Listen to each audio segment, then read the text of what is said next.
Alrighty, everything is up and running. Welcome everyone, I'm Dollar Free, and it's back to the Dark Souls 2 challenge run. Now, just one thing I want to bring up briefly. I've been thinking about my, well actually number one is probably I'm been pretty busy, so I've been doing a lot of lifting and carrying today, so I'm kind of tired. I want to try and make this, like, a pretty light, what's not the word? I'm going to be trying to be relaxed today.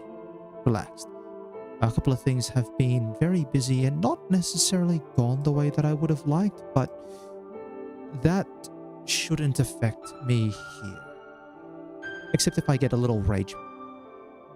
But rage is normal, it's a Souls game. I think the other thing that I really just want to bring up, I have been recording these Dark Souls 2 videos.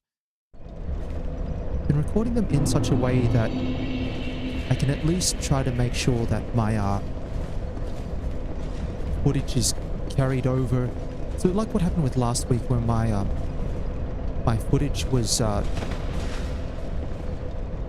it was split between two streams, and so what ended up happening was, well, all the recordings captured in one lump sum of video footage, I believe. It should work like that.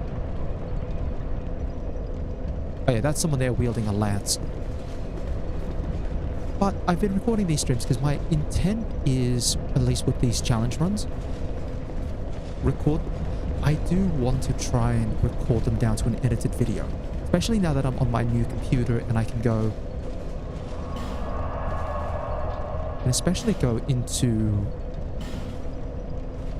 no, trying to make more edited content now that my videos look a little bit better. I will have a practice run with my new software, because I did get a clip yesterday with Elden Ring. Oh, there was a weird thing going on in there.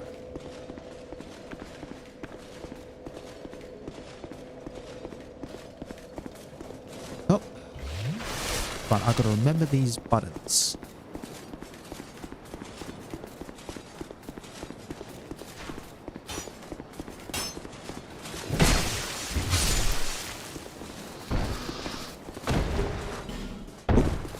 Someone's helmet.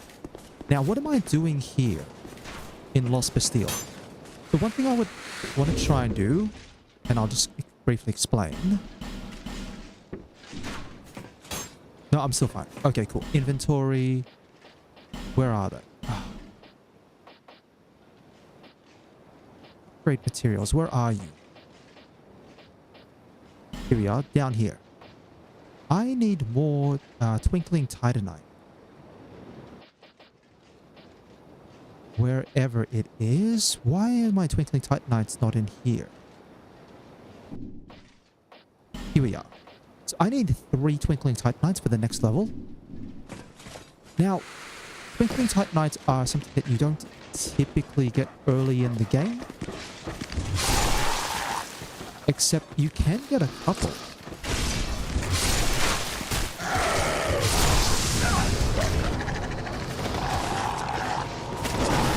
Such as right there.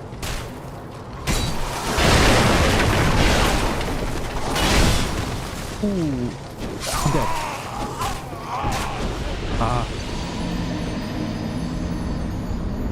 Okay.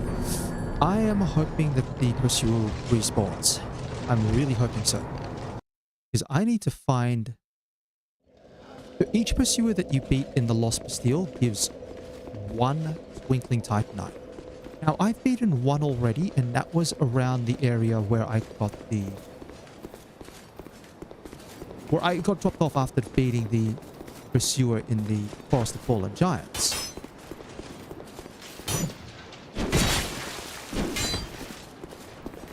One. 2.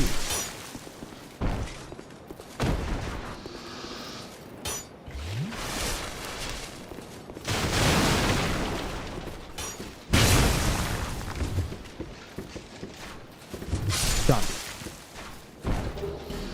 It's another helmet. I better go get those souls. Alright, here's the pursuer again.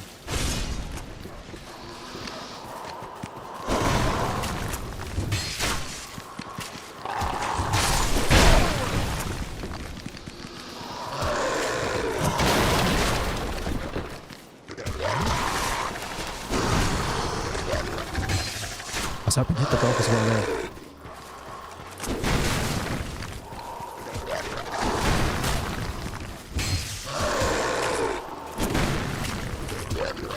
It's a dog.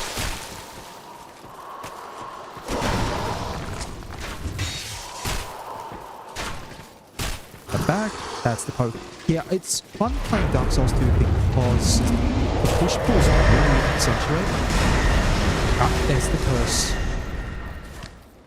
Yeah, the push pull on the attack really accentuated. Here we go.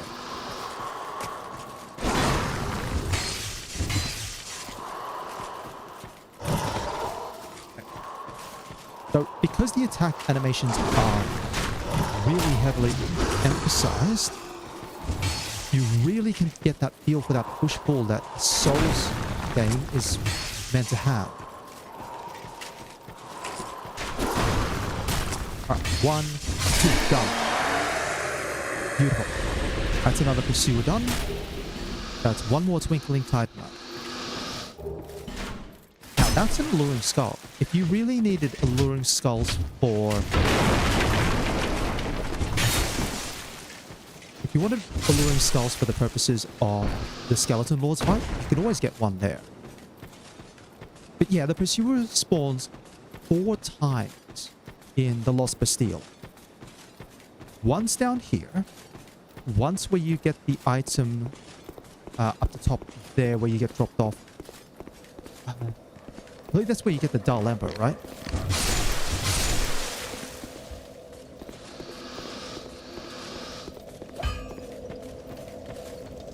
Okay, and then remember the other 2 locations.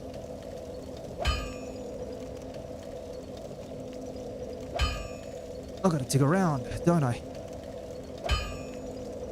Unlike a typical playthrough, I'm perfectly fine with going back to like the Wikidot and reminding myself of where certain things are.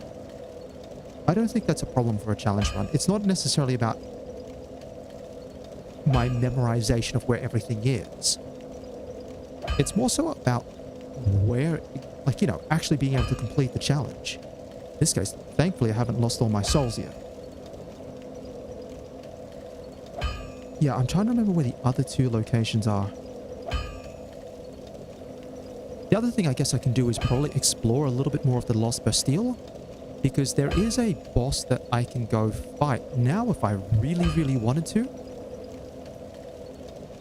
Okay, Wikidot's search function is unavailable at the moment. We go look for things manually. Twinklings.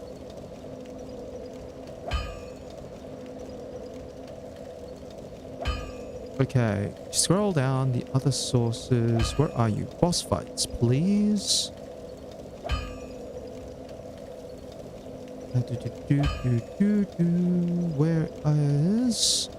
Where's the listing for please game? Not game. Please Wikidot. I know for a fact that we're supposed to have the pursuer fights listed.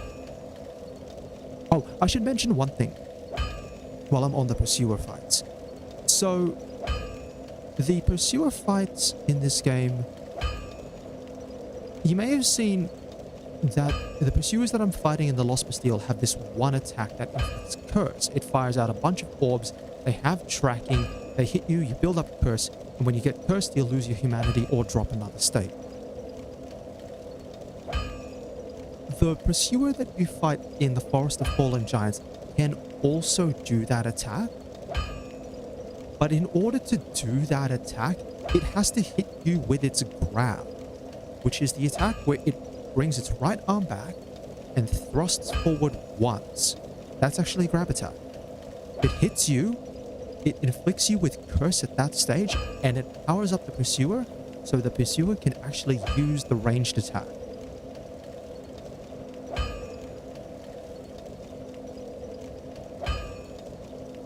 Lost Bastille. Okay, so we've got the one out in the courtyard, the one containing the cover to the serpent ring. The servant's quarters bonfire. Do I have that one? I think I do not. The servant's quarters bonfire. I think that one is up this way. I believe it is just past the boss that I can go fight.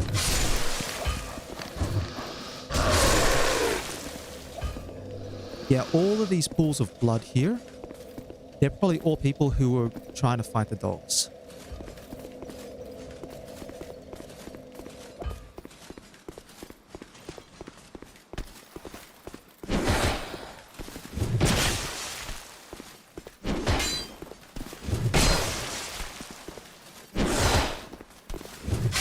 Done.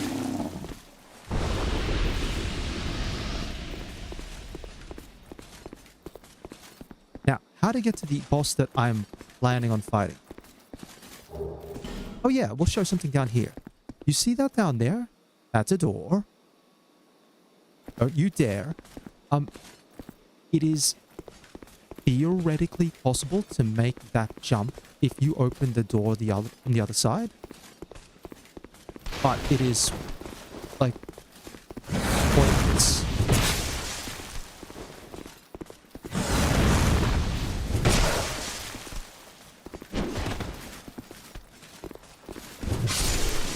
Okay. But the reason why it's pointless is you can actually get up to where that door is. I'll show you by going this way. See up there, there is a undead hollow.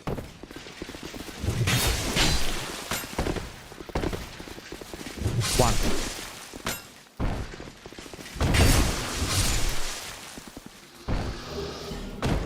I'll take a life gem. Thank you very much. Yeah. In order to get to the boss, you need to use a fragrant branch of yore. I'm going to use one here because I think it is worth fighting the boss, so I can get to the bonfire specifically that is being referenced. Could have used this. I could have used the fragrant branch in the shaded woods to actually try and farm for a specific item. Ooh, here we go. Yeah, that's a lot of royal soldiers. Alright.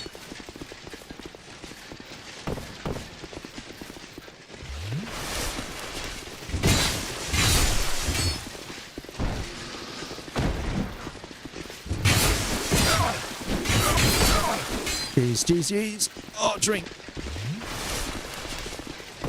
Alright. Yeah, there's a lot of these guys here.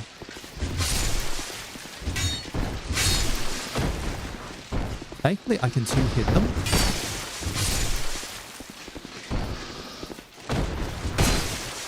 Done. Alright, that clears that out. Yeah, a lot of this challenge is about having weapons that you can use to clear out certain things very quickly.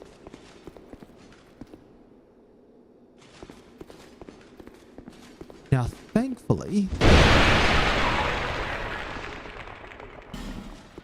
around this area you don't have to deal with exploding guys.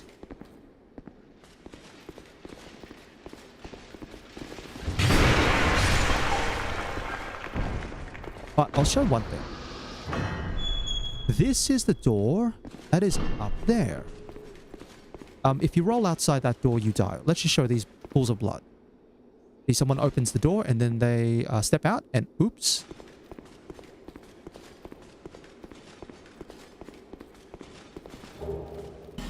Good. Another human effigy. As for all these people, they've probably all decided to run down this way while running away from the royal swordsman. And they probably all got ambushed. So yeah, basic fighting rules. Use the terrain to your advantage. In this case, when you go through here, all the royal swordsmen will start running around. You can simply run back to here, use the narrow bridge, and then do loops around here. Because you get to handle the terrain better than they can.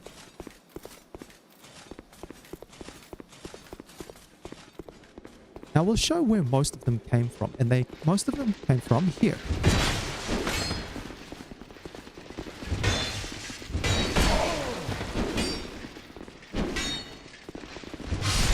There we go.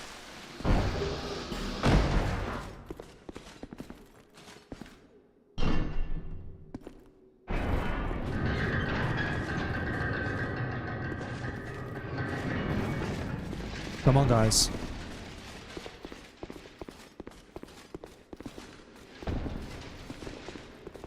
Why are you all running there?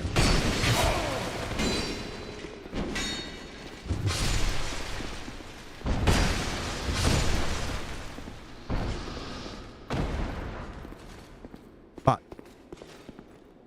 the ladder that you can climb down leads to the bottom area. So there are two ways to get up to here.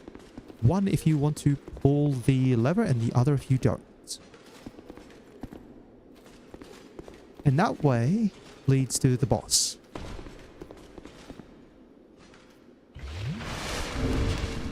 Now I might try going through here without worrying about things. Oh, I should mention one thing. While I've opened up this gate, typically you don't want to, simply because if you die at the boss and you have to run back in here, you're gonna have to deal with all the royal swordsmen again.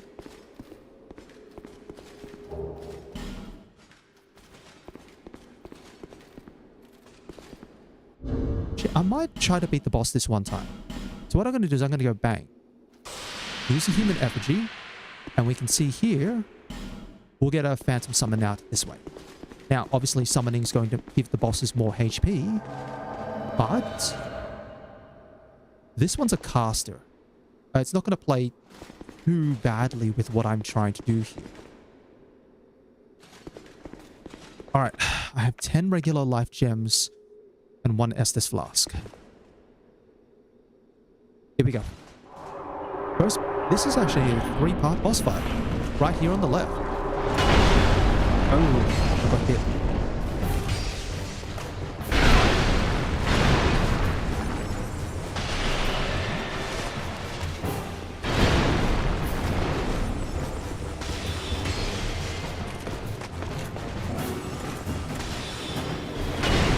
Okay, good. Now I've got a little bit of stamina for a roll. Ow. That's the golf swing.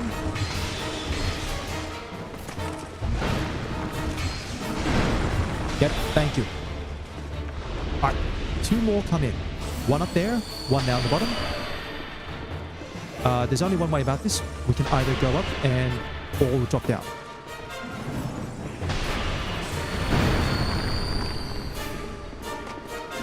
Let's try and fight the one down here.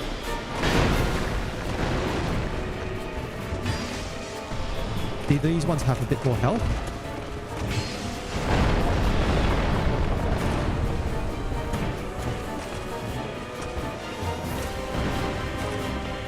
Come on, buddy. You're gonna have to attack at some point.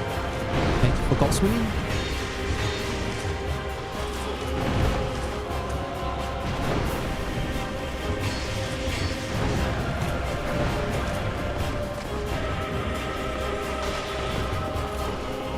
Come on, you're gonna have to attack at some point here, please.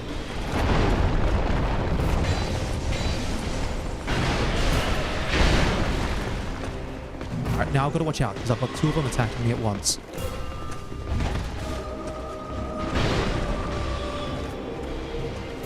Not ideal, but I just got to watch out. See? This is why having the extra summon is pretty helpful.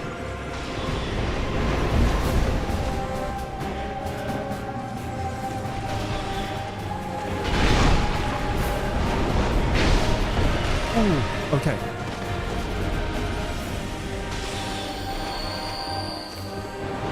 Good. Focus, focus, focus. Just need to wait for my health to tick up a little bit because of the life gem. Cool.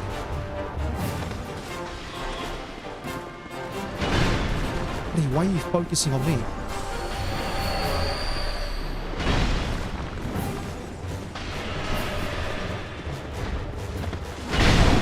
Oh, jeez Louise. Okay. This guy's really keen to get me. I just got to focus on staying alive right now.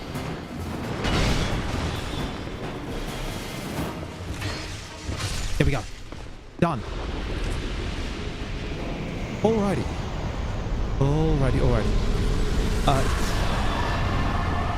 Not exactly the cleanest of fights, but not much I can do about that. While I'm here, though, I get to show off a couple of fun things. So there are all sorts of different illusionary walls. Not all of them are marked as doors. So I'll walk up to here, and there was no prompt, but the wall opens up. And not everything necessarily leads to something.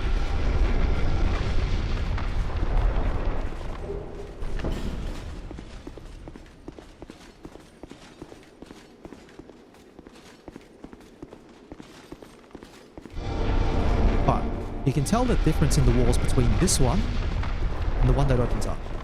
Thankfully, this chest didn't break. Target shield. I'm thinking about it. Because the target shield's kind of small.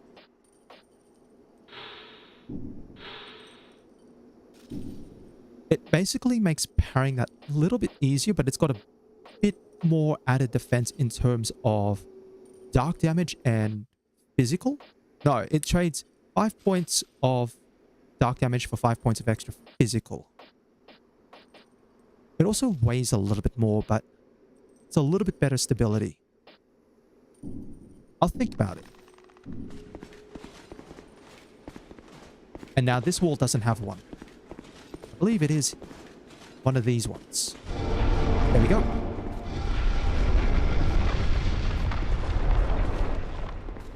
Yeah, all the people here who died. Ruined Sentinels is a really tough fight because you have to deal with two of these guys on the ground. And you saw what happened. I was getting blocked for a fair bit.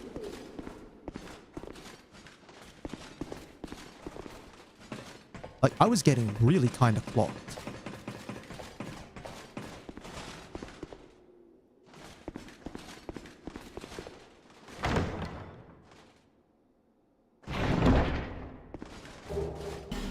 Hush is a... Yep, by the way, another wall. Hush is a spell that dampens your footsteps. More homeward bones. Now, I would jump down, but I'm not going to risk it. This game's got fall damage like anything. But yeah, Ruined Sentinels, if you don't have the Agape Ring, gives you 33,000 souls for beating them. It's actually a really significant number of souls for a lot of early game characters, simply because 33,000 gives you a lot to work with. And I mean a lot. By the way, sound you're hearing is actually coming from another wall behind here. I want to get there a little bit later, but I believe just up here is a bonfire.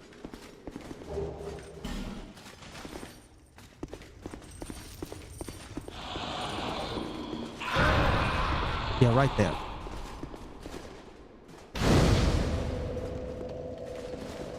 And I'll rest here, which means now I get back all my Estus flasks.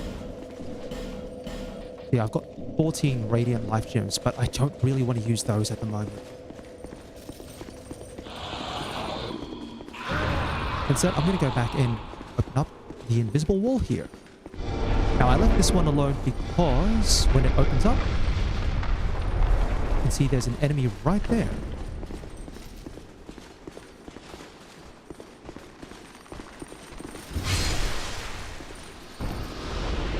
Now, if it explodes too close to the wall, the chest explodes. Rouge water, nothing special, but I just wanted to show that off. Lost Bastille is one of the few areas in the game where they will actively do things like have enemies, or not have enemies, have walls in places where they do open up, you just can't tell.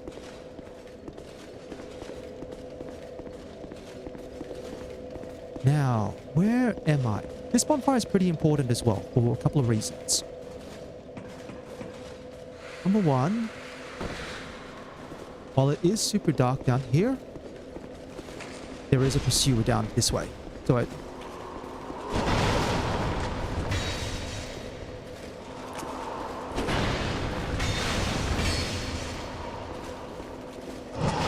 see, that's the grab attack right there.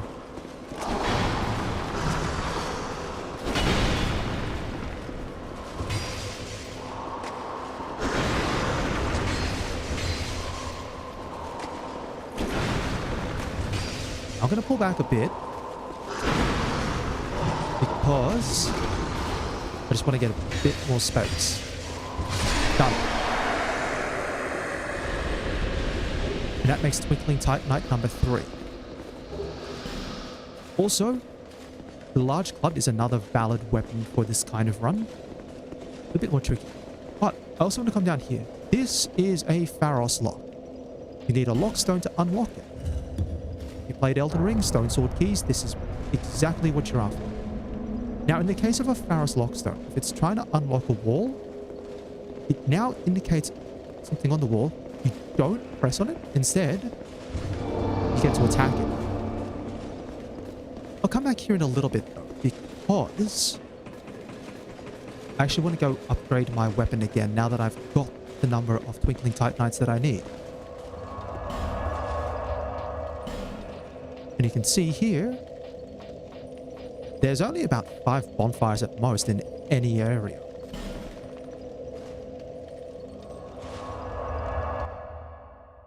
Yeah, Twinkling Titanite, if you really want to get your source of Twinkling Titanite early on, you're going to have to fight those pursuers, which means you will have to learn to move around them. But once you get the hang of fighting one pursuer, fighting every other pursuer is the same thing. Alright, let's put in our next level. Beautiful. Spend a couple more souls, and we have a few more remaining. So you can see here, now we need 4 Twinkling Titanite. There is actually only 1 more in the Lost Bastille, which is from 1 more pursuer. The rest, we've already got the rest of them. Or they're all in areas that are a little bit unusual. Oh yeah, I should mention, attunement slots determine the number of spells you can have.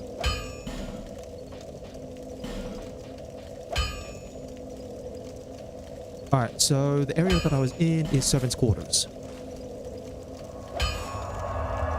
Yeah. There's only a little bit more actually for Lost Bastille that we need to worry about. Number one I should explain is that we've actually beaten the boss in this area, which is the Ruined Sentinels. Lost Bastille is simply a travel area to go up to Sinner's Rise.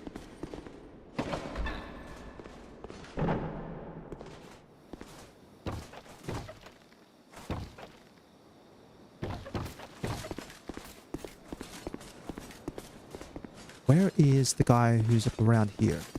There's a big guy.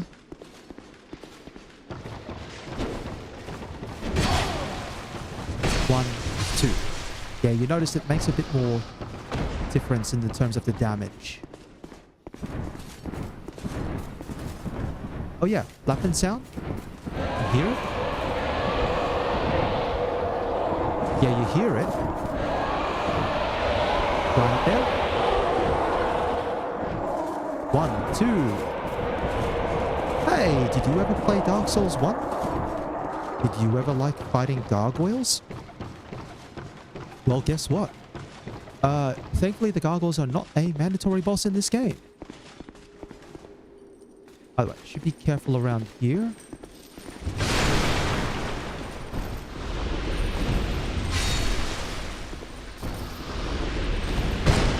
Yeah, don't let this guy flip that door. I mentioned before about the... Nope. Good. Okay, thankfully we can cancel that animation. I'd have to come back here to farm life gems at some point. yes. I mentioned before about not wanting to open certain doors.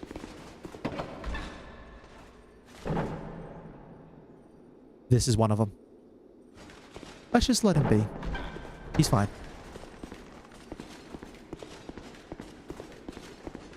Where is the wall that I'm looking for? Jeez. Well, and so I didn't roll into that one.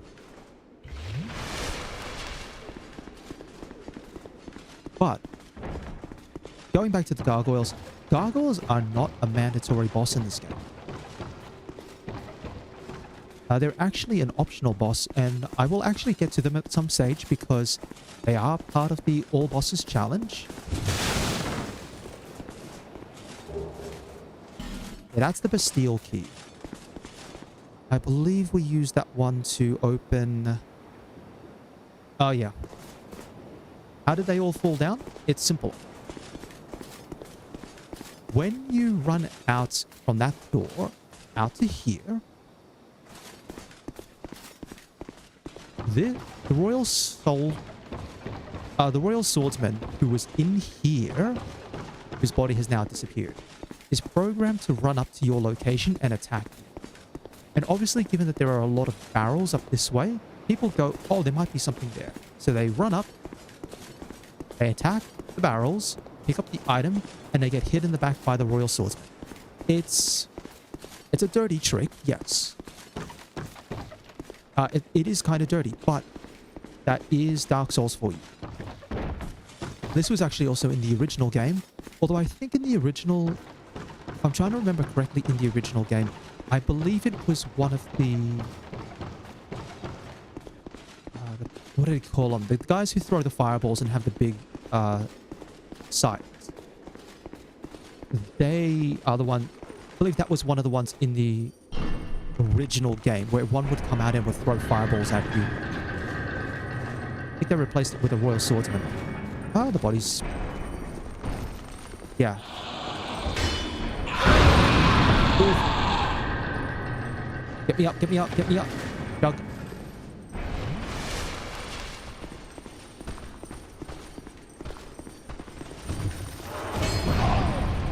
Oh, no, no, no, no, no, no, no, no, no, no, no, no, no.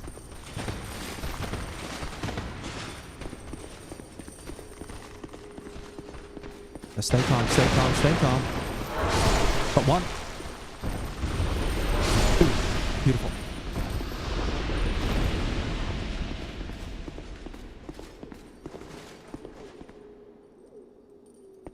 Yep. I wonder how many people here got popped. Yeah, a couple of you. But this area may start looking a little bit more familiar. Might be like, why is this area familiar?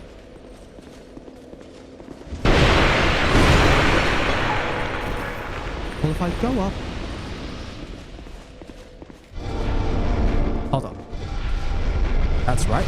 This should be the area to the last pursuer.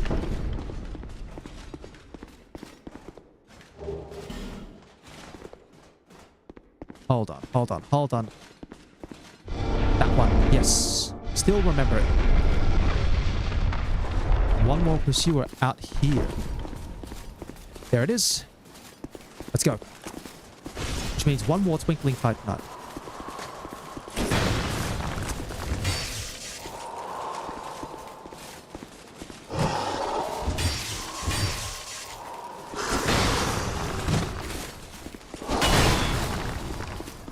A little bit more narrow here, so I just want to be a bit more careful with how I attack.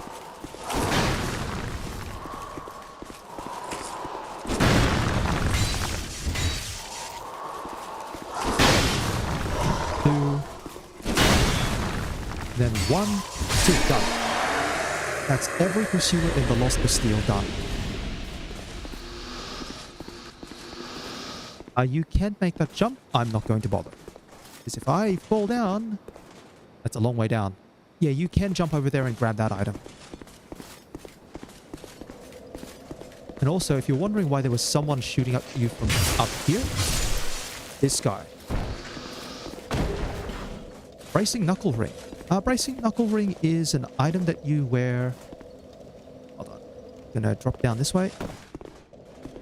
You wear the bracing knuckle ring and it reduces the durability loss on your equipped items. Pretty helpful. By the way, if you're wondering why this area seems a bit familiar, you may have noticed that doorway up there is the doorway that leads to the elevator.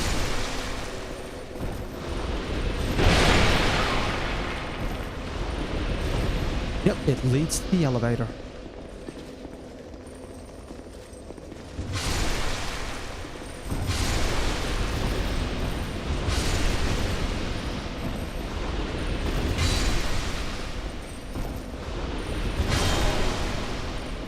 Done. Now, I could rest at this bonfire, but there's not much reason to do so. Yep. However, that's the use for the Bastille key right here.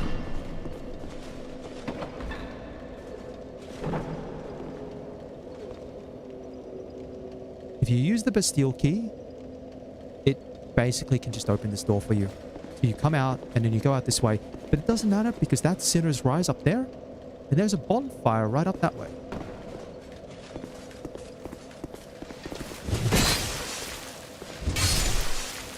Gonna drop me? Nope. Alright. Time to deal with this guy and then get to the bonfire.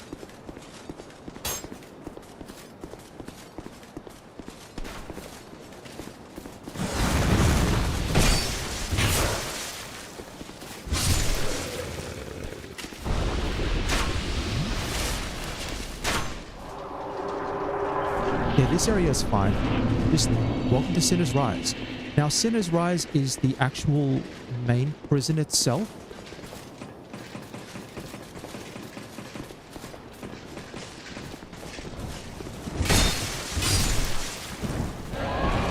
Oh, you hear more gargoyles up there.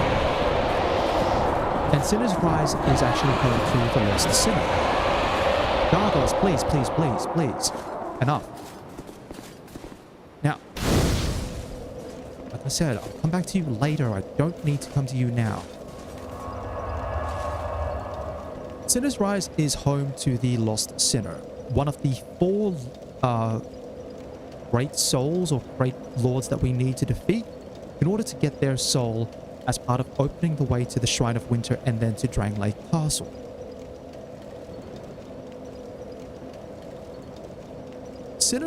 Getting to the Lost Sinner is, surprisingly enough, a little bit of a challenge. It's a straightforward route. I should mention, this is the only bonfire in this area. So if you die at the Lost Sinner or you die on the way to the Lost Sinner, you start back here. It looks pretty straightforward. From here, you go back down to the room we were before. You'll take an elevator from there down to the ground level and then run through effectively a, what would I call it? Like the bottom level of the fort. Open a gate that leads to the Lost Sinners area. And then from there, it's a straight run to the boss. There's no, and all the enemies are located down in this lower level of Sinner's Rise. Nothing's up in the way of the boss area. And if you make it to the boss area itself, even if you don't go in, none of the enemies in this area will chase you. It's just that it's a little tricky getting there. I'm actually going to quickly go back to Majula first, though, because I actually quickly need to go to the take care of something, and I will be back very shortly. So please bear with me for a moment.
Alrighty, I am back. Thank you very much for your patience.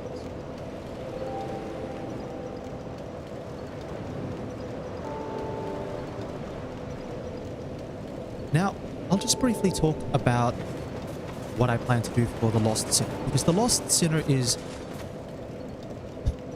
Alright, in terms of gameplay, from the 4 lords that you have to beat, the Lost Sinner is somewhat intended to be the first one that you come across. May not necessarily be the first one you beat, but is the first one that you come across. Also, why has Melantha not moved over here? She's probably still hanging back at the Forest of Fallen Giants. So,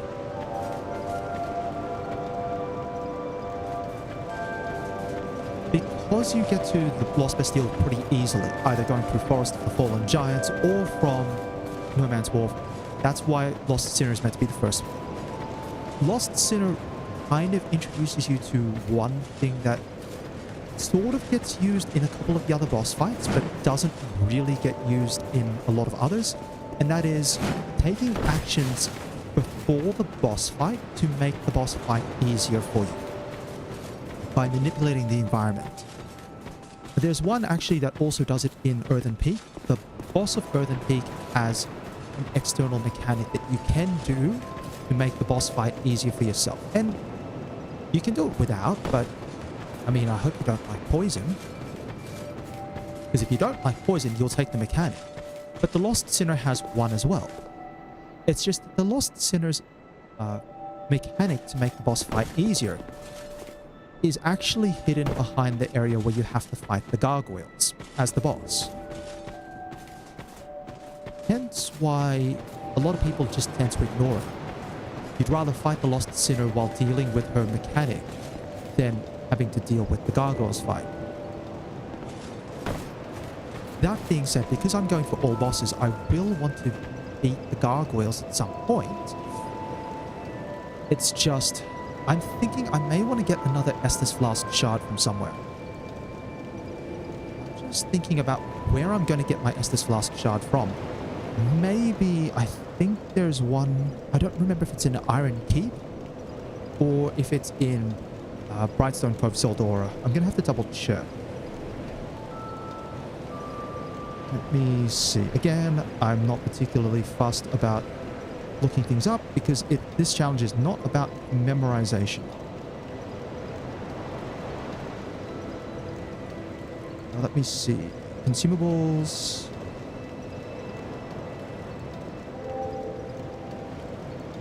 Estus Flask. Thank you, Wikidot. And Estus Flask shards. Fallen Giants, No Man's Wharf. I believe I got the shard from No Man's Wharf.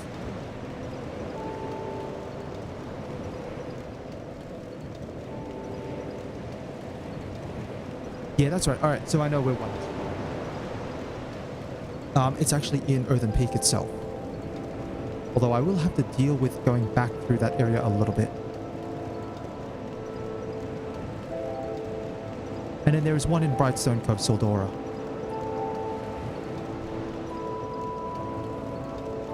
So there are 2 that I might go get before I go to fight the gargoyles, because I will need extra healing items.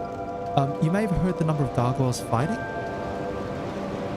This game's a little bit more brutal in terms of... Hold on, I need to go to Earthen Peak. This game's a little bit more brutal in terms of the number of gargoyles it will throw at you. It will throw more gargoyles at you than Dark Souls 1 ever wanted to. So we go back down this way. To the one in Earthen Peak. There was an area that I kind of skipped over because I was needed to make sure that I got my souls back. Thankfully, while I'm here, I should not be able to be invaded. Also, lady.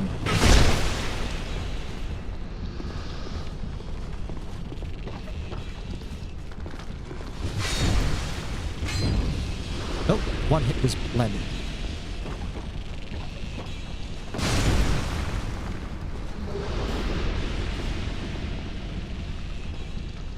As for how to get to the area where you need to go, You can see it's kind of just down there. The trick is actually making the jump. Yeah, if you jump too far, you die.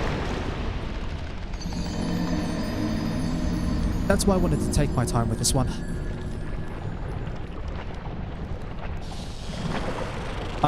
One of the things you will probably have to do is, I think you have to kind of drain the water a bit.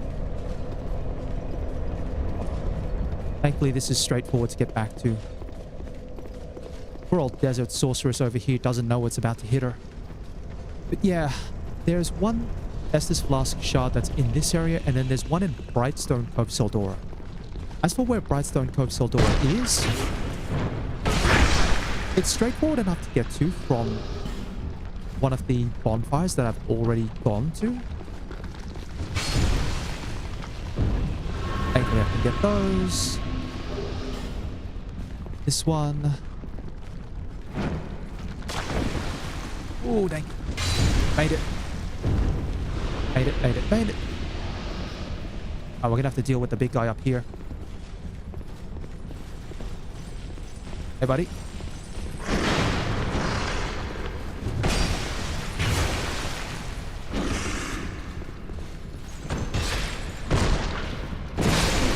Yep, there we go. I think there's a couple of assassins around here. Yes, they are.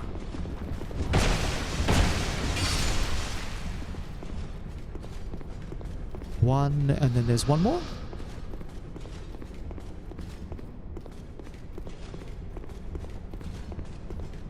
Buddy. I'll just stand there.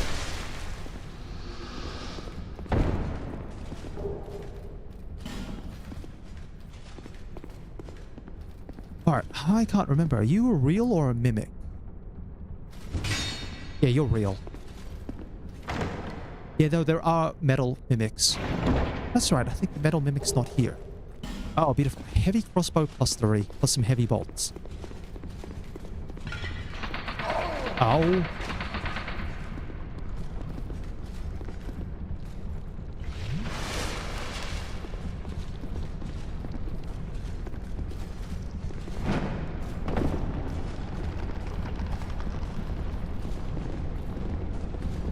I believe there's a guy up here.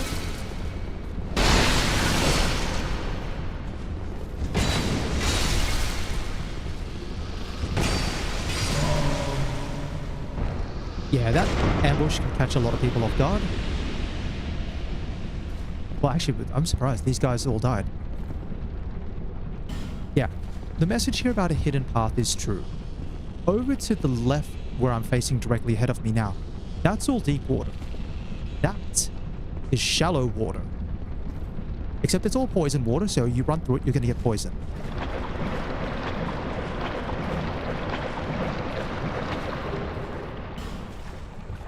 Yep, here we go.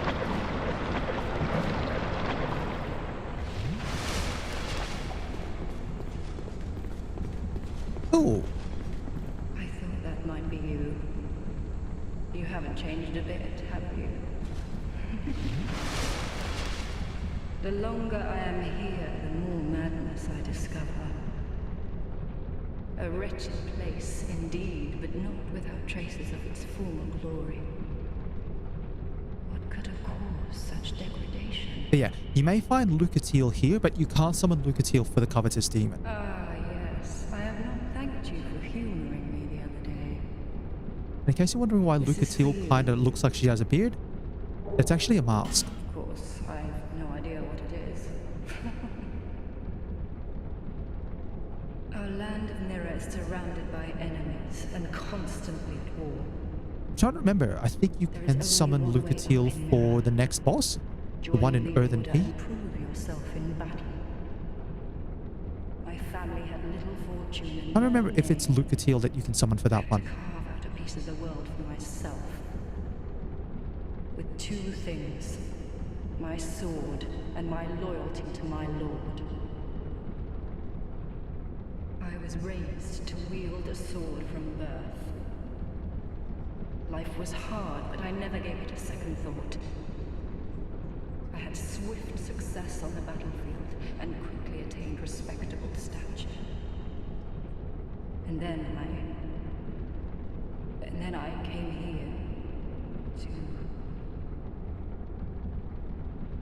And everyone who is drawn to Drang Lake is affected by the curse.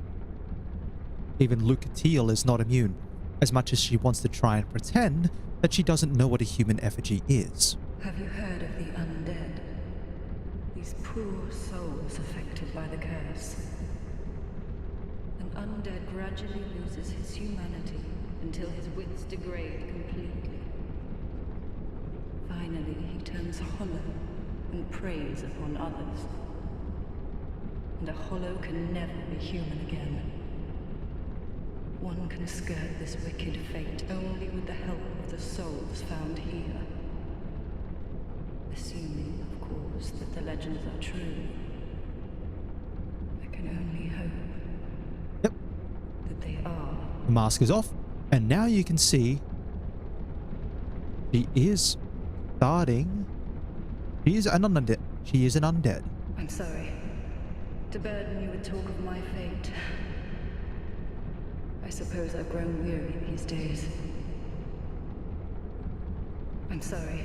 I suppose... Alright. Now, let me think. I'm pretty sure I have to use a lockstone here. And that lights up that wall.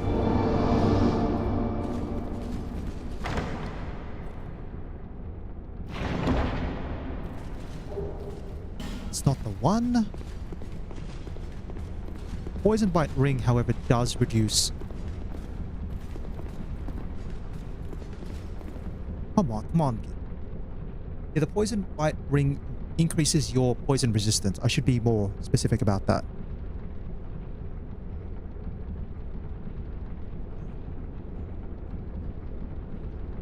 Hold on.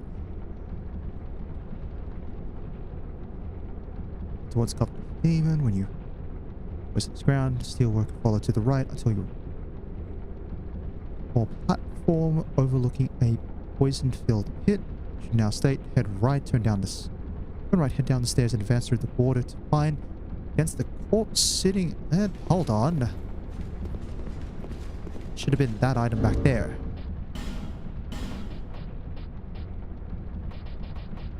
They must have moved it in...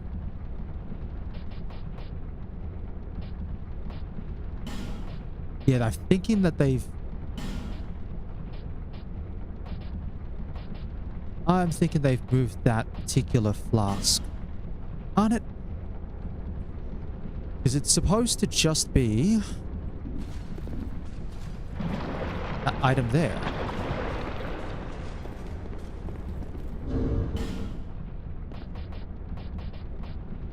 Oh, I should mention, rings have durability attached to them. Let me grab a hexing urn.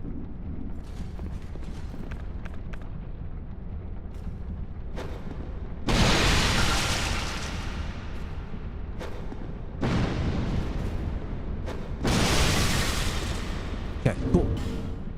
Take those off. Yeah, no. I'll just quickly show off the... Yeah, see, Poison Bite Ring increases your resistance. Bracing Knuckle Ring reduces the durability loss from the items, or reduces degradation. Darn it, I can never remember where this one is.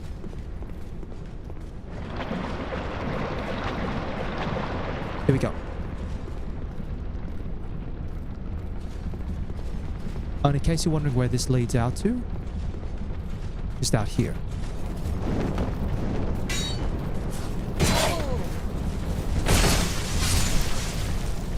Versus...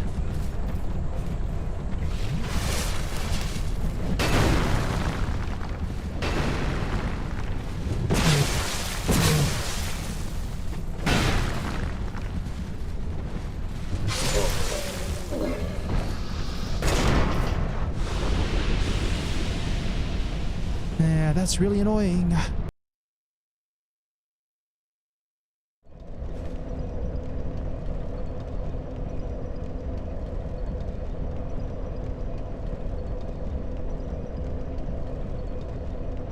That's really annoying. I thought I was in the right area. Alright. Alright. I'm gonna have to probably get the other one then. Where's the other one at? Yeah, no, that's right. They moved it.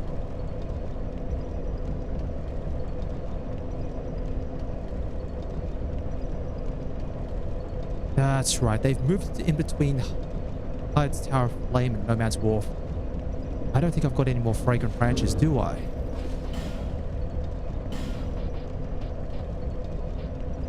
Nope, I have no more fragrant branches. That'd be about right. But I did use the fragrant branch that I needed to go and get all those pursuers. So what can I say? Yes, the question then is... do I want to make my way over through Brightstone Cove Sildora? Probably could. Brightstone Cove Sildora's first part's pretty easy. And it should be able to get me to a... should be able to get me to a fragrant branch pretty easily. Once I beat the boss, that is. Maybe. That's worth an option. I'm just mindful because I do want additional healing items before I go fight the gargoyles. That's a tough run up to the gargoyles themselves, and then the gargoyles can be tricky without a decent supply of healing items. I also believe that there's one of the bosses that I can... yeah, one of the bosses... I think it's the first one on the way to... hold on. These are Gavlan's friends, I should mention. Oh, that's right. We haven't met Gavlan. Gavlan is in No Man's Wharf. He's a girl who just likes to trade things. So you can actually sell items to Gavlan for added souls, or you can buy certain items from him.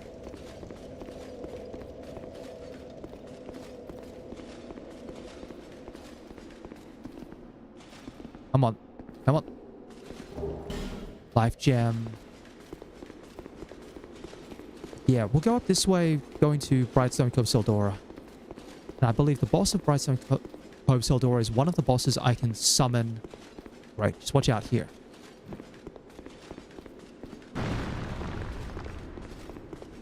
I love this, by the way. He throws both of his axes. He has no more axes. He's going to come up to you and he's going to punch you in the face. Yeah, I can summon Ben Hart of Jugo against the Brightstone Cove Sildora boss, I believe.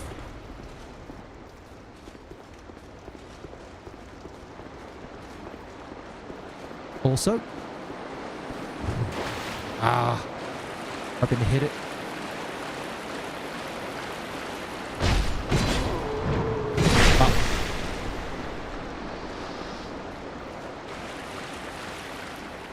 Yeah, you can't climb up there. That's just a dead end. Hoping to catch that lizard, though. Hold on. This guy... oh, nope. I was hoping to push past him. He's a bit chunky. You don't really want to fight him on the bridge.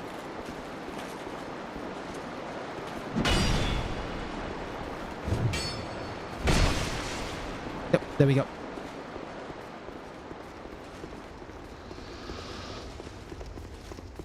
But we'll go up to Brightstone Cove Sildora itself. This is a pretty interesting area, I should mention. This is like really one of the more interesting areas that you can get to in terms of what it is trying to sell you.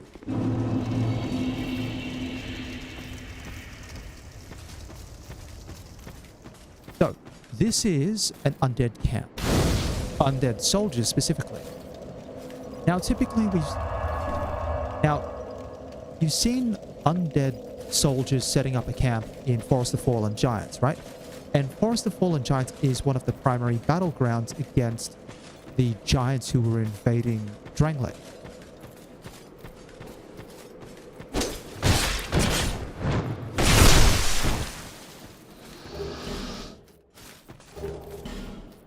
as for why there's a camp here, it's a little bit unclear, except for the fact that the Dragon Lake forces were probably mining resources here in order to maintain their war efforts. But these guys are Falconers, who are a different faction altogether. Yeah, the Falconers are kind of new.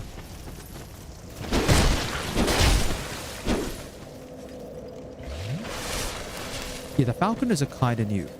Come on, guys, show your tiny little weird shuffle.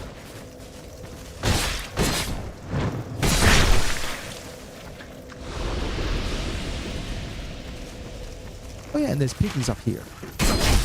Jeez Louise.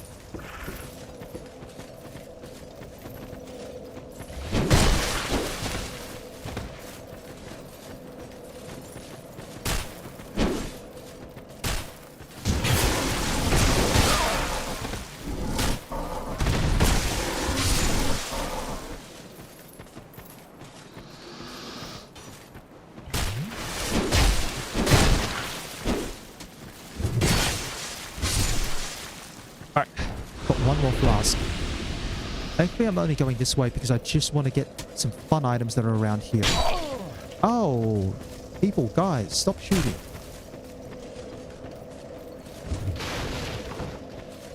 Yeah, Falconers in the original game were just archers. Or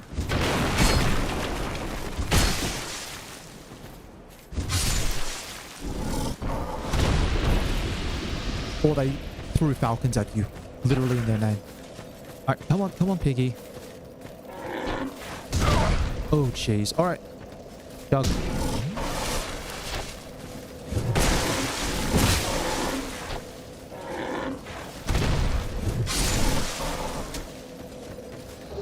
Now, I don't want to go crazy on killing the piggies. There's a fun little gimmick you can do with the pigs in order to get them to basically... It's a wild ride to get them to lead you to a pickaxe. But I'm not going to do that for this challenge. Having gotten here, if you would have gotten here without the pickaxe, geez Louise, you would have been keen on that. Ooh. Kept running.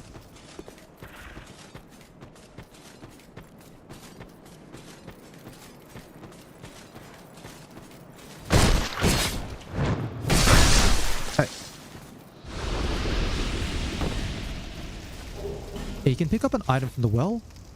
Did you know you can also jump down the well?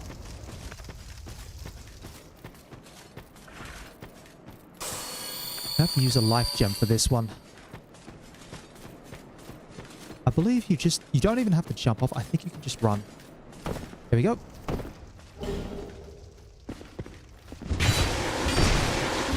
But yeah, there's a pig down here.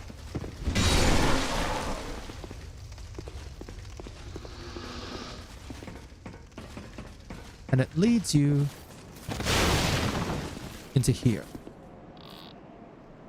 Jeez Louise!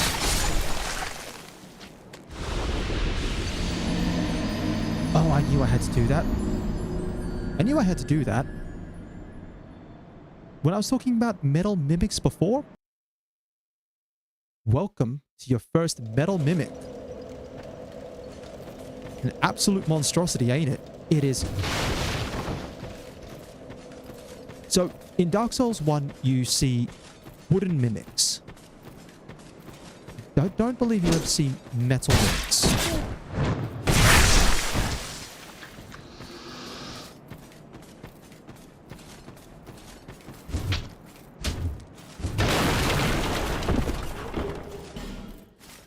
Arrows.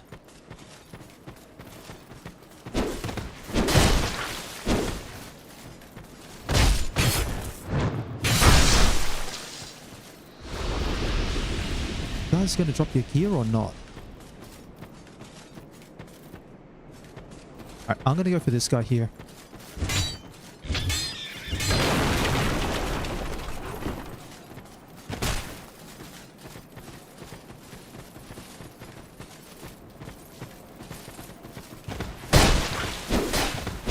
Uh-oh, okay. Focus, focus, focus.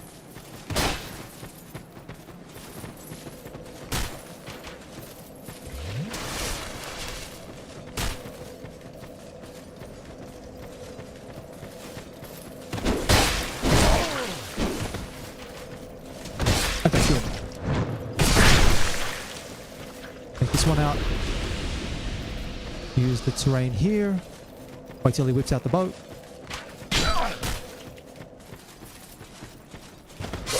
Oh no, Alright.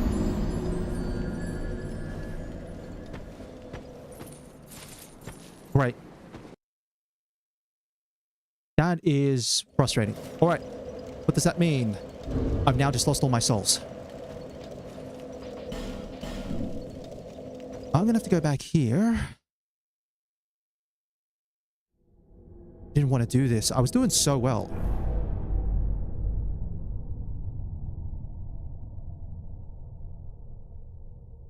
New text. Where are you?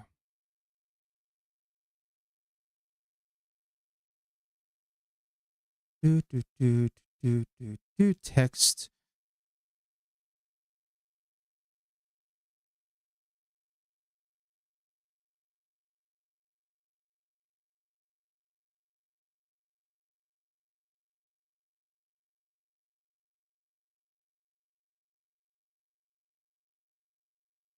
And if I shrink the text size down... Hold on.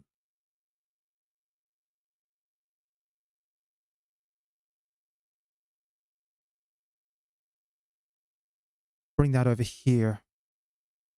That is frustrating. All right, I am back to the beginning of the game. Yeah, in this challenge, losing your souls is disastrous. Is that I needed those souls in order to pay for levels, but I also needed them for the weapon upgrades.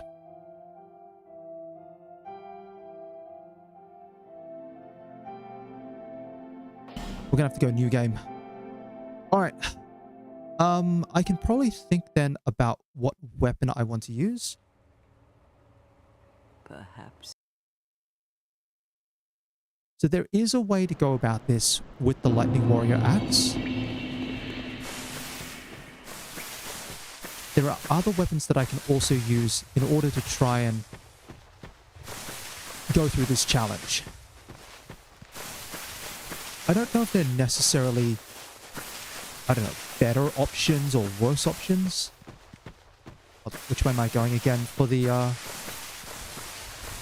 I have to go this way.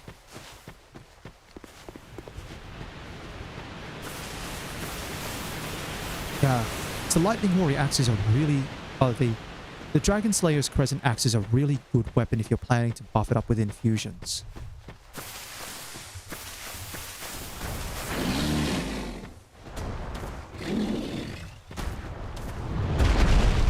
Go, go, go.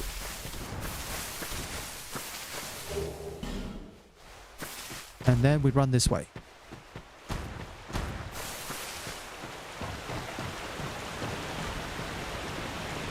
Down. Grab the...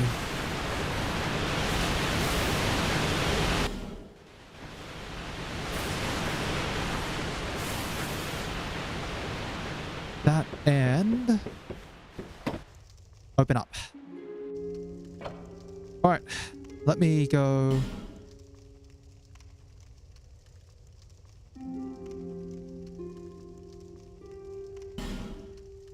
Here. All right, class. What am I thinking? So, one of the valid options you can go is Bandit. Bandit's a really solid pick in terms of having the dexterity, having the strength. Only thing is you have, again, you need to invest 2 intelligence into Strayed in order to... Yeah, you have to invest 2 intelligence in order to talk to Strayed. The other option you can go for is, although it's a kind of a risky move, is Sorcerer.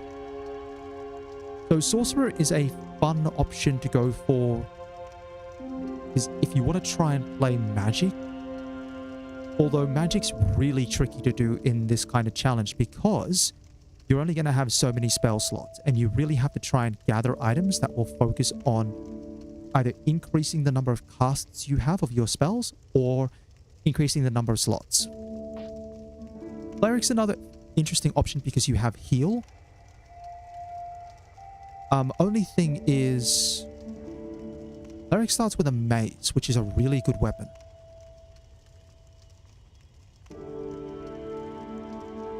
You have a really, really low adaptability. It would take tons of work to try and level that thing up. But you do have heal to prop you up in terms of the HP damage. And with a mace, you can probably get away with... With a mace, you can probably get away with just using that as a plus 10 beat stick weapon. The thing is, Sorcerer has an interesting option up their sleeve, which is that they can cast magic weapon. If you get, for example, if you get the stats to wield the magic mace that you find in Huntsman's Corpse, and then you get your hands on magic weapon, it does mean that you have a weapon you can buff and then buff again. Only thing with that is that magic weapon, I think you have to buy magic weapon from Brilliant of the Fold, which means you are going to have to risk going through the No Man's Wharf the slow way. No Man's Wharf can be very tricky to go through. Well, not so much that you're going through it the slow way, but you are going through it on hard mode. Because you only have 5 vitality compared to what I was doing before with the Knight with its 12. Like, the Knight has the greatest amount of vitality. The Cleric's not bad on 10 vitality plus the heal, which I believe you have 3 or 4 casts for. That's pretty well. The other thing as well about the Cleric is that if you're going Cleric, you kind of maybe want to consider keeping Lycia of Lindelt alive. But you don't really have an offensive miracle at all until you can get your hands on something like, I think it's Lightning Spear, which is not great. Let me just go over the sorceries. In terms of if you want to go Pyromancy, Pyromancy is a tricky one.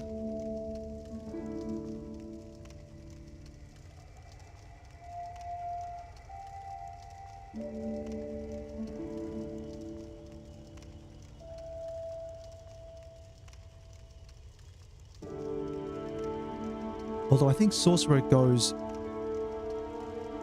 pretty okay.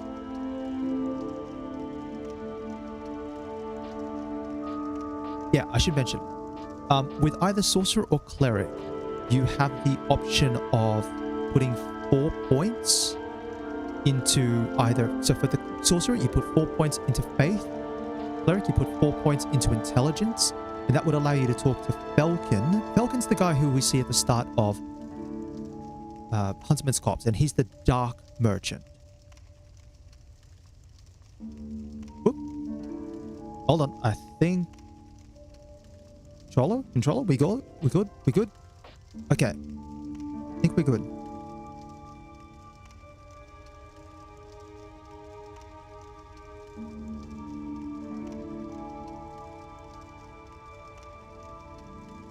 Let me think.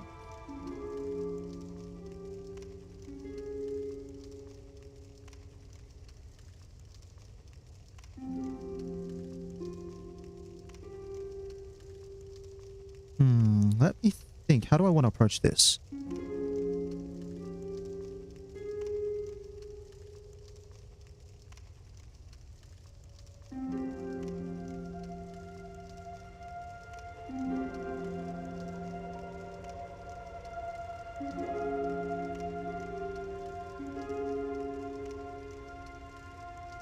Yeah, I'm kind of thinking maybe trying out Sorcerer.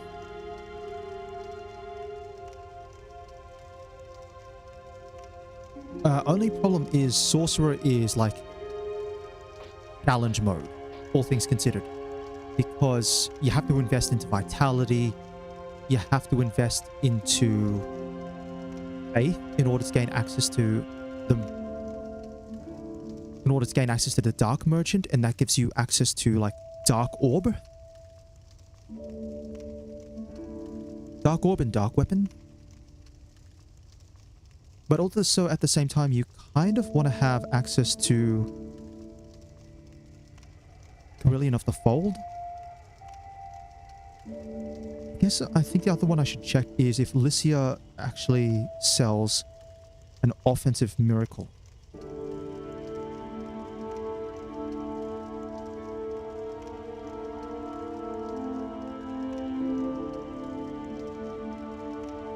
Let's see. What do we have?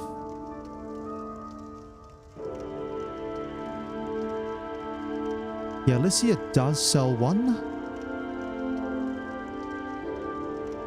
But it's 6,000 souls, and she doesn't sell it until much later on.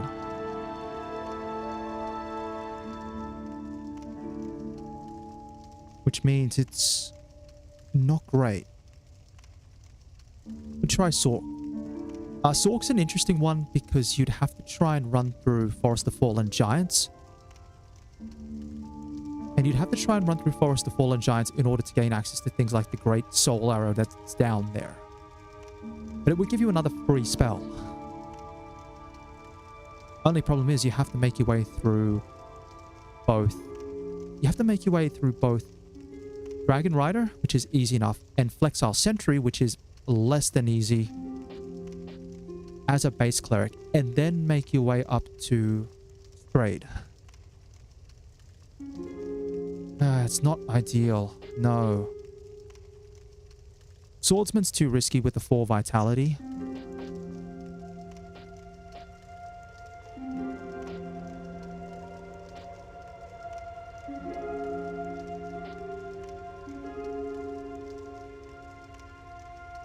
Again, warrior's not... Knight's not bad.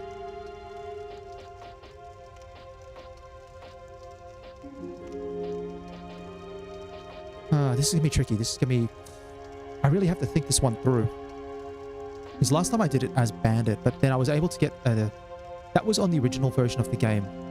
I'll just say, on the original version of the game, you could get Dragon's Tooth very easily. And then I pumped up enough strength to be able to two-hand that thing and went in. Just relying on Dragon's Tooth.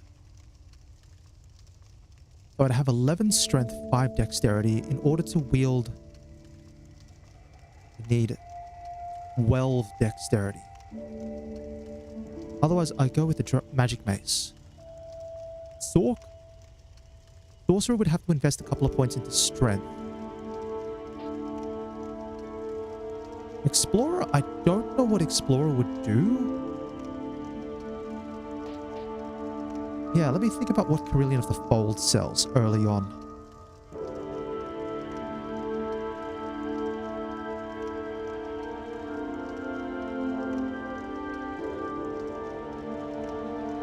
Because, again,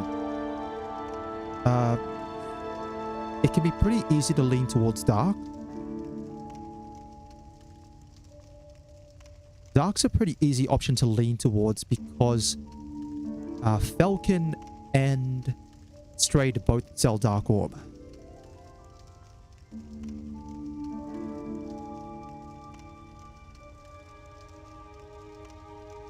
Let me see.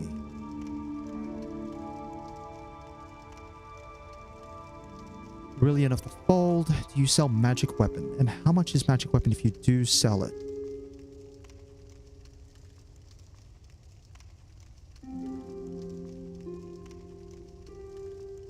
Am I on Chancellor Welliger? I don't want Chancellor Welliger. Don't mind that. Like, Carillion of the Fold. What do you sell? Soul Arrow at 1500. Great Soul Arrow, heavy.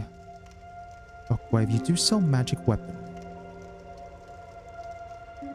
I'm mindful that Lightning is probably the really good source of damage as well. Like, it is the really good source of damage.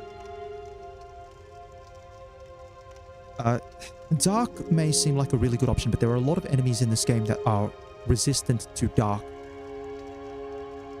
damage.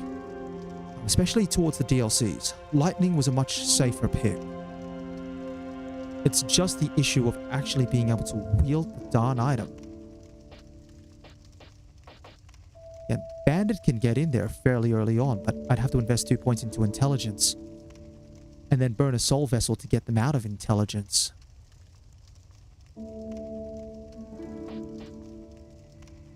Here, though, I have to invest 4 levels into... well, 3 levels. Might do things a little differently this time. In terms of the helmet.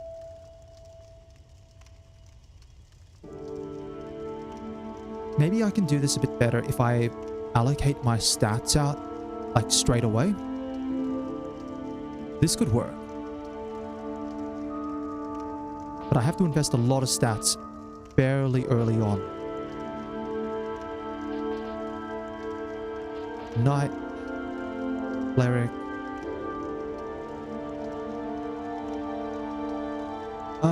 Let me think if there's an option for Sunlight Blade. I don't think Sunlight Blade's on the cards, unfortunately.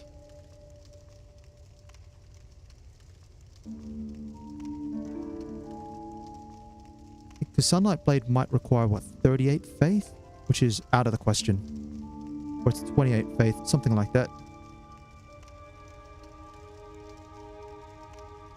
Sacred Oath is 25, but that has to trade a soul in. Sunlight Blade is 36. Yeah, 36 is out of the question.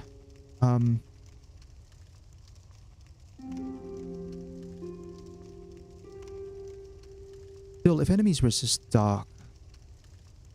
How much is dark weapon? 2700. And what's its casting requirements?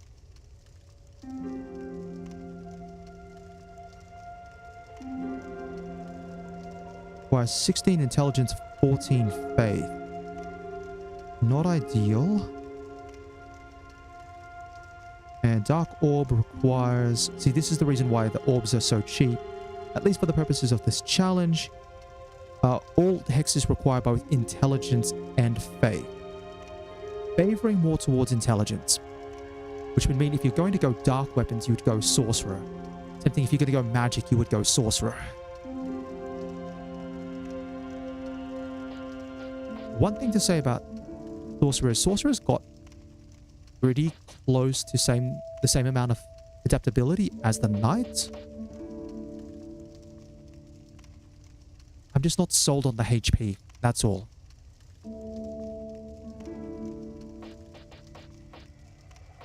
And yeah, Swordsman's out. 5 HP is like the second lowest.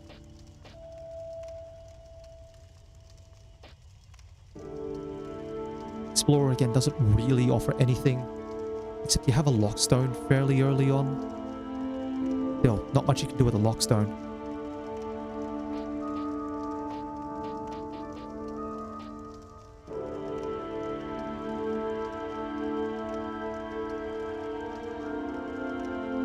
Yeah, I'd have to invest 6 levels into Dexterity in order to wield the weapon.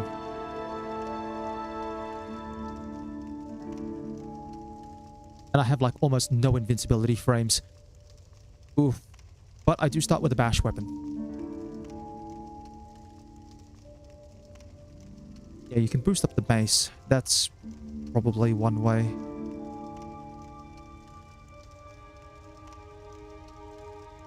Alright. I'm gonna mull over this for another minute or so.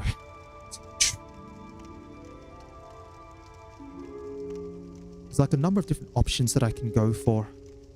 The other way that I can go about it is, yeah, using a regular weapon that upgrades to with just regular Titanite. And then using that to go to +10.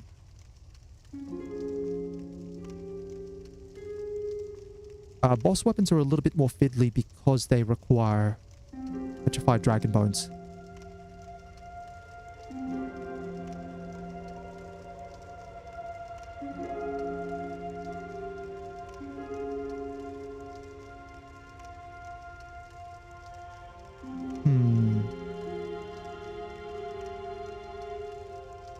Yeah, and then the other option is to go crazy mode.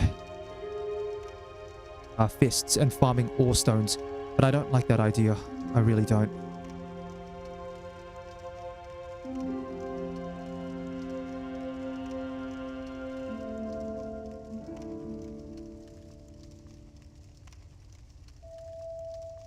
was thinking of a lance, but trying to get my hands on a lance is a tricky thing.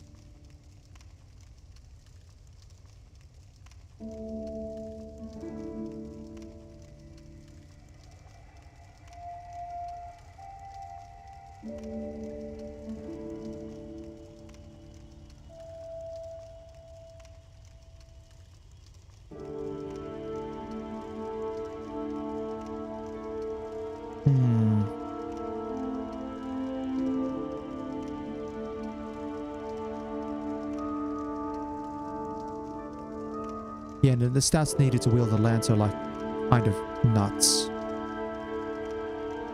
Reapers, spears.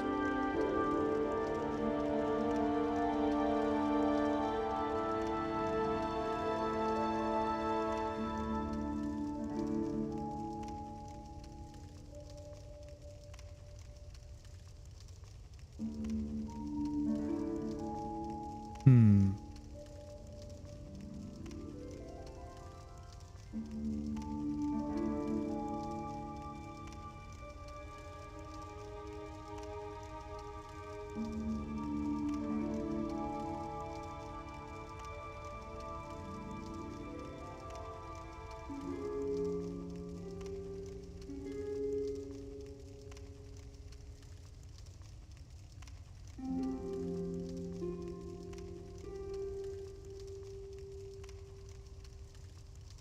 $12.25. Yeah, strength's a lot easier to plan around in a in a Soul Memory 30K challenge because you can two-hand a weapon in order to wield it.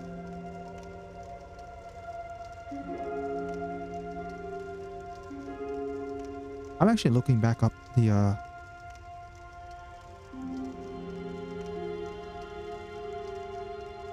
actually, no, I can probably get it a little earlier than I thought. I'm thinking about the Dragon Tooth. Like, absolute crazy mode, Dragon Tooth Rush. I would need 25 strength in order to absolutely unga-bunga the thing.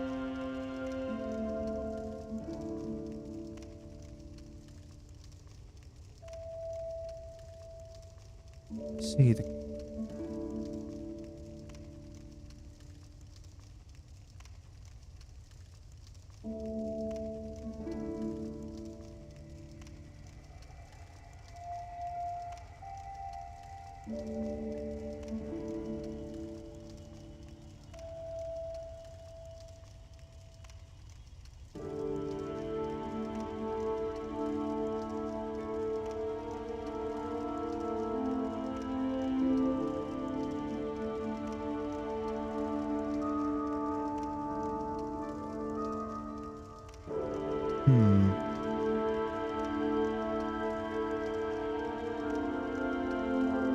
Alright, I think I know what I might do.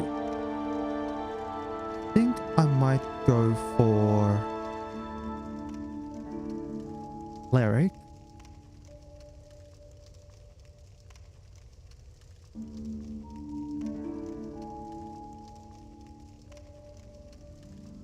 Cleric could be an yeah, Cleric might have to be the call here for this one. Although the adaptability is like beyond terrible.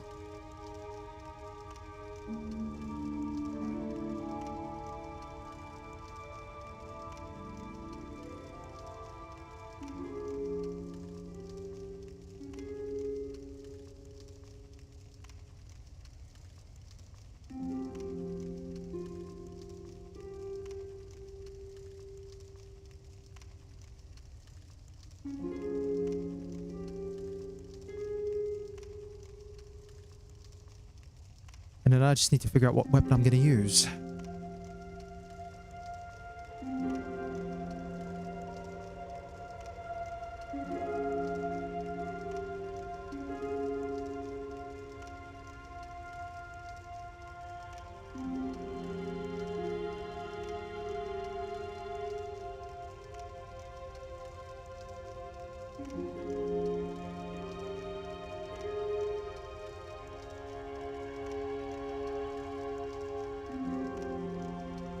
Great Axe is out of the question.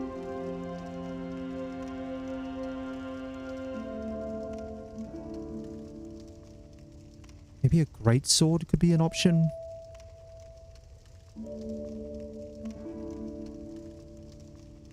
Just trying to think if there's one that I can pick up around the place.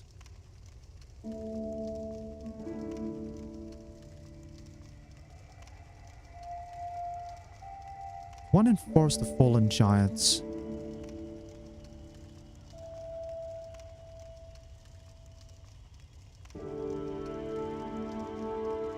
But I need 20 strength, 11 dexterity.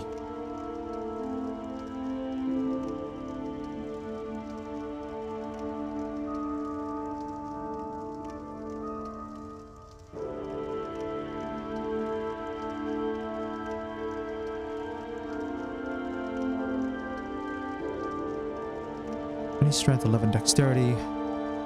Then pushes out. Come on, something. It's gotta be something. Something. Oh, this is really throwing me out now. I kind of don't want to go back to Dragon Slayer's Crescent Axe, because that's what drives me towards trying to get the +4 weapon.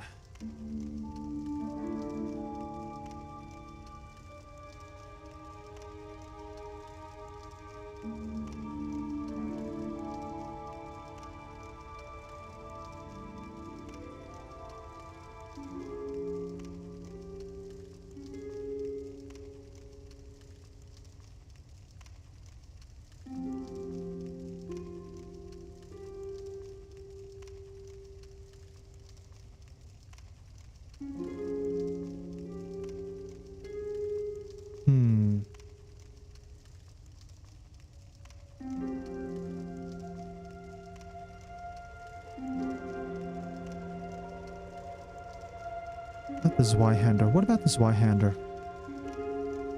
Oof, no, that's Iron Keep. That's a long way away, but it is pretty light. It only weighs 12.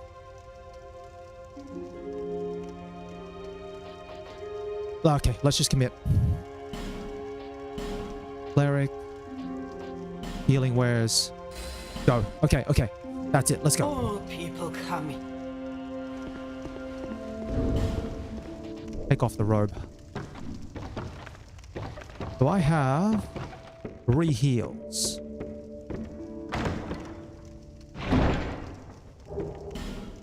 I don't even have the stats to... I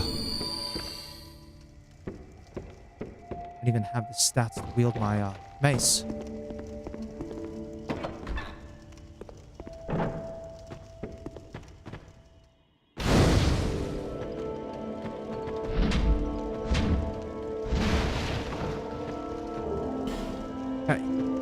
Torch. Skip this area. Go get everything we can from a jeweler.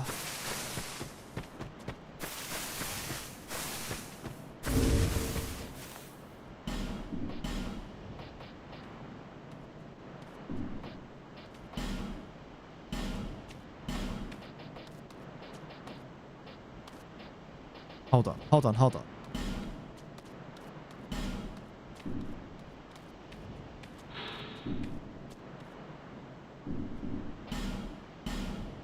Yeah, I need one more point in strength.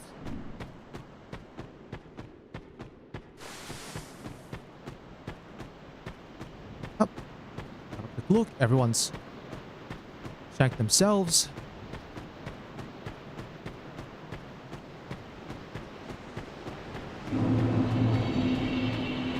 Probably leave the Morning Star, but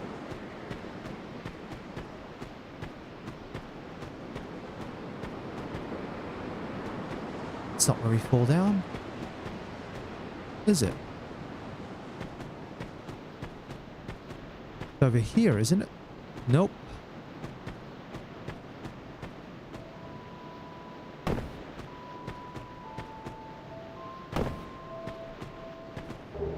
Still, having a Morning Star as a backup is not bad.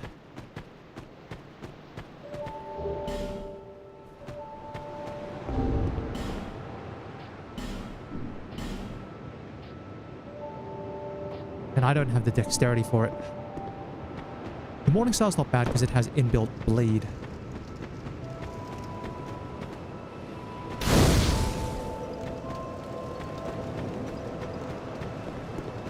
Alright, let's grab the Homeward Bones. Yes, this flask shard.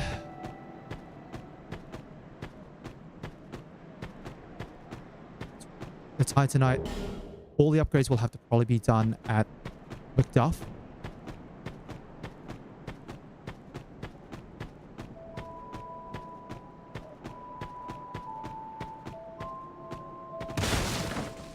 I need to pick up some clothes as well. Something with a little bit more defense than what I'm currently packing, which is like nothing.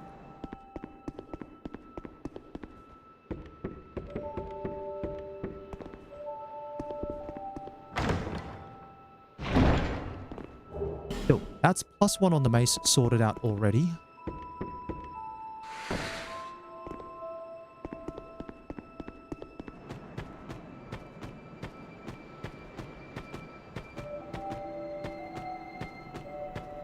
Hold on. Go to the well.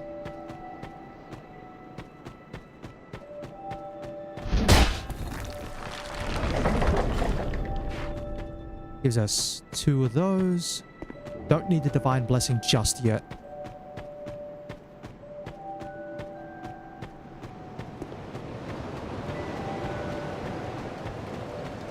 And I probably won't need the Blue Seal either.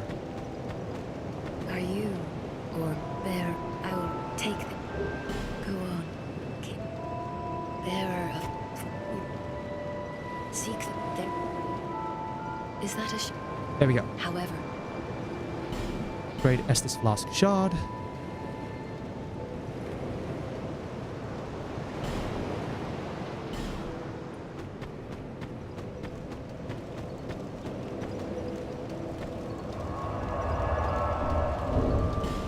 Okay, take that out.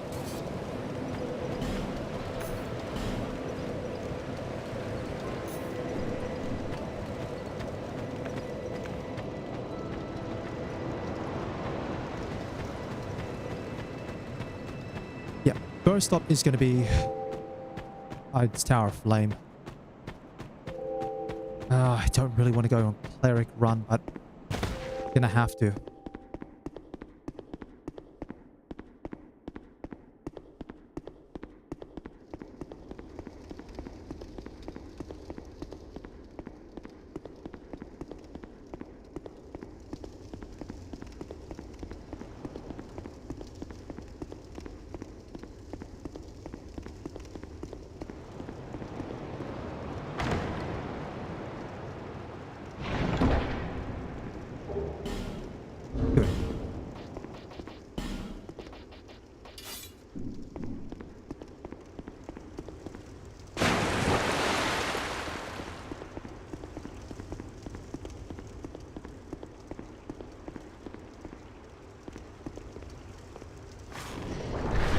Pull that. I should try to pull off the Dragon Rider skip.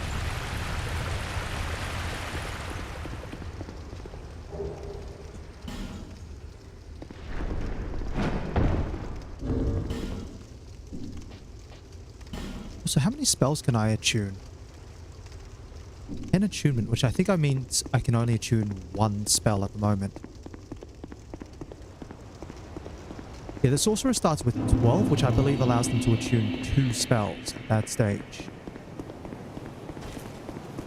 Tuning spells on the Sorcerer is not bad, because again, you get extra casts of either Soul Arrow or Great Soul Arrow. Actually, it's not Great Soul Arrow, it's Heavy Soul Arrow. Me, though, I only get the one, which is Miracle, for heal. Okay, let's go 1.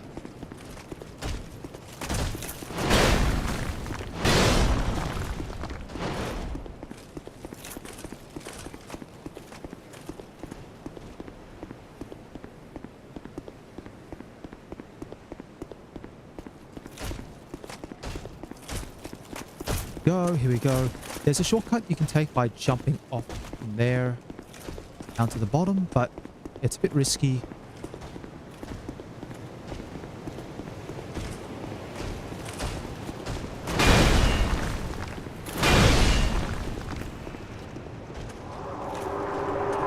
Good, good, good.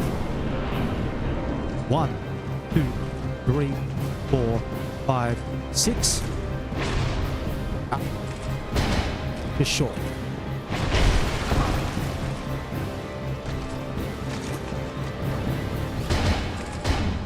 See how much extra damage I'm doing with the mace?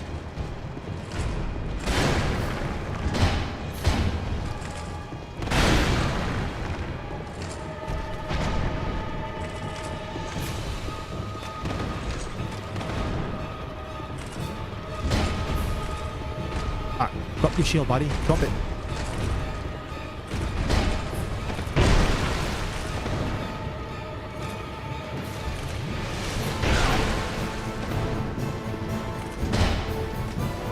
I think it's 7.5 steps.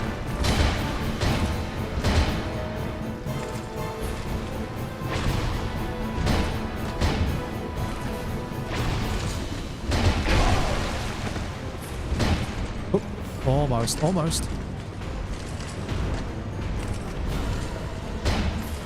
Done.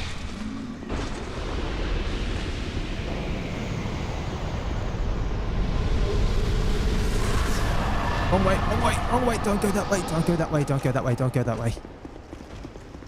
Alright. Do I want to keep Lycia of Lindelt alive?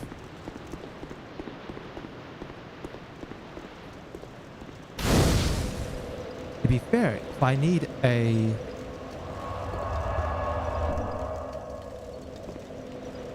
If I need a miracle...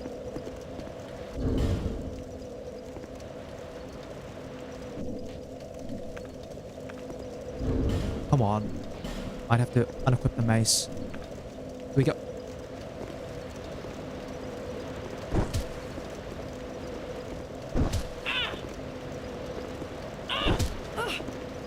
I've no choice now.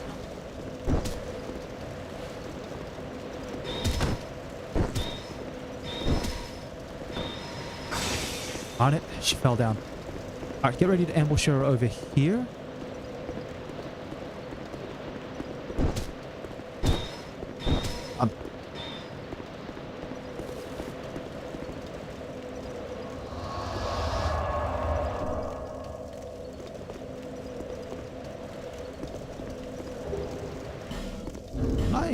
No, I can't use the idol's chime either.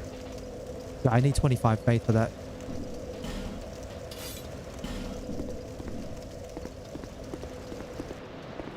Alright. No Man's Wharf.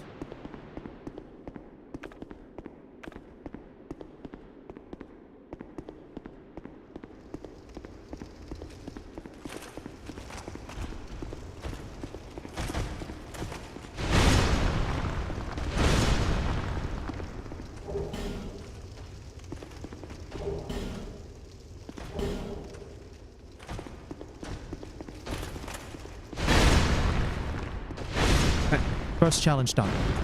I got the Old Knight Halberd. I don't think I can wield that, but Old Knight weapons aren't great. They've got 20 durability at most. It's not ideal.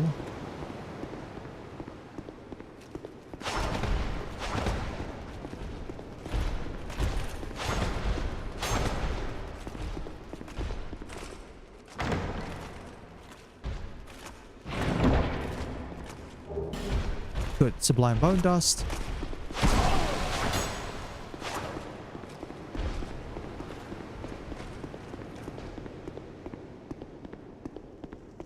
Yeah, the Estus Flask shard that was in Earthen Peak got moved around. I don't know if specifically the one in Earthen Peak got moved into here. But as you run through the bottom level of Hyde's Tower Flame, there's one petrified undead. And behind that petrified undead is the Estus Flask shard.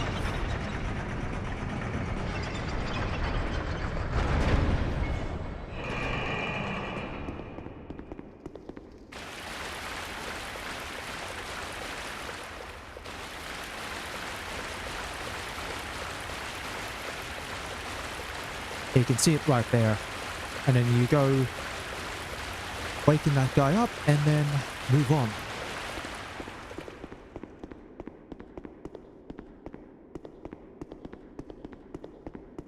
Now for the tricky part. No Man's Wharf again.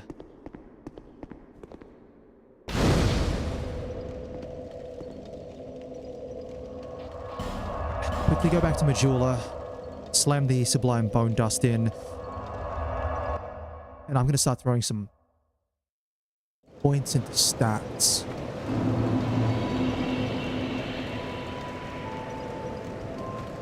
Bearer, seek Level up. So I need... I'm going to have to quickly crunch the numbers for actually upgrading the mace to +10. Give me a second here. I should have crunched those numbers before, but... And I'd say... I wasn't hoping to die at the Brightstone Cove. Not in the way that I did. Bloody falconers. Let me go. Scroll up to... Hammers. The mace.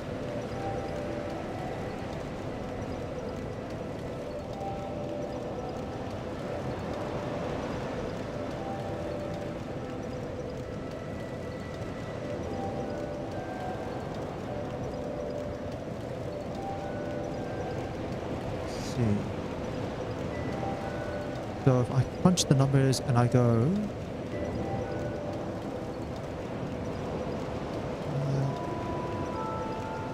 so level 2, level 3, level 4, 5...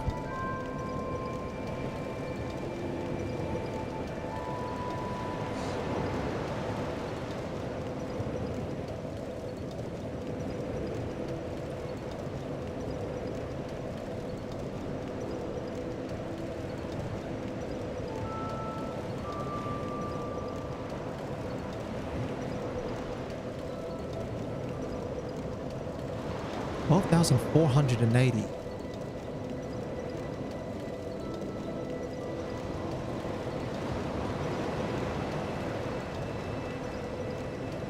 Yeah, let's just double check that.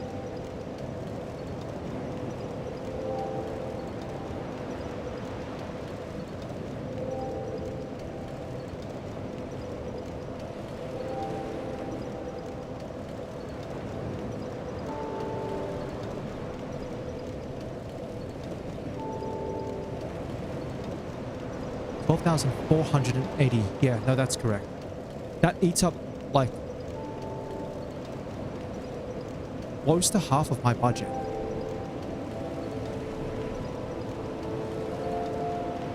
Plus the agate ring.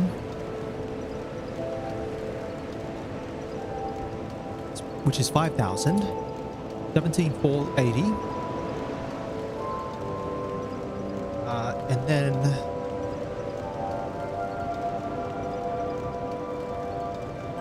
gives me 12,520. 12,520. 12,520 souls for level ups. 1 point into strength. So I basically get to spend what I got on Dragon Rider plus a little bit more.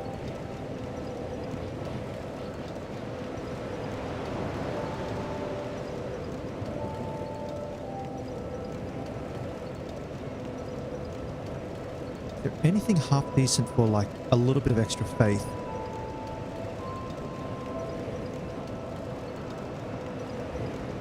Because if there's one additional like half decent miracle that I can slap on for like 13 faith.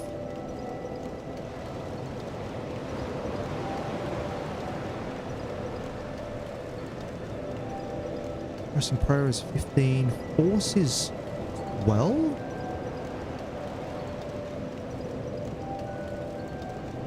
Heal is 12.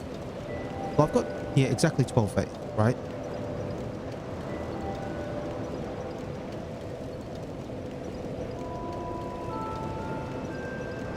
Magic barrier might be an interesting call. The magic barrier increases resistance to magic, lightning, and fire and dark attacks. 150.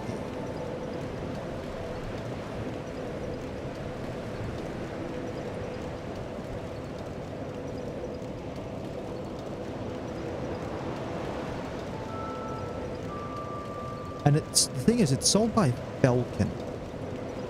So I'd have to actually put points into intelligence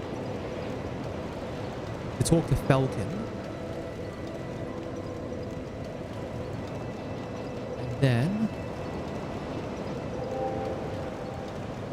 I'm just trying to see how many souls I can spend. Yeah, I'd be stuck. I'd have... If I spend more, I think I'm about in trouble in terms of the number of souls. I have to plan for the fact that I've only got that much. 12 strength, so I can one-hand the mace. 15 vigor. 8 intelligence.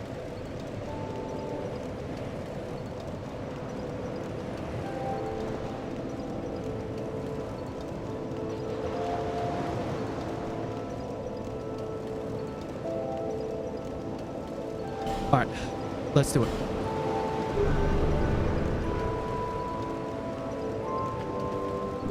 Gonna risk it for the biscuit here.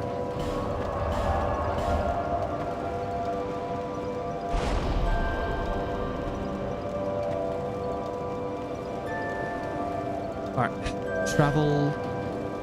No Man's Wharf. And then once I go to Falcon and I can talk to Falcon.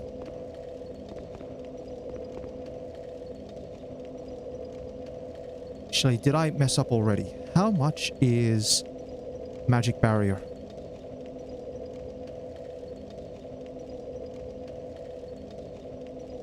You know, magic barrier is what I can't use.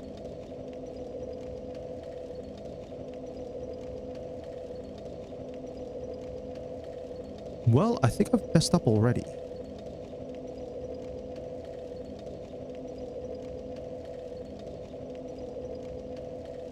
How much does heal cost? 1,500. Maybe I can assign the points to like attunement or something.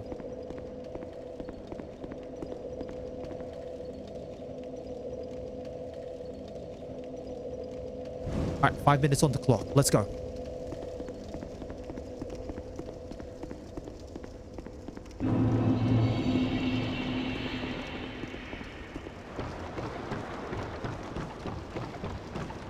There's a summon down there.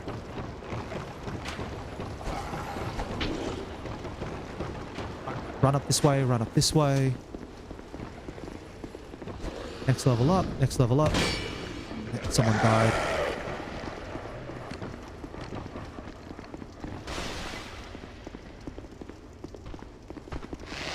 Yeah, no, keep away. Stay away, buddy. Mid force is not bad, but I don't think I can use it.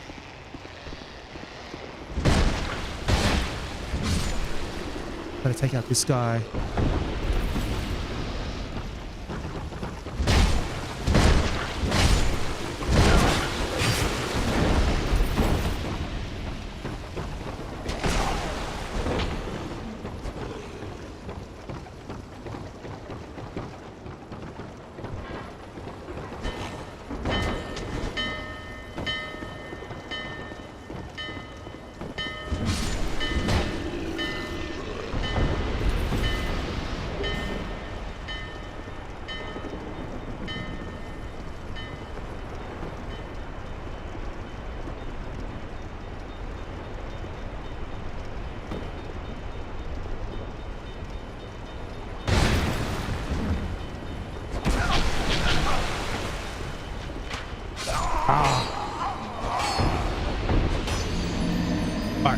At least I know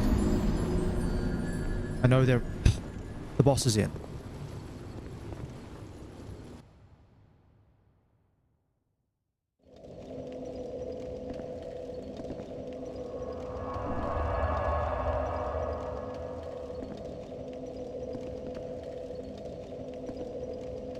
Three minutes 16 on the clock. Let's go.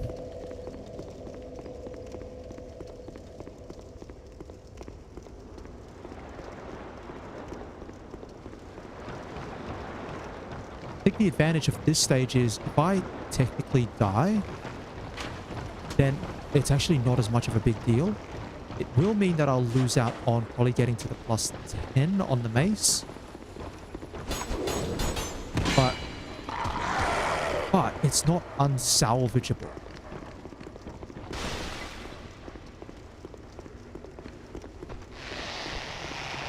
Not unsalvageable by any means.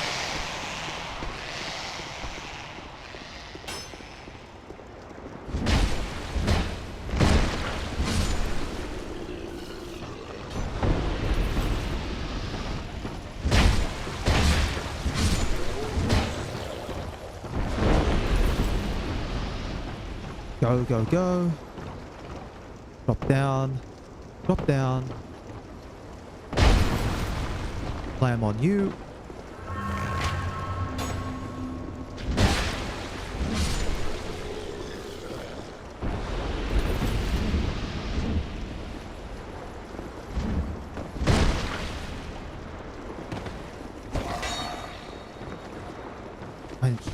I've got a minute 48.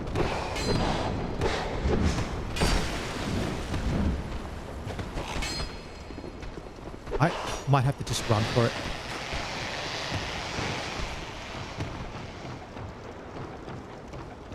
Pick the shortcut down.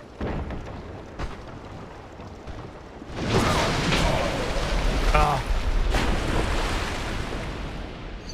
I did kick the shortcut down. Fine. That means I can now go try to get the fragrant branch.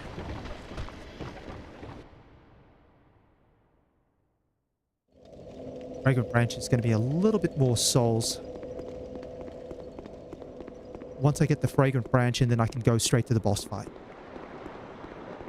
Shouldn't need the torch for this part. The main reason you're concerned about torch time is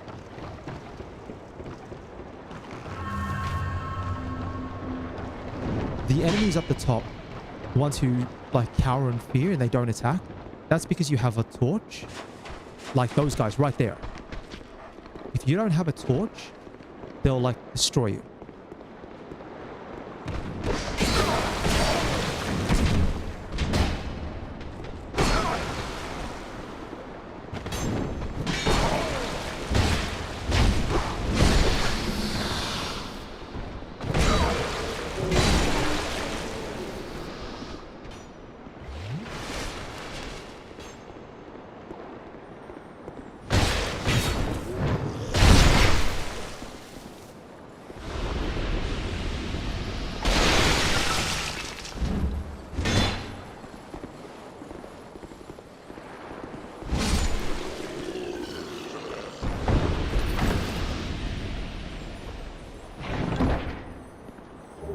Okay, fragrant branch.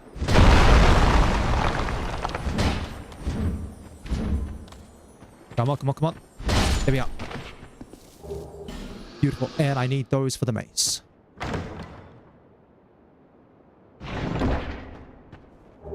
Well, soldier's ring.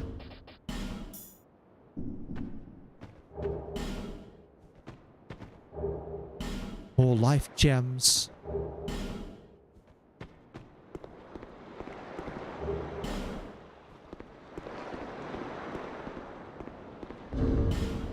Do I have anything I can throw?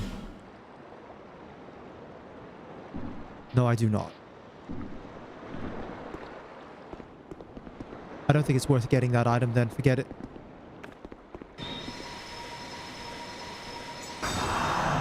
Yeah, that's a heal. That's slow as.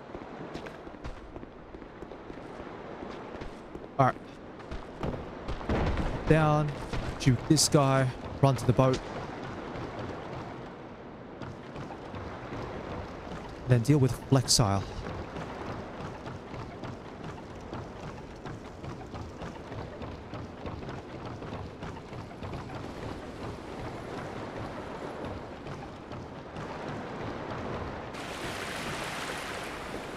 Here we go.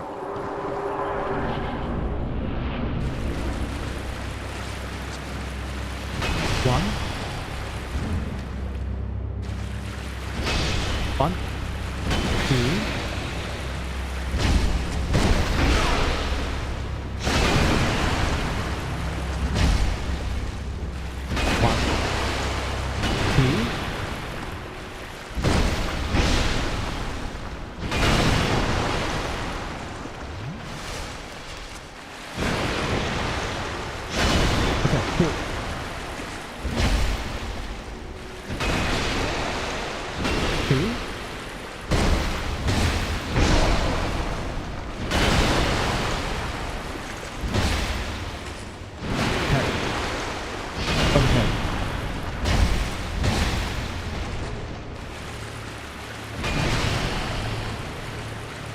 Water starting to rise now. 1,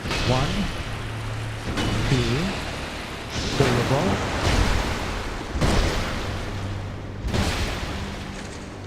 Okay.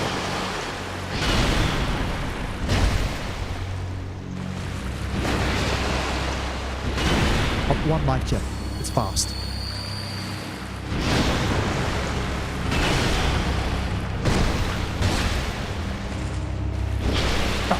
I got. Thankfully,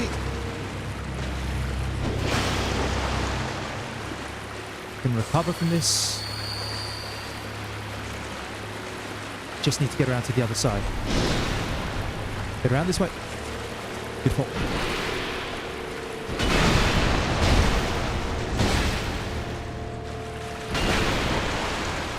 Two. Forward roll. 1. 2. Keep some stamina.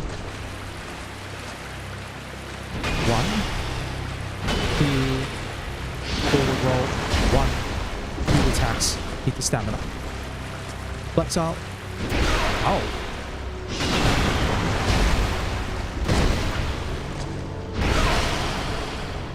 Delay the roll.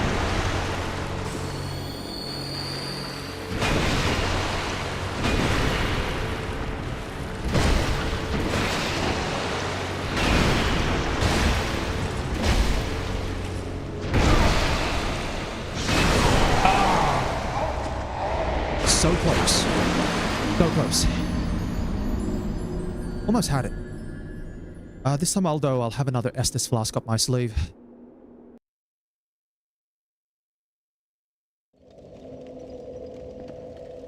Alright, let's just go.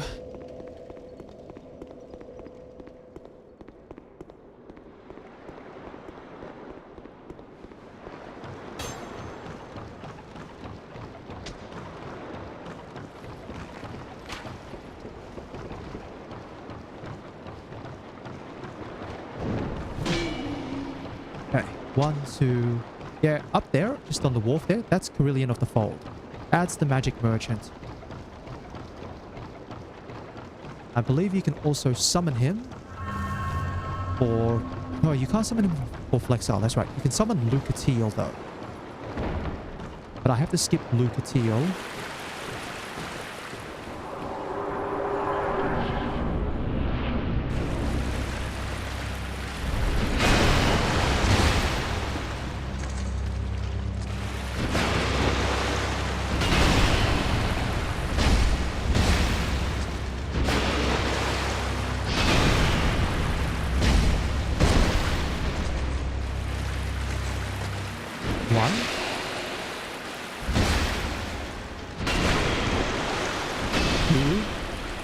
Okay.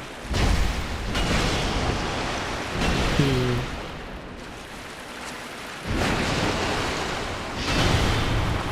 1, 2. 2. 2.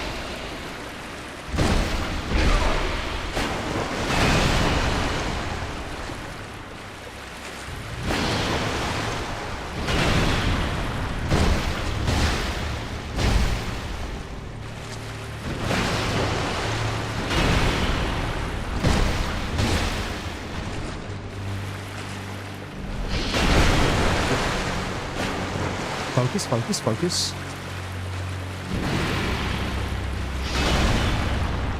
1 flask.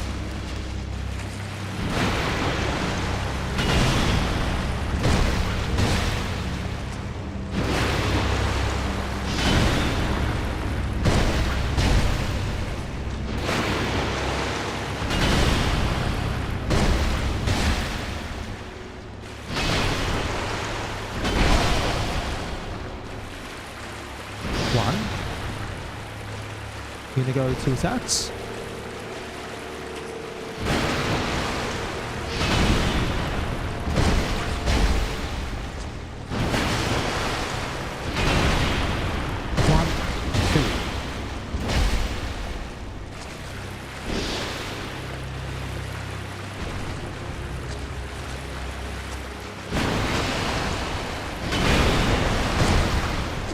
Done. Beautiful. We're out. Now it's just a matter of getting to Strayed. And there's a fair bit that we can do here as well, because once we get Macduff up and running, then we can go start upgrading this mace.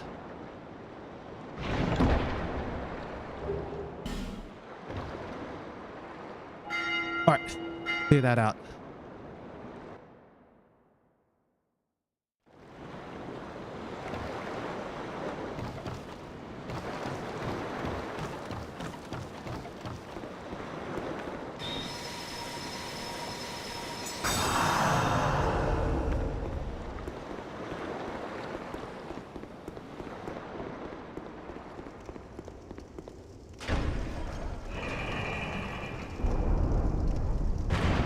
Looking so pretty, am I? Not at all. But one thing to note is the Archdrake's robes are like heavy.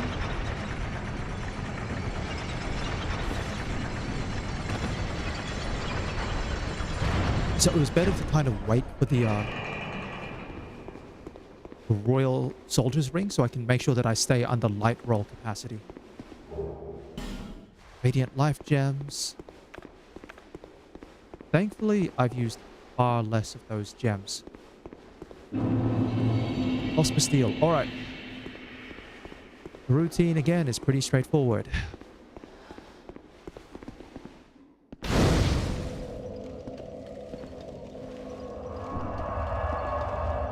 have to try and open the gate. Clear the way to Macduff, get the antiquated key, get the dull ember.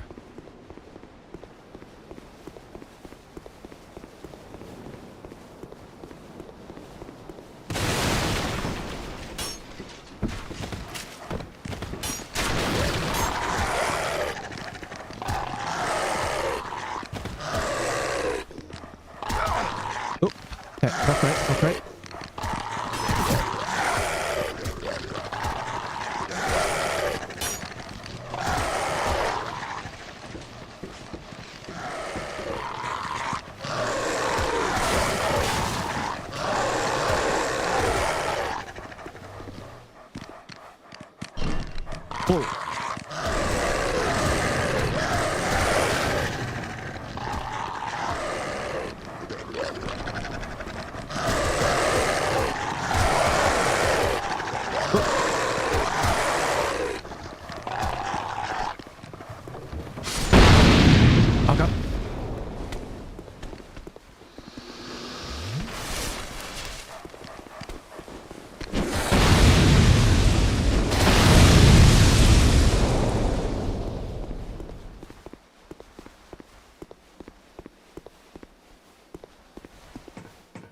We go, up we go, up we go.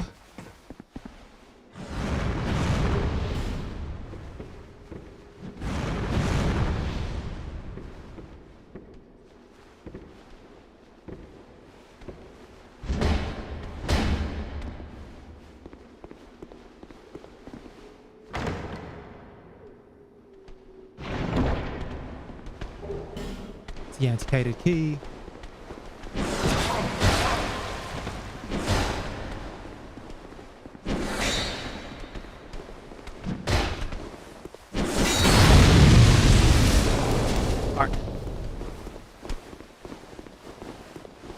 Now it's a matter of running.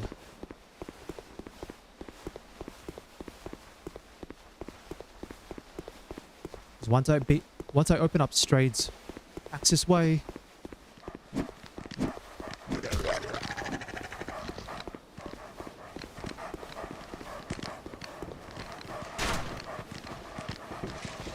sorry, pursuer, not now, not now. I've got to go.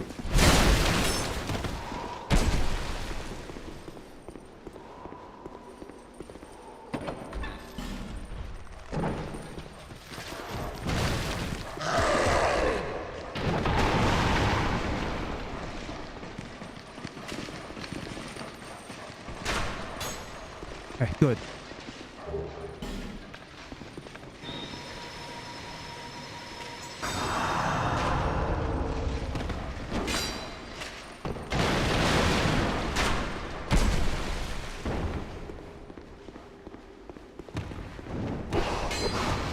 Go this way, go this way.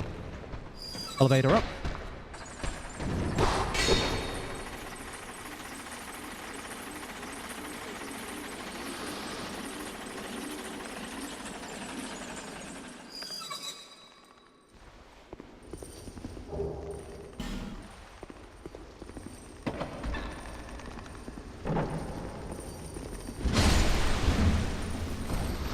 Deal with these guys.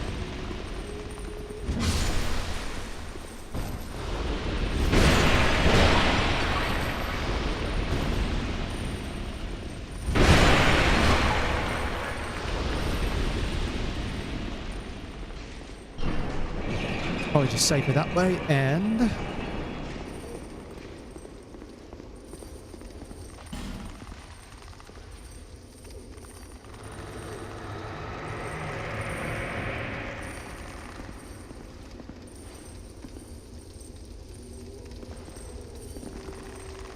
let me in.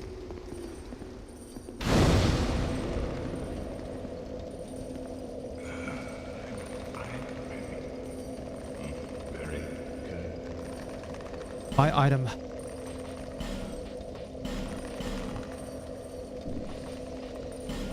You can buy Dark Orb. Splendid Life, too much. Pyromancies are always a fun one, but a bit expensive. And then that's Magic Shield, or the Strong Magic Shield.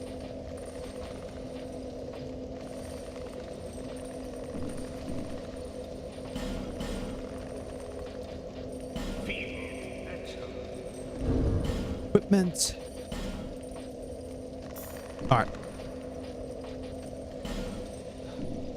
Still not much I can do about that.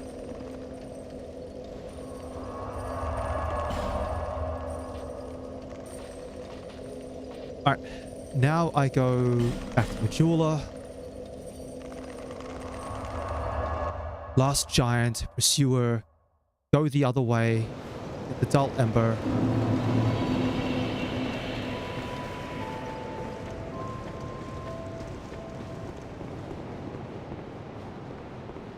Don't forget, I'll need to get a firebomb. I'll buy one firebomb.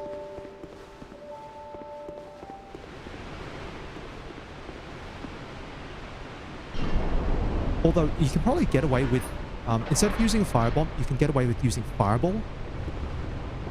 So this is one advantage of the cleric option or the sorcerer option. Anyone who has at least enough attunement to put a spell on. Instead of having to buy a firebomb from Malantha in order to block the shortcut that you use to try and get to the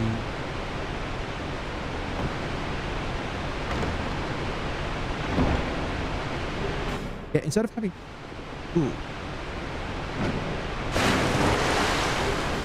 instead of having to use the firebomb, you can use fireball. Same thing with Lost Bastille. Using fireball is a really good option for if you've got the attunement slots. Now the knight doesn't have that option, but I'll probably put it on. Hold on.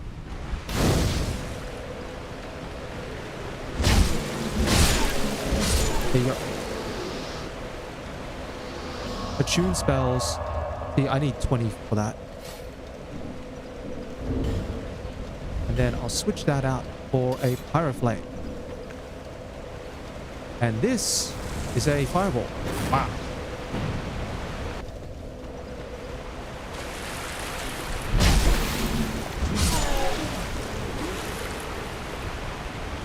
Now, if I get a half-decent shield...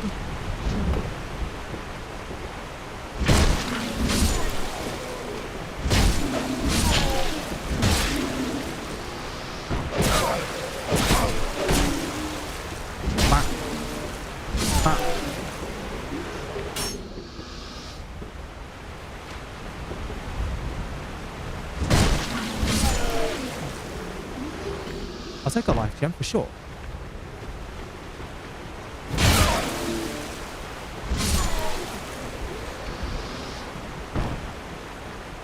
Okay.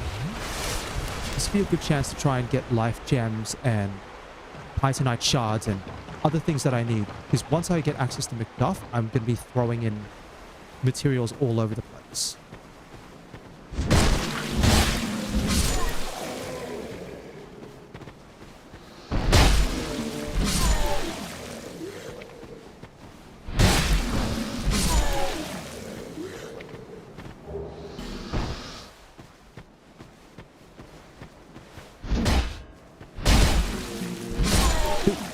we go.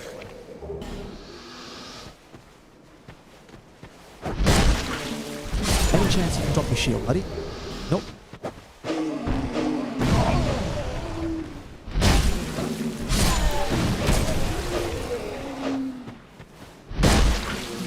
What about you?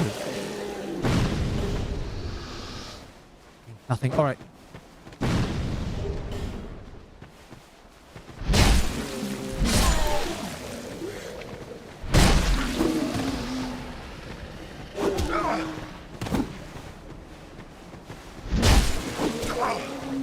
Come on, guys, stop punching me. Hollow infantry boots. Nah. I mean, there might be a case to switch out. Ooh, hold up. Buddy. Let me down. Okay, now you can come down. There. Jeez.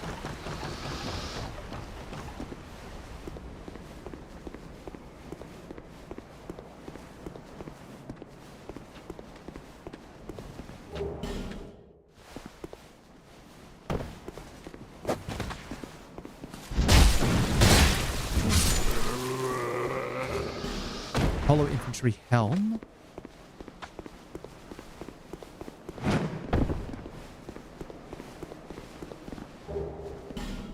A short sword.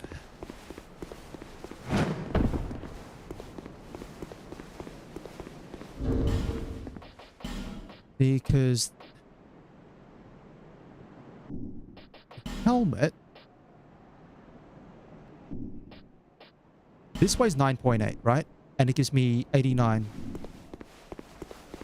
defense. The armor that I would have to wear would have to be a bit more weight or defense per weight efficient than the Archdrake's robes.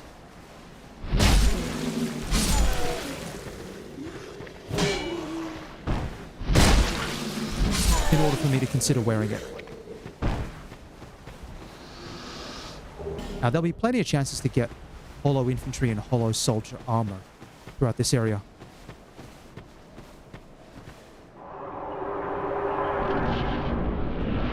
Just a question of whether it's worth it or not.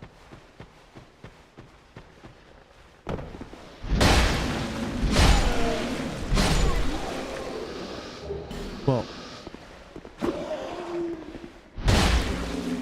boots again. Don't need the boots.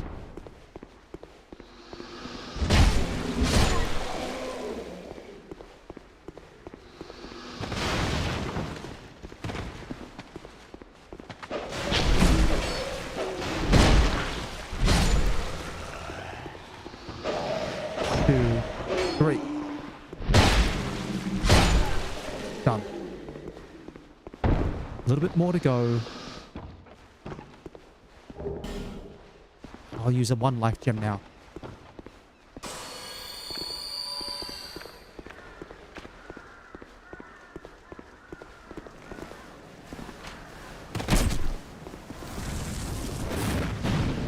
As the fireball.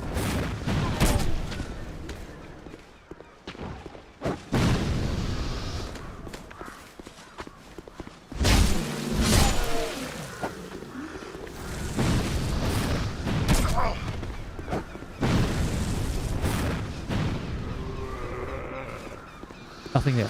All right. Yeah, fireball's really useful as well, in that it gives you a long range attack.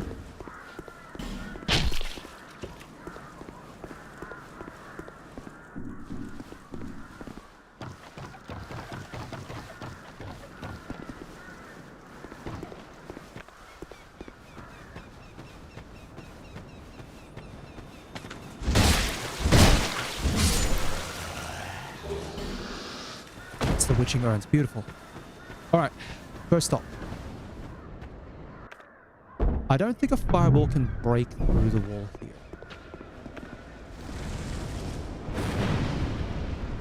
Yeah, the explosion I don't think it's big enough, but it can trigger the explosive barrels from the other side.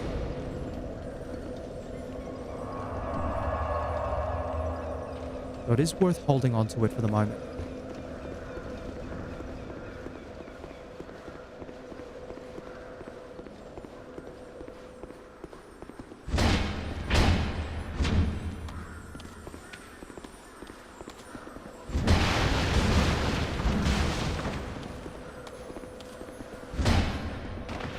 I'll get you.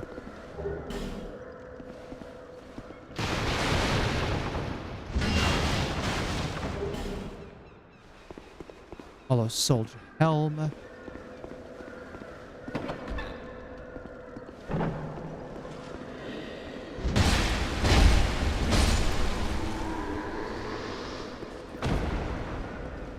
Right, right.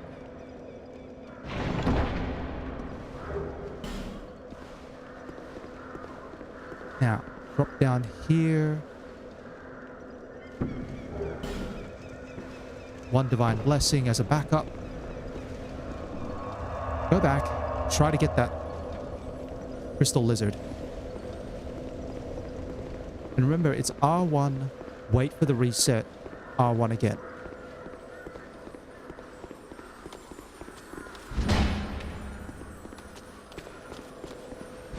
There we go. That's it. That should be plenty of Titanite shards. I check my inventory.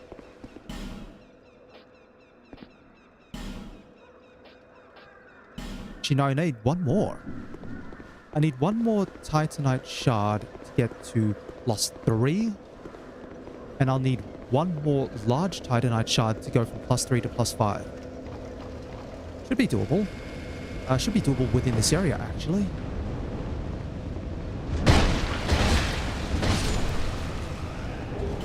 Gauntlets. Fair, fair, fair.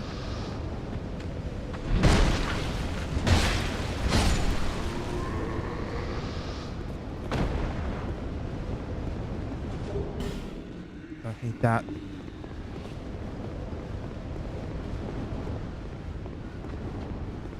I also don't need to go... If I was still going on the route of Dragon Slayer's Crescent Axe, which maybe I could, all things considered, I'd have to reshuffle points around, but I do have the points to do so.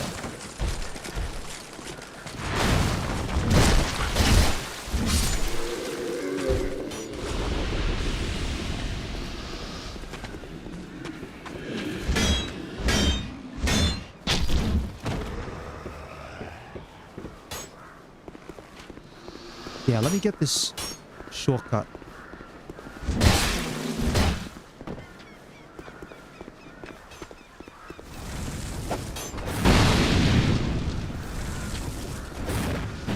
Come on.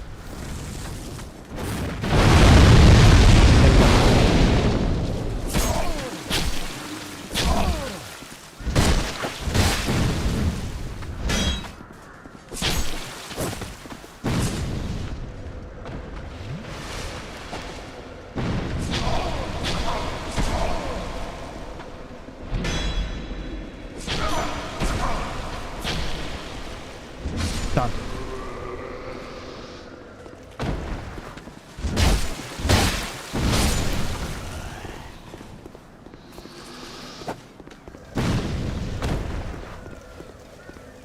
Gotta wait, just gotta wait.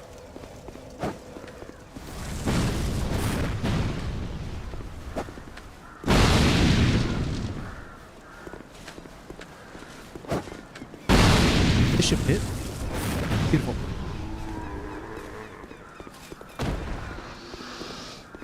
Alright. Might as well try the old shortcut. Try the sewer cheese. Hold on. Up here. Jump across, turn around.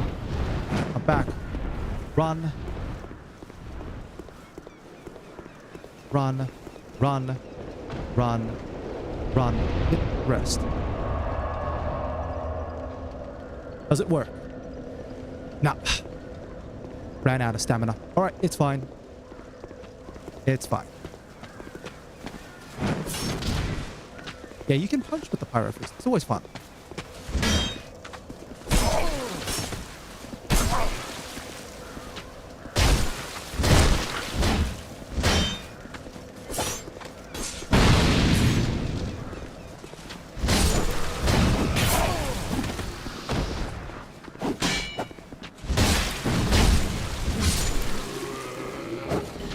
Hello, soldier armor.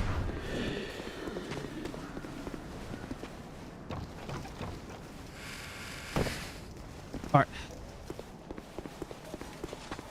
Let's go this way. Take out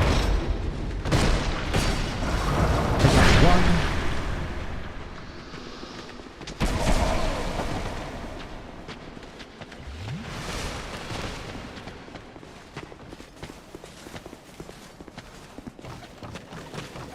How many of these guys are going to follow me up this way?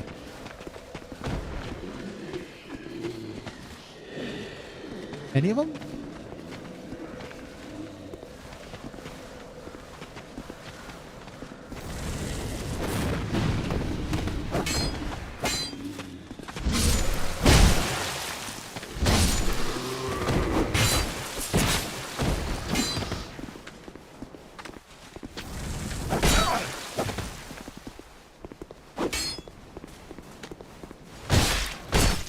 Okay. We're fine. We're fine. Situation is salvaged.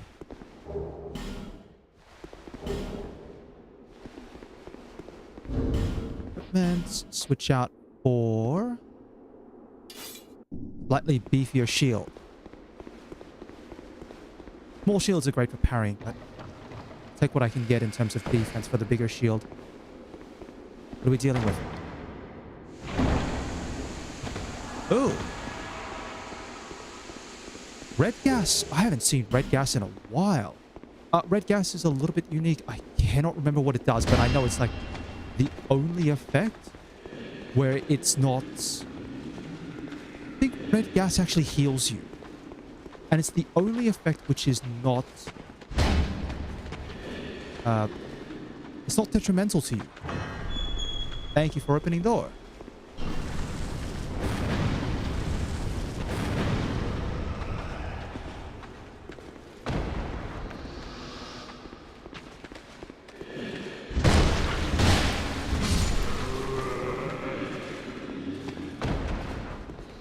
Alright, let's get this guy.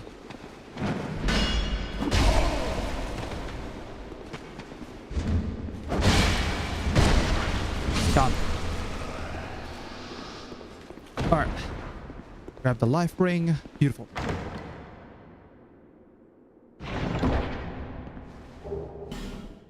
And there's a large Titanite shard as well. Life ring for the moment. Skip that Pharos. We know the other Pharoses that we need to use. I'm going to use one to open up the doorway in the Lost Bastille, which I need to get to in order to get to the boss of that area.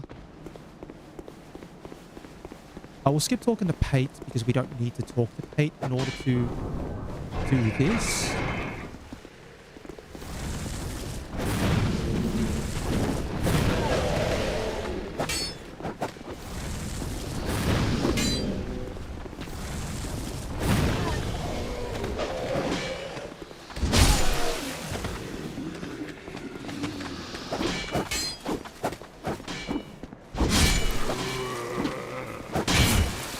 He had one more in here.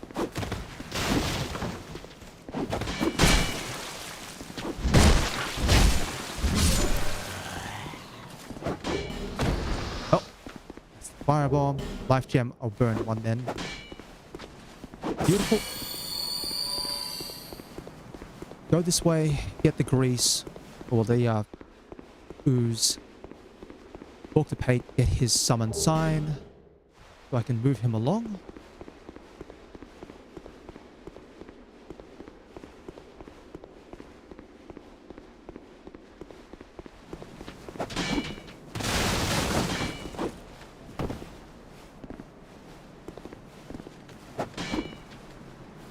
There we go.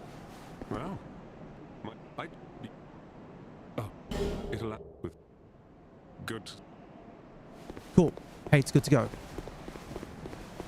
That means we're good to go on the Lost Giant.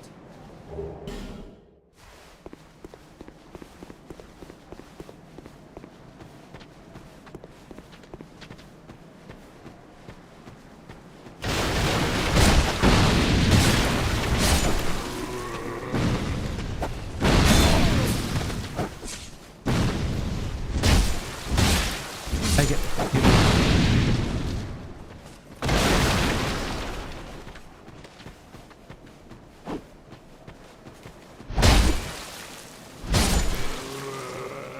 All right.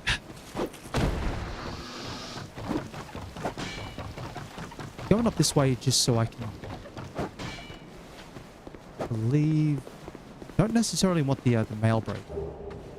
The light crossbow is always helpful. I don't think I have the stats for the heavy crossbow, unlike with the knight.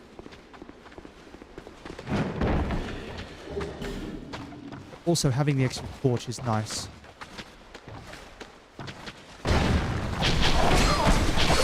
Please. Okay, absolutely cold-walled. It's fine, it's an easy spot to get to. I can probably play a little bit of range using Fireball as well. The weakness of Fireball is because you can't really use Fireball while casting. I mean, you can, but it's harder. I should say, more specifically, using Fireball with binoculars is a bit harder. Although bino aiming is always fun in this game. So bino aiming is you use binoculars in one hand, either your wand or your talisman or your pyroflame in the other. And then you basically you can aim your fireballs or your spells.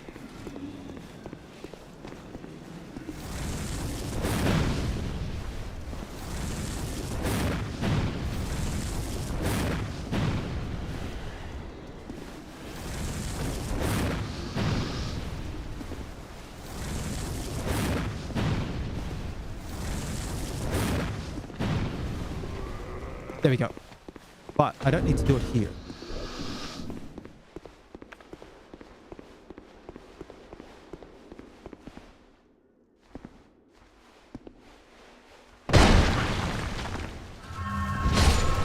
Done. Easy salvage. Oh, and a bee sword. Bee sword might actually be a consideration.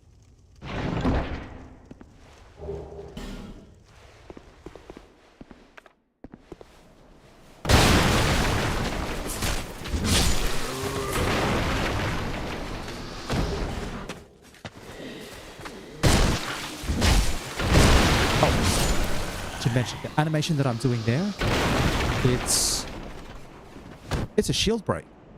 If it hits an enemy who's shielding, it puts them straight into break animation, and then you get a free critical on it.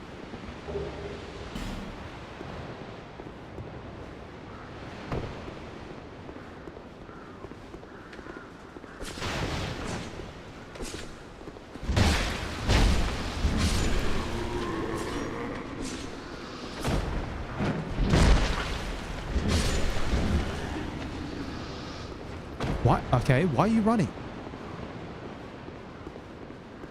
Why did you run? I have no idea. Someone's decided to bolt. And I believe...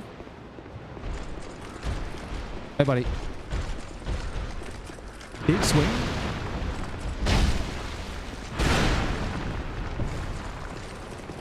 Alright. You're going to go 1, 2. Go slam 1. Ooh, fake out. 1.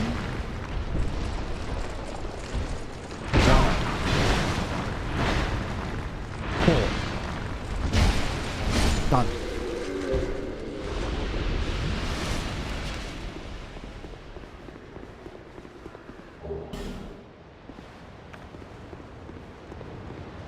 Alright, let's run up here. Trigger the ambush.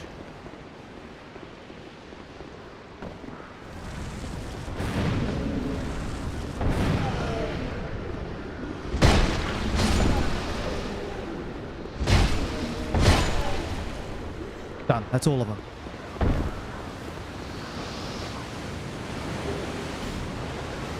Alright, now I've got more options before I even start upgrading at Macduff. What options do I have? Can't even wield the B sword because I need 11 dexterity. Hand axe is an option.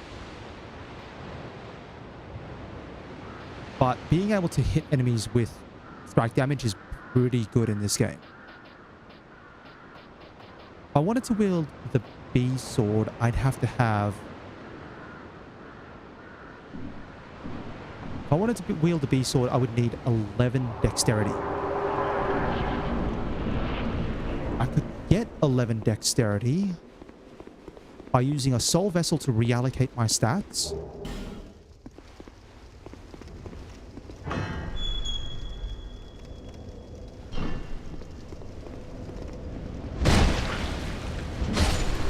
If I use a soul vessel to reallocate my stats, I put 4 points intelligence so I can talk to Falcon.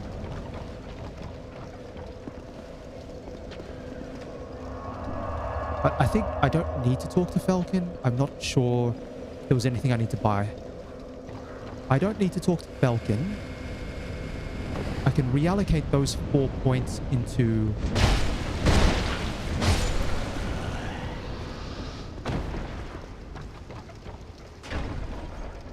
reallocate the 4 points into what, dexterity maybe? That'll bring me up to dexterity 9. I have to reallocate 1 point from vigor into dexterity, and then I'd have to actually remove Tail the Cartographer from the game.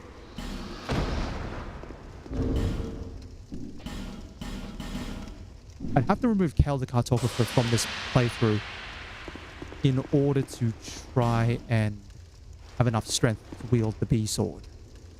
In order to have the dexterity to wield the B sword. What about the halberd? Halberd's even worse. It's 14. Spear is 18. Don't think there's many enemies in this game who are like any of the bosses who are weak to bleed.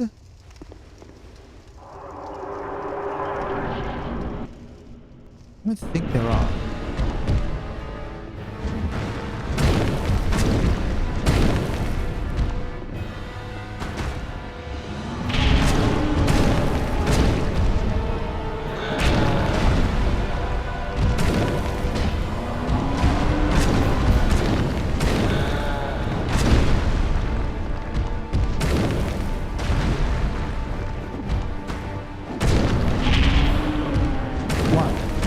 Yeah, this is just straightforward.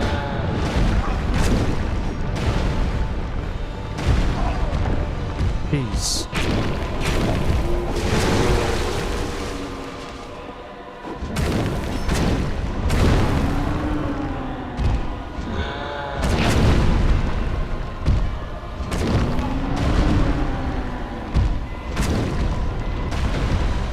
All right, almost there.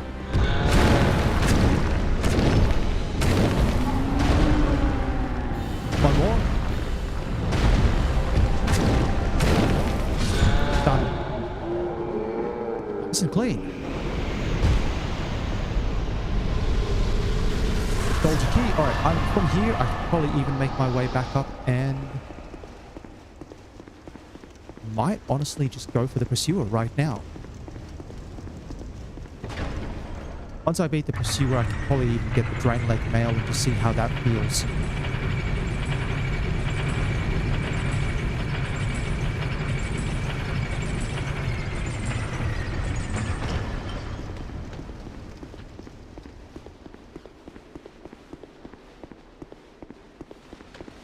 Go through here.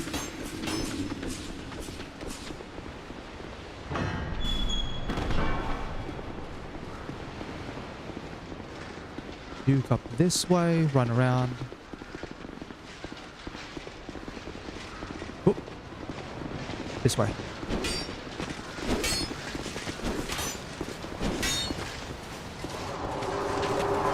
Made it.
already.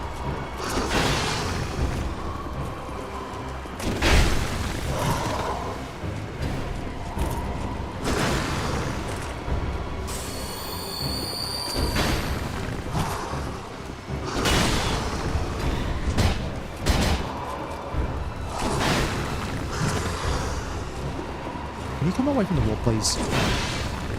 1, 2, thank you. Just a little bit more. Come on, buddy.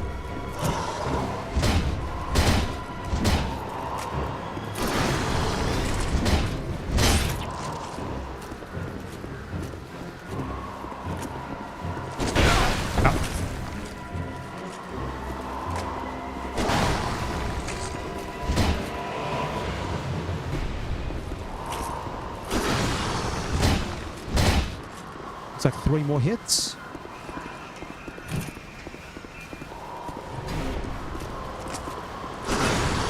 One, two, no, 2 more hits after this.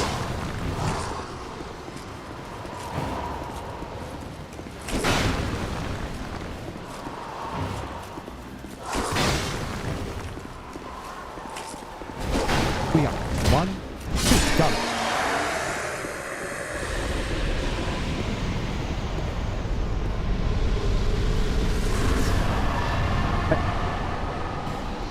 Put on the ring of blades, still under 30%. Drop down here. Drop down here. And go.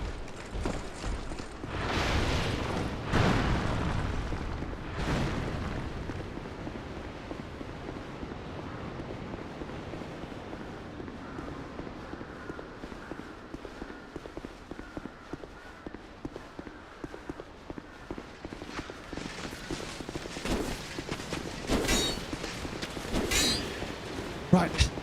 So far it's been pretty clean. So far it's pretty clean. I still need to get up to where I was before. Which means at the very least, Macduff, which should be possible like now. So, Macduff. Gone through. Huntsman's Copse. Earthen Rise. And what was the other one?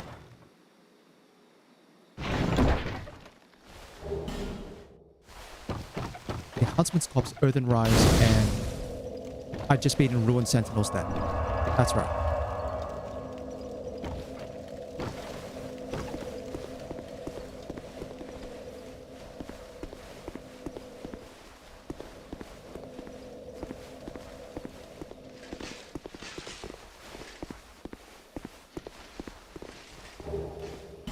Four large Titanite shards.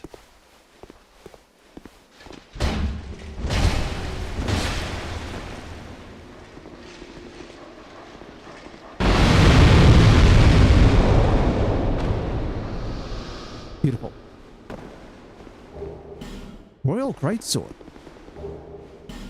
Maybe. I think the Royal Greatsword, though, inflicts bleed. I'll clear this guy out and then double check.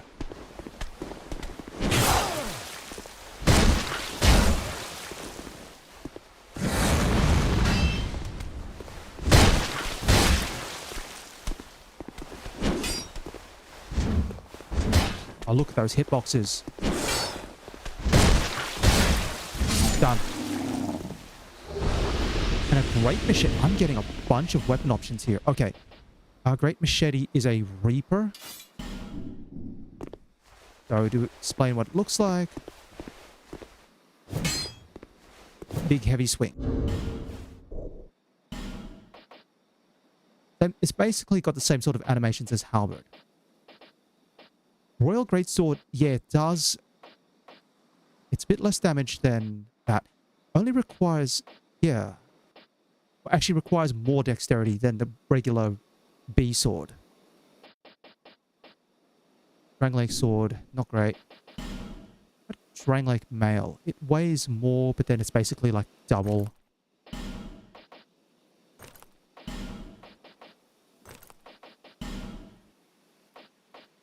slightly short.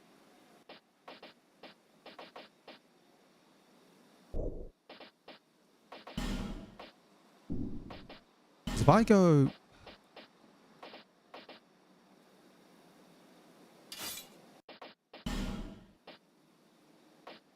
Hmm.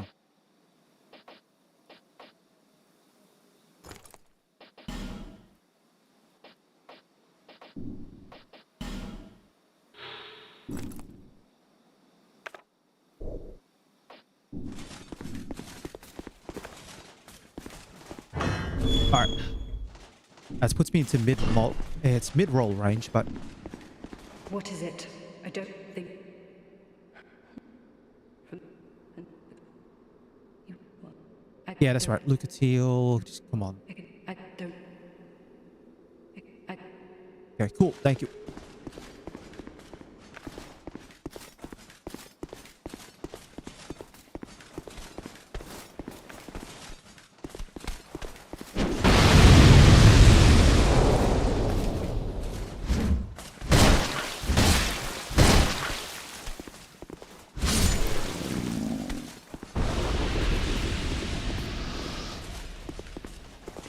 Alright.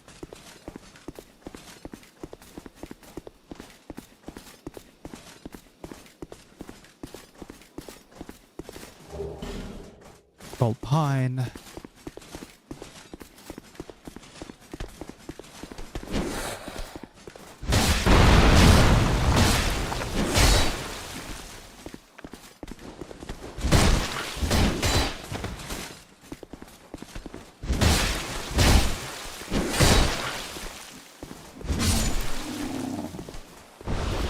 Go. Beautiful. Alright, let's go.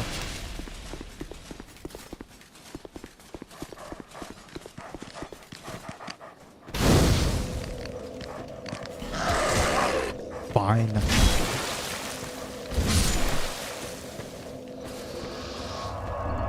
Alright, good. We've got Macduff ready.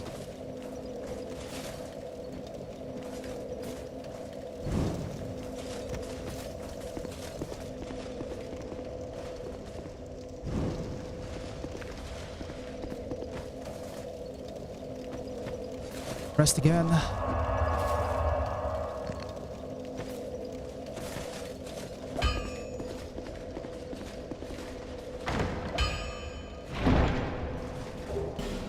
Okay, that should be enough Titanite shards to get me to +6.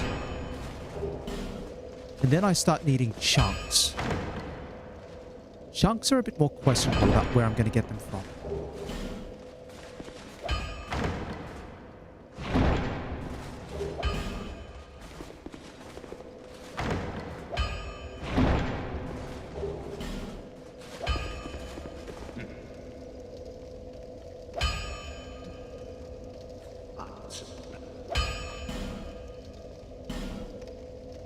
Okay. Reinforced weapon. Yeah. As nice as it would be to, for example, do the Reaper, it'd take too much in the way of stats. Same thing maybe with the bee sword.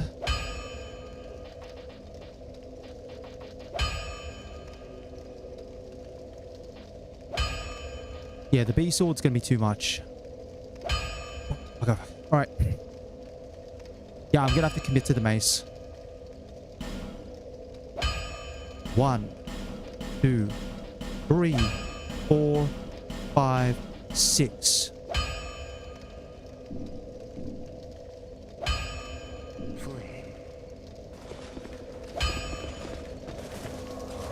Tune spell will go. Heal. There is a way actually for me to get another spell slot. Although it will eat one of my ring slots in exchange.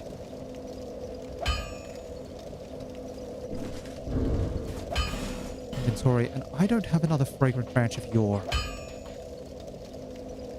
Because I've done a lot of running around, so I need to try and get more fragrant branches.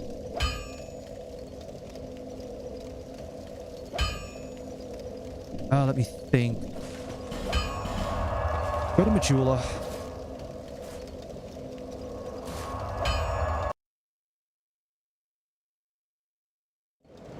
I think if I go through the rotunda, I might be fine. I might have to leave Shaded Woods for the moment anyway. I've got no reason to go towards Shaded Woods and Brightstone Cove. Possibly the only reason would be I think the lizard that's in the doors of Pharos Tunnel has a Titanite chunk. But that's really pushing it.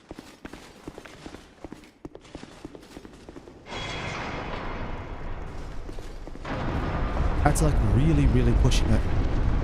It's probably just better to go through Huntsman's Copse and make my way over towards Earthen Peak and then eventually Iron Peak.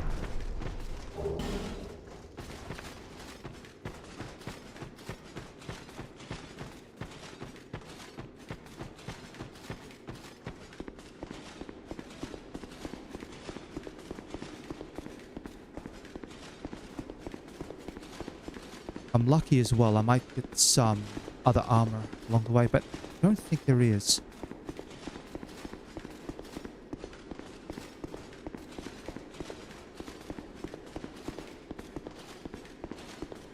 The dark stirs. I see it. The dark has sparked within you. My name is Falcon. I will track with you. What do you need?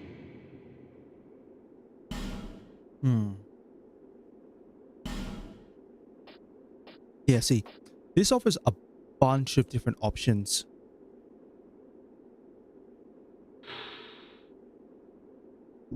This is a pretty good shield if you need to block dark, I'm going to be honest, but it's expensive as heck. The Chaos Rapier does fire and... You can see it there, it does fire and thrust damage split. Pretty high counter, but you need 13, 13, and 14. And in a Soul Memory 30k challenge, you can buy it, but you're not going to be able to do too much with it. This is what I was thinking, Magic Barrier, but I don't think I'm going to have anywhere near the amount of souls for it.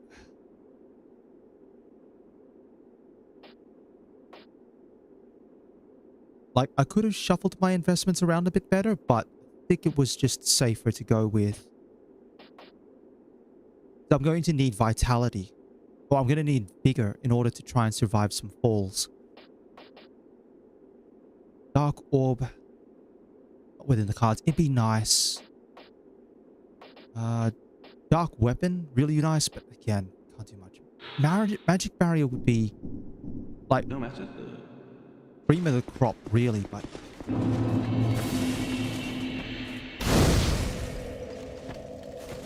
yeah, I might have to go back to Forest of Fallen Giants to go back to Hail that Cartographer so I can get the key.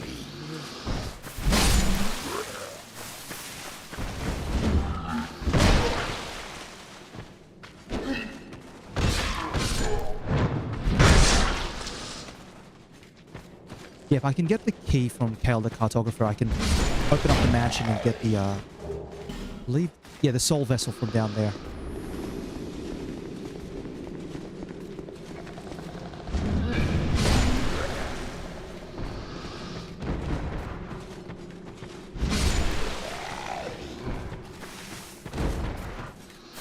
Like, if we're talking why I didn't want to go dark in the end, like, Skeleton Lords off the bat, resistant to dark. I mean, what do you expect? They're skellies.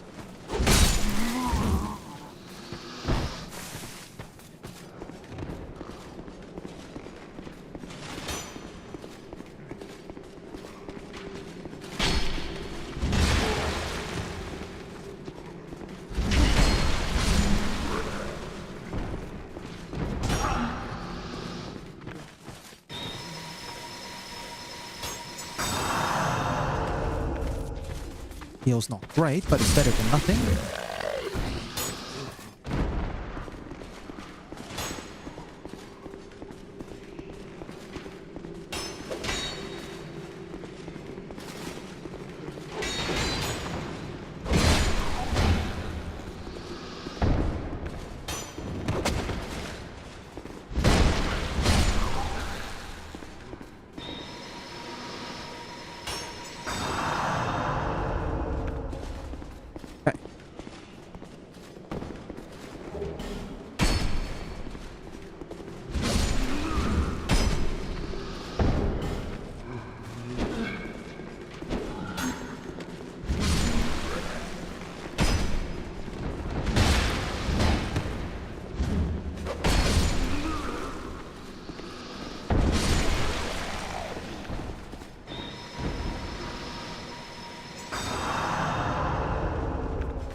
No, actually, there is a good reason to go to... There is a good reason to go to Shaded Woods.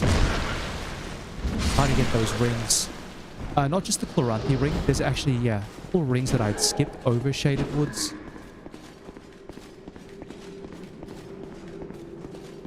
Just in the interests of... Yeah, just in the interest of making sure I didn't die in that area. But yes, there are rings there that are pretty relevant. Although there are also rings in Sinner's Rise. So there's a reason to go that way.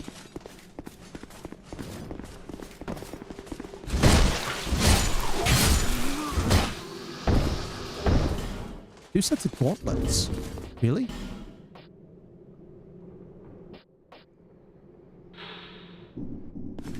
Alright, well.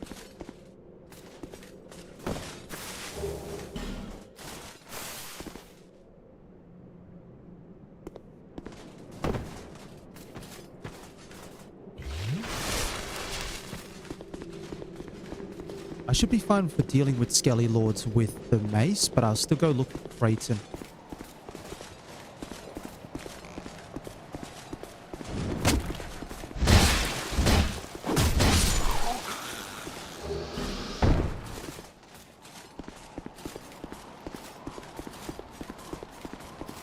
We'll just drop down. And here we go.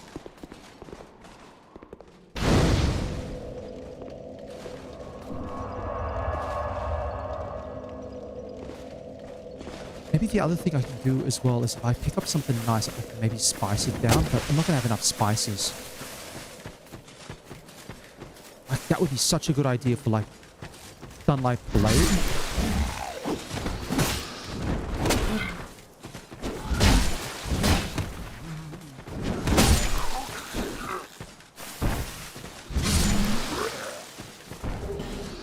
It would be so nice to do it with Sunlight Blade. So using spices to lower the fate requirement of Sunlight Blade. I'm just thinking ahead here.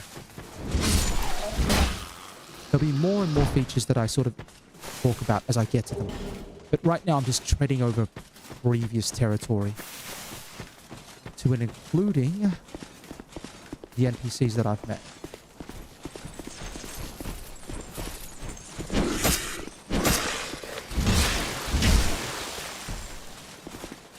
Come on, come on, come on. Big swing. Done.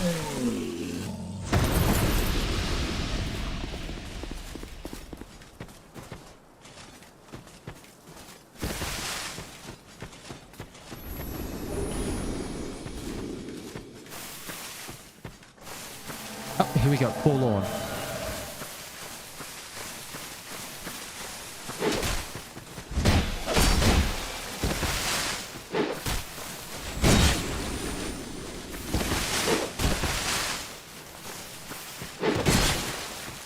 I'm gonna move. I'm not...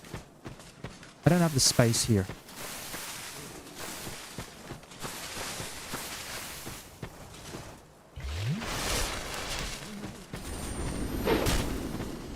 Don't have the space here either.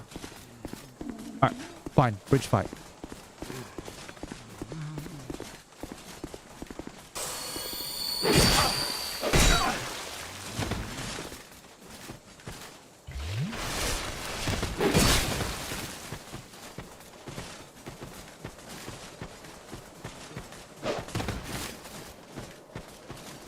Come on, something nice.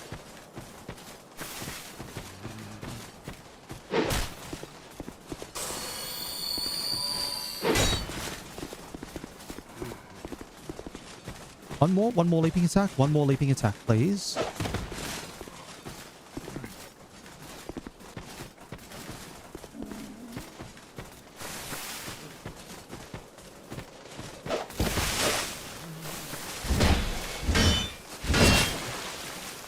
Okay, what was that? Animations.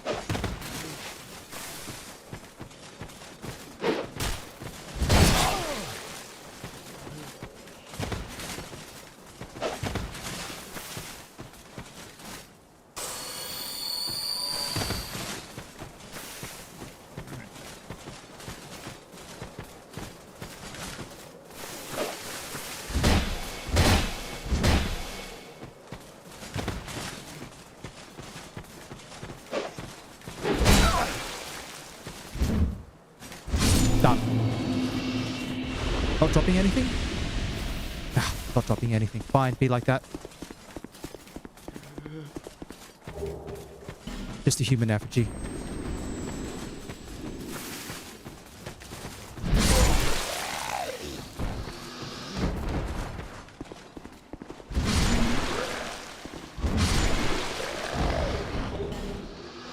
Take the life gems.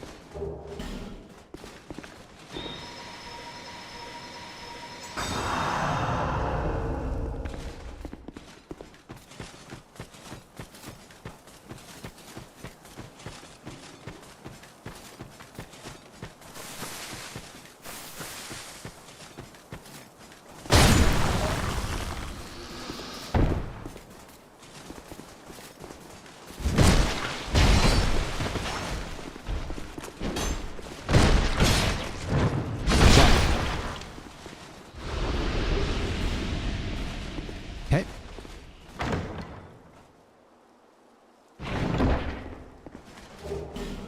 Good. Blown dust. Again, this is all familiar territory. I don't really have much else to say on this. It's a shame.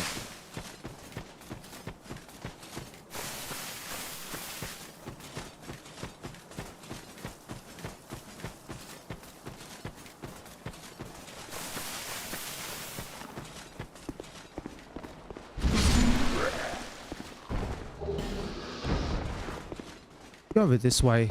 See if we can get the guy to drop down.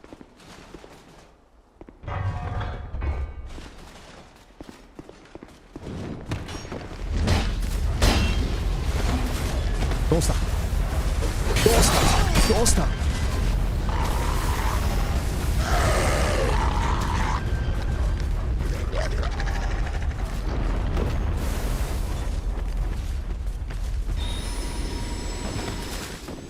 Oh, good, good, good.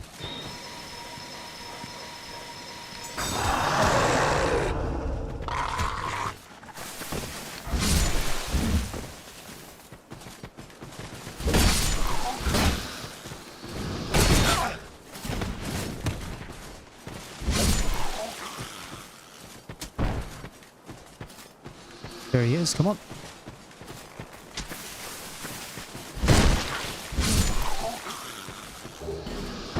Getting the gauntlets.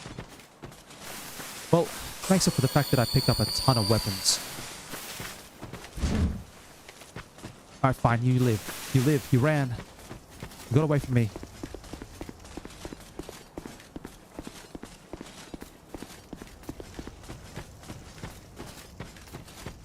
Alright.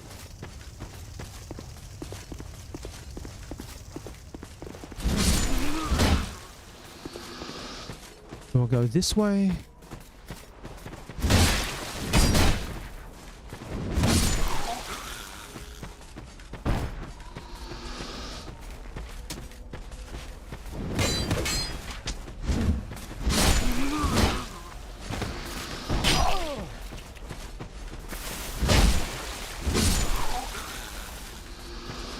Alright, next area.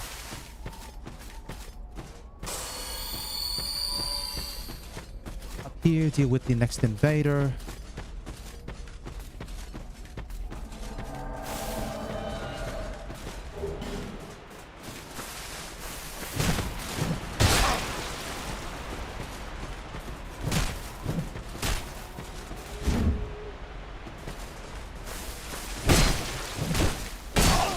I was hoping to parry, actually. Run up to me, please.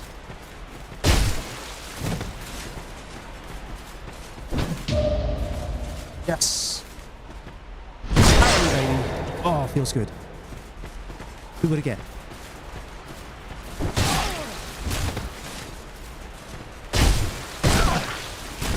Alright, I'm trying to cook too hard here.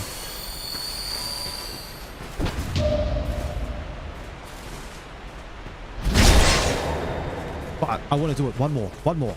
Help me out.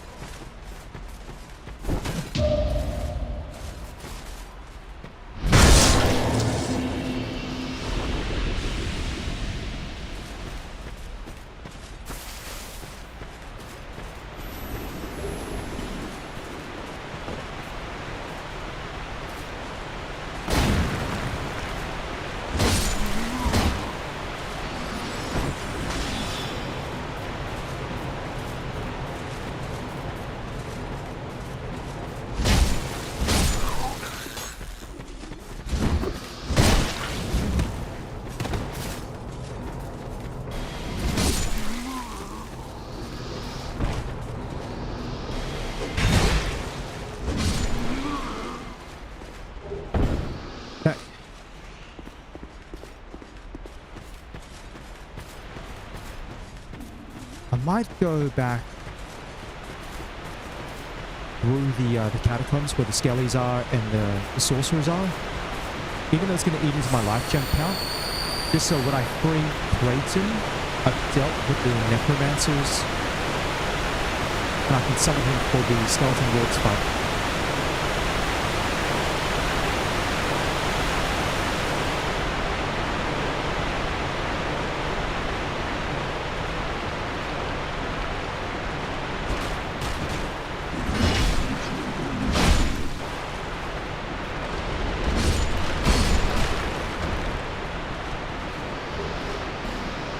Combustion, more Titanite shards. Combustions.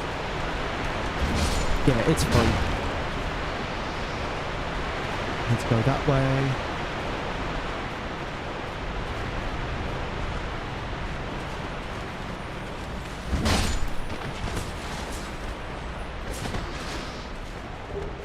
Oh, I'll take that. It's one Titanite chunk as well.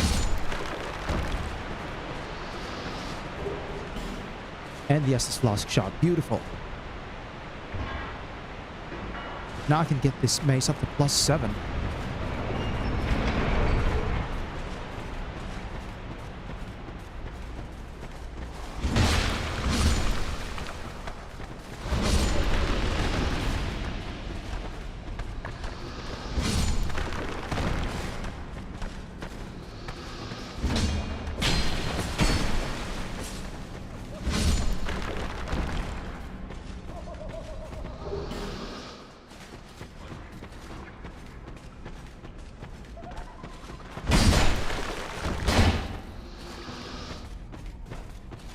Then we do with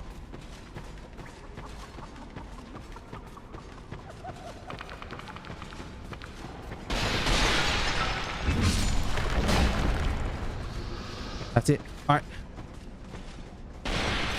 making progress again.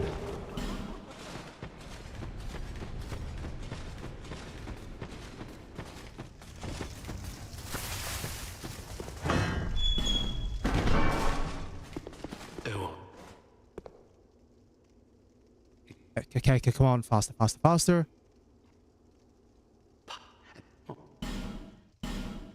Pai. Oh, fine.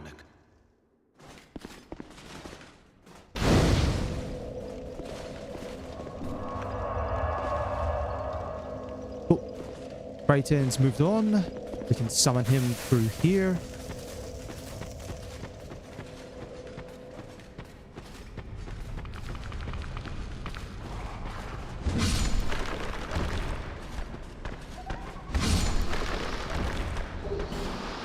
Hold on.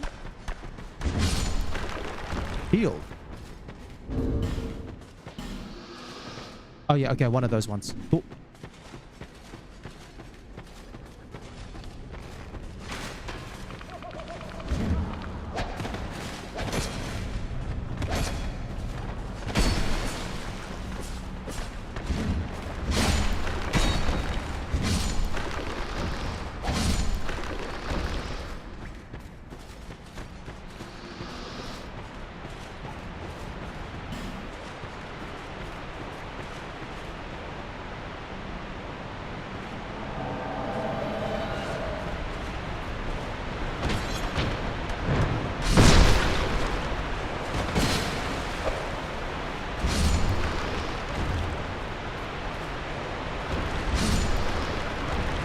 Alright.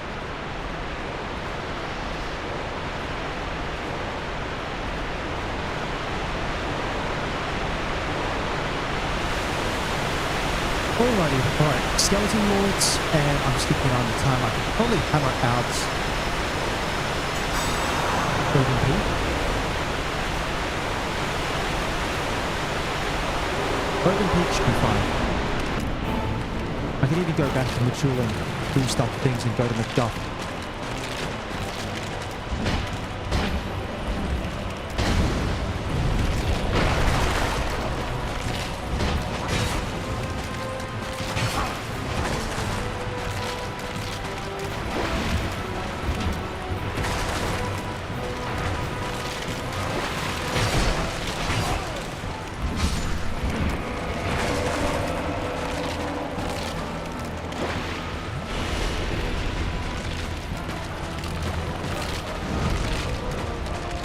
Let's see, what did I bring out?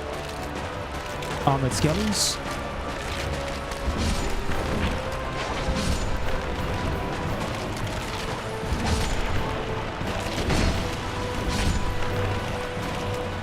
One more.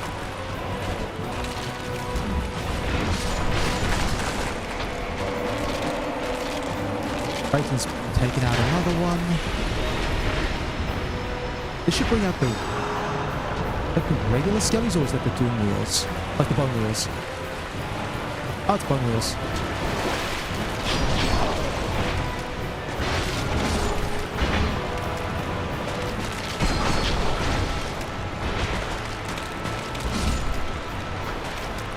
That should be it for the bone wheels.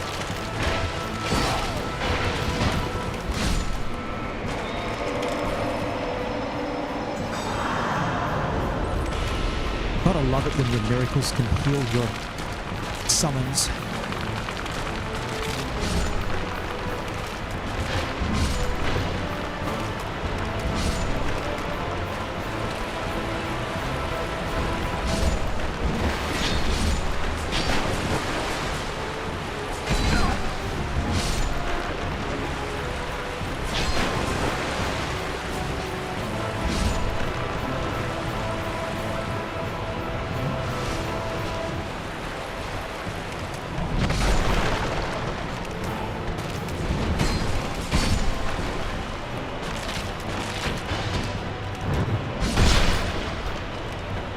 Go crazy, go.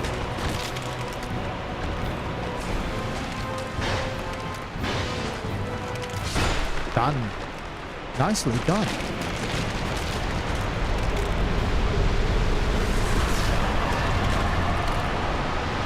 All right, let's go.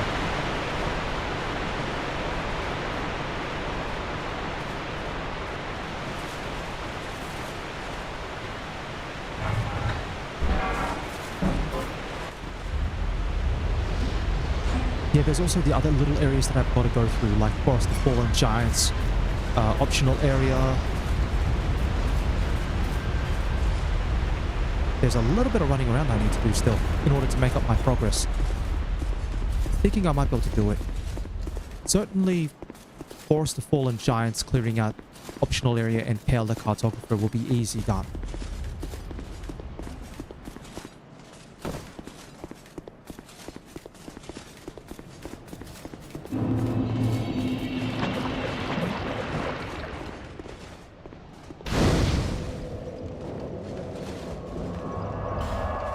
We'll go to Macduff.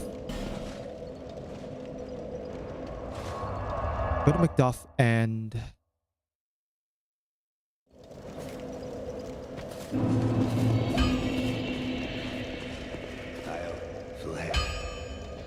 reinforce the mace again. This one specifically, thank you. Alright, so I need 5 more Titanite chunks. And then 1 Titanite slab. Alright, Majula. And then... Forest of Fallen Giants. What else is on?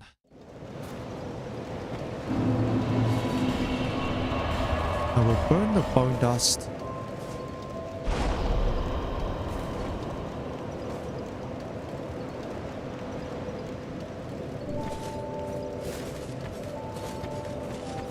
Is that a shard you hit to see light? However... Great. Estus Flask shards.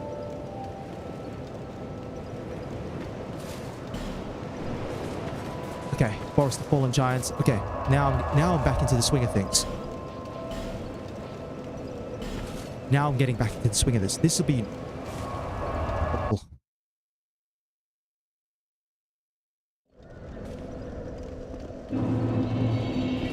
So we'll go down here.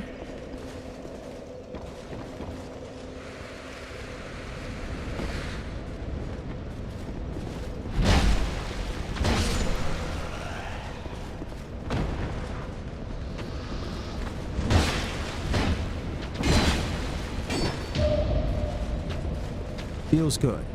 Oh, that feels so good when you land the parry. Just the sound of landing the parry is so nice.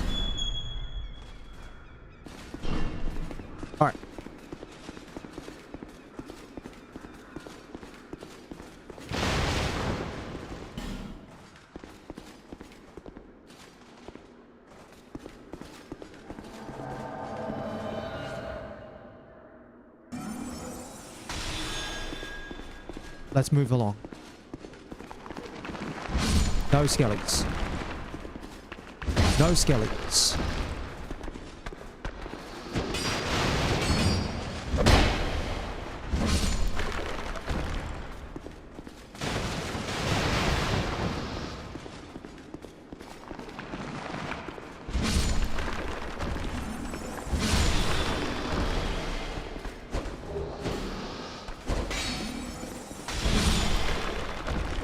All right.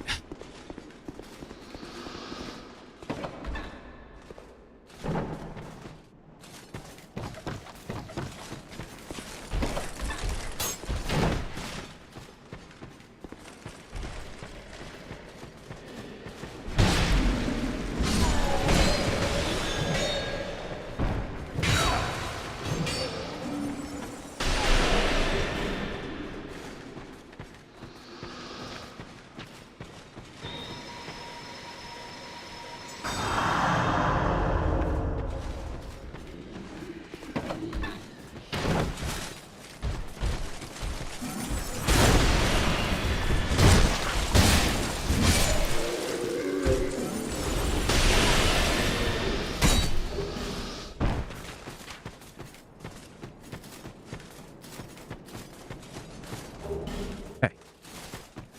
One more enemies. I'll go for the guys on the roof first.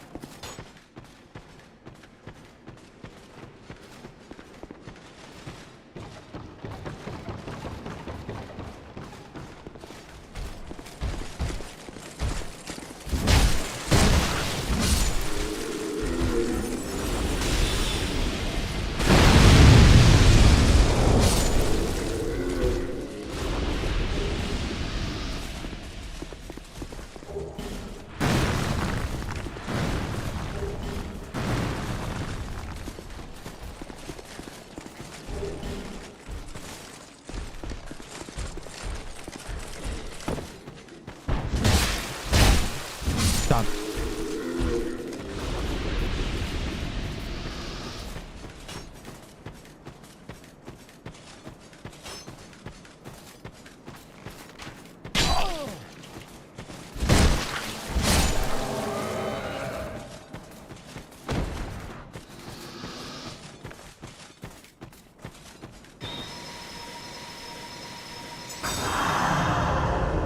All right, here comes the red guy.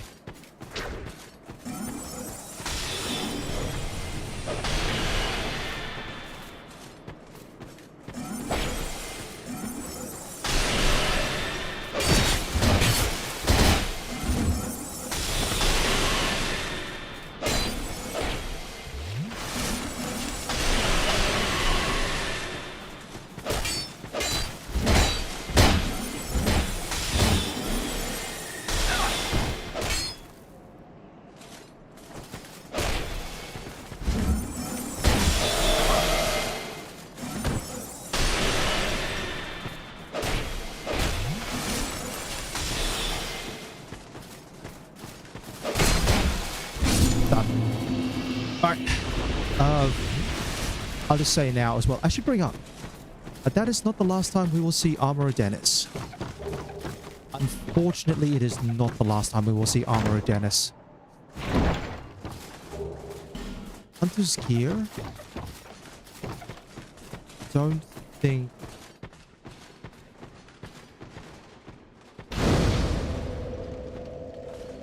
Yep, thank you very much.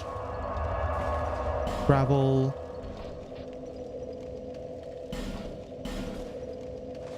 Oh yeah, there was a unique effect there. Nullify human effigies effect.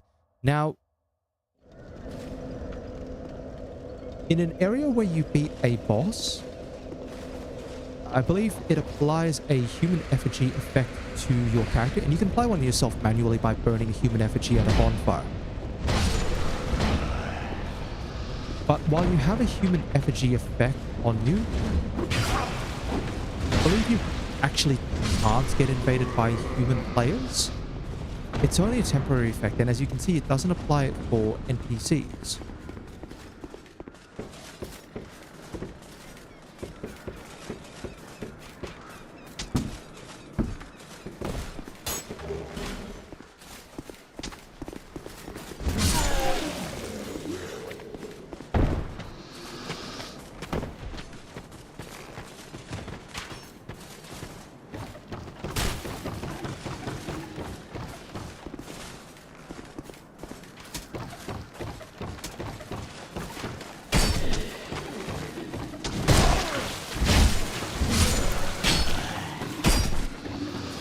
Oh.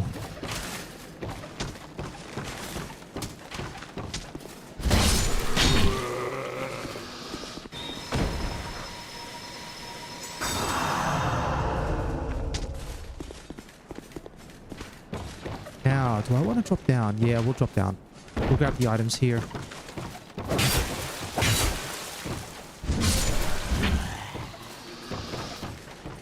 Drop down this way.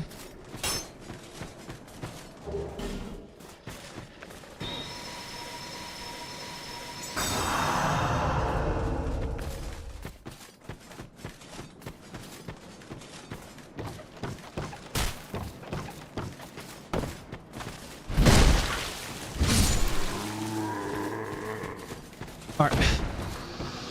Almost at Kale.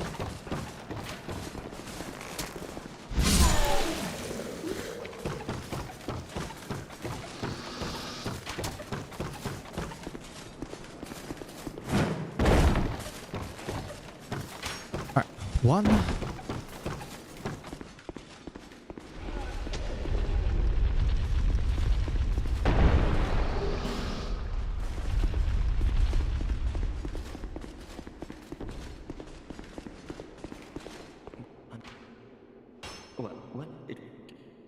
What? Come on, give me your key.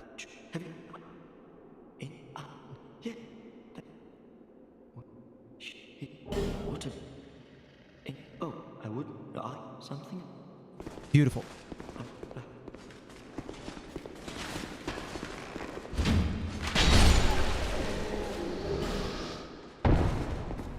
Amber herbs may actually come into play as part of this playthrough. I'll just bring that up. So, amber herbs are...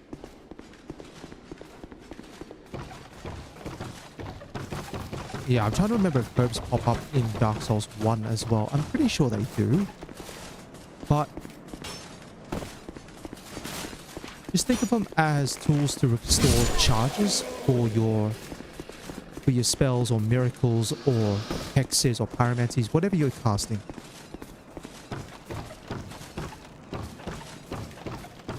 They all have a certain number of charges.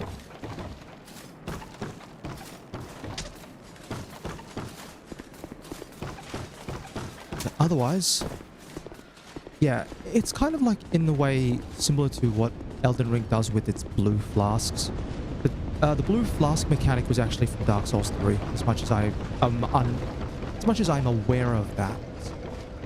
Instead of going to consumables to restore your spells, when they went back to FP, instead of doing what Demon Souls did with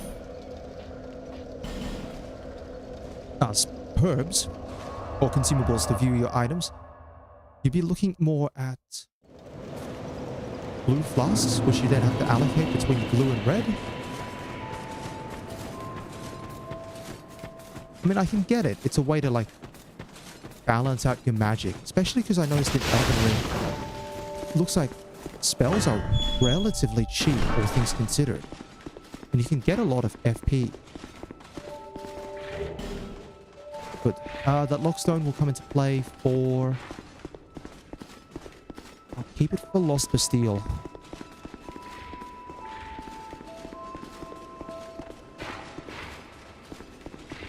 I'll keep this lockstone for Lost Bastille. Be fine.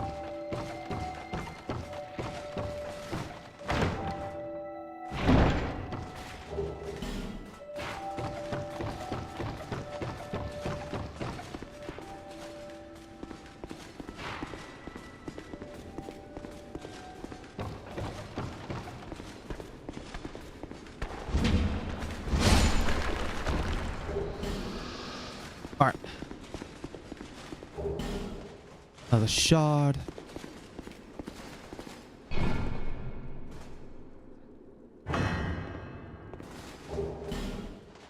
Soul vessel. Alright. I also have to try and remember if... No, okay. So, right now what I'm thinking is I might, in my remaining time, go through Earthen Peak. Well, it's going to be Harvest Valley first, right? Wrong way. Harvest Valley might have to be the way to go because... I'm trying to remember if the ambush area has The area where you're dealing with a whole bunch of the undead with the double sights. I'm trying to remember if that area has like a titanite chunk. Hit to see. However,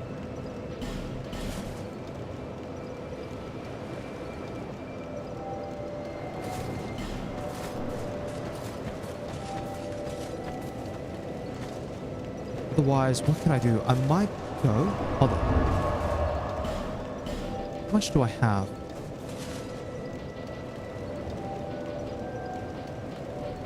I do not have a fragrant branch.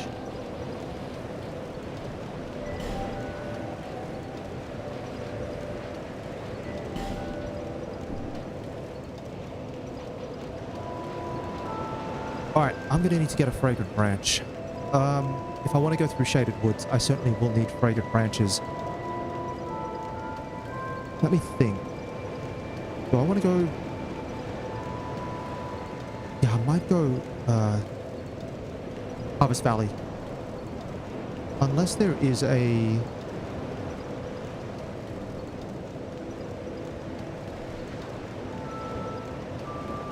Unless there's a fragrant branch that I've forgotten to pick up somewhere along the way. Probably is.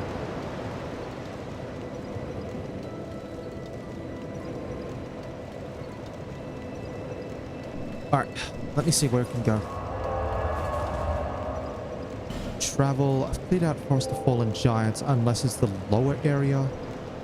In which case I'm going to have to go back there again.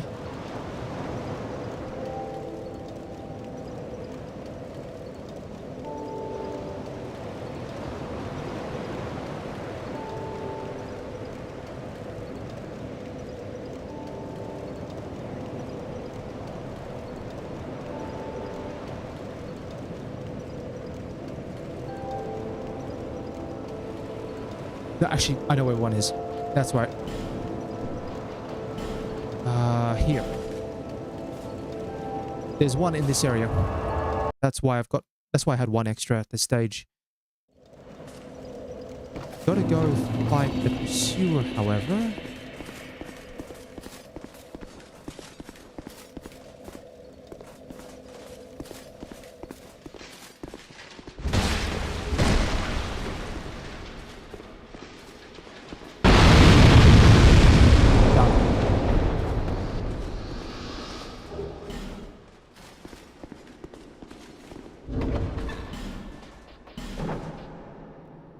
Buffs are a bit... Oh no, they're only 0.1 lighter for like much less. The 2 points of fire is not worth it. Yeah, I've got to get to that chest.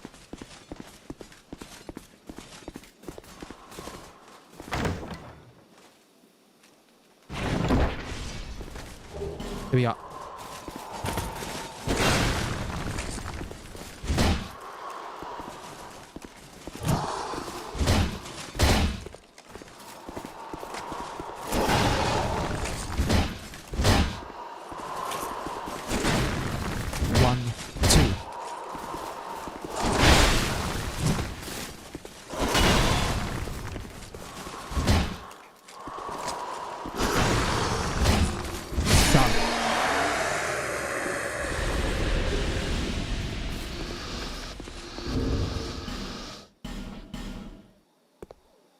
Alright, fragrant branch acquired.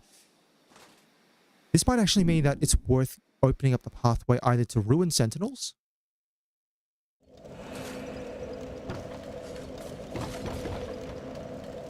Oh, no, no need to summon you.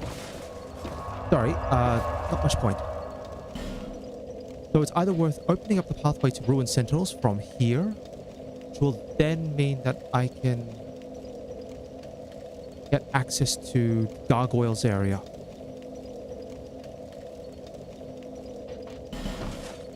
I'll think about it. Otherwise, I can go...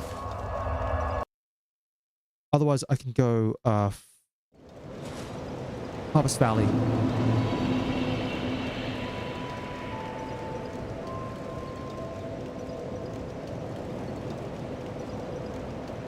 Yeah, I might go Harvest Valley instead.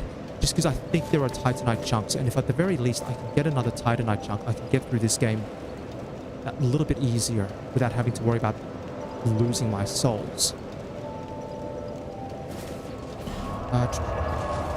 And then I can always come back to... I can always come back towards Shaded Woods anyway.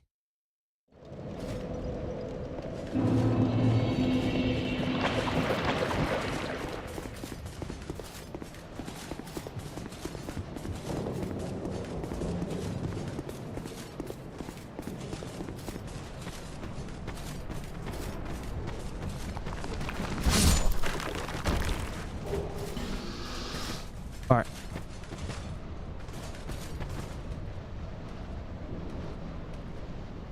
I'm gonna wait for the poison to fade, then run down and start getting items.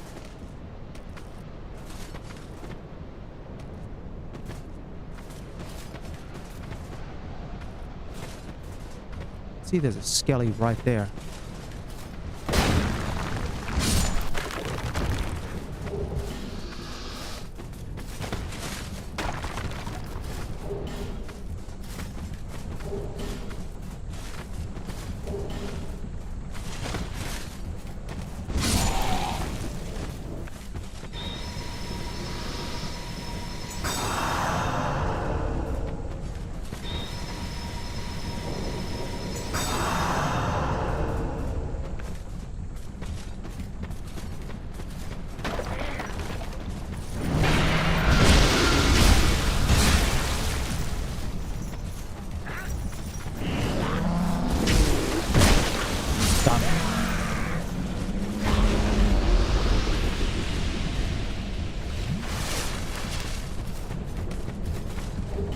There's one more Titanite chunk. I'm hoping for one more in this area. Be nice.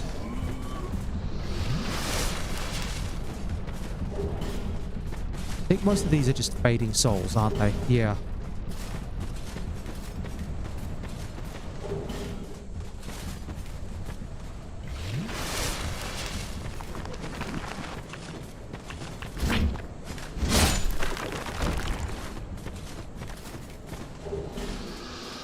Small, smooth, and silkies. That's another option as well. So maybe there's the option of going to things betwixt and accessing the traders there.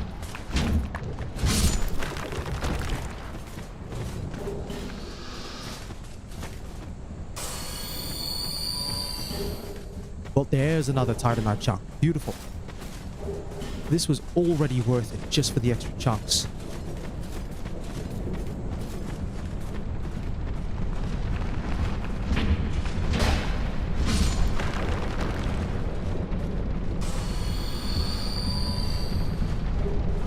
And another fragrant branch.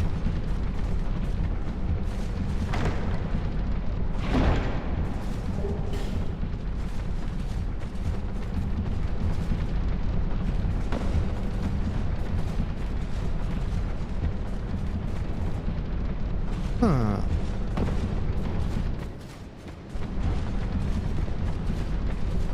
Oh, they're not gonna awaken until I open up the chest, aren't they? Fine, I'll open the chest. Fine. Wait for the poison.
Alright, good.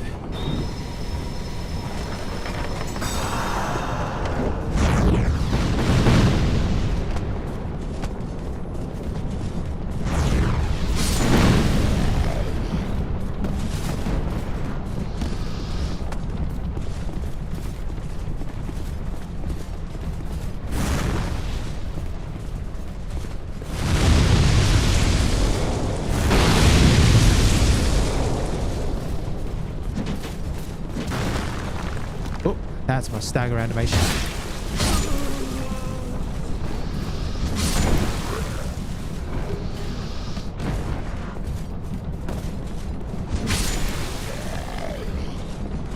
Alright, here we go, here we go.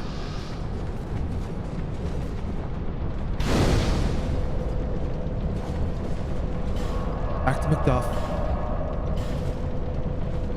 Back to Macduff, and we'll burn the 2 chunks. Means I only have to get 3 more chunks in 1 slab.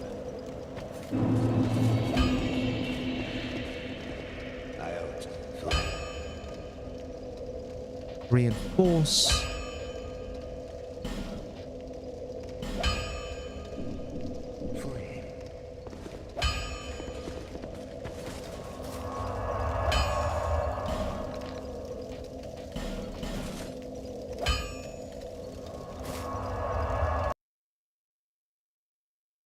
Right.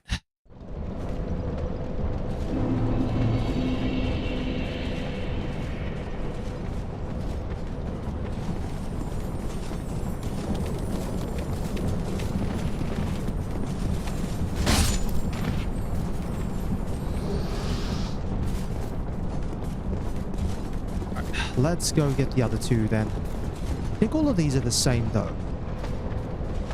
I think all of these crystal lids are the same. 1 regular titanite shard, 1 large titanite shard. Then maybe a pale stone if I'm lucky.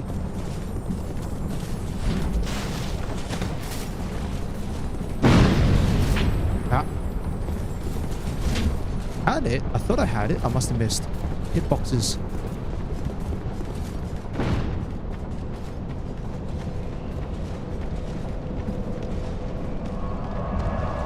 Oh, I can do this. This is...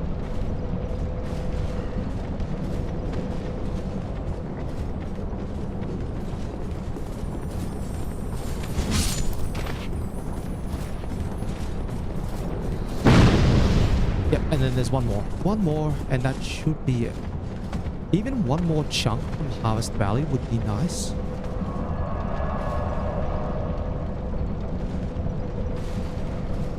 As for whether I'll get lucky or not in the ambush area, probably not. Fine.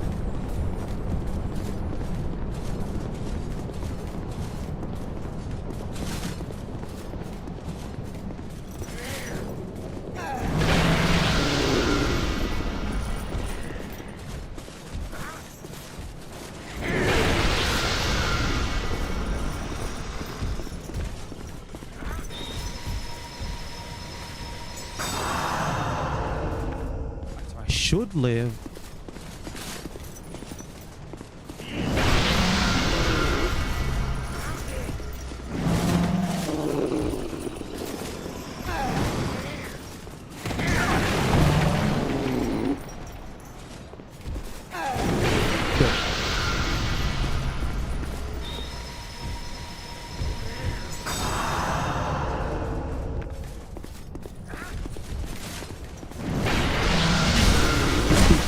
Good.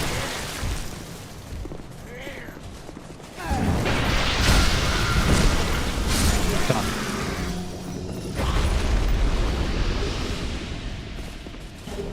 And 2. Oh, well, I'll take the Radiant Life Gem, sure.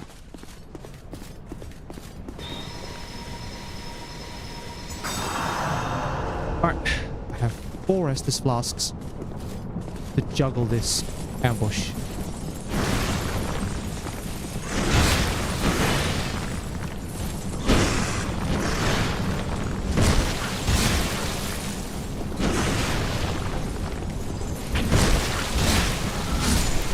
one down.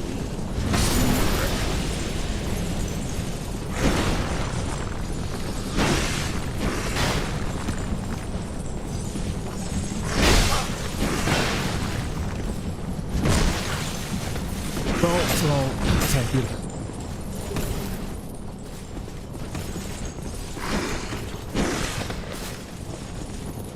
Alright, 3 more. So I don't think there's gonna be any chunks. It's still fine.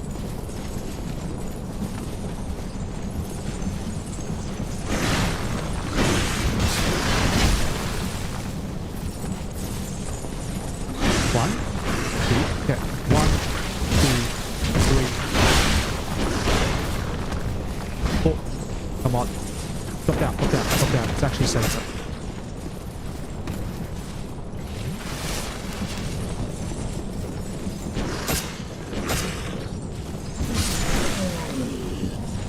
Done.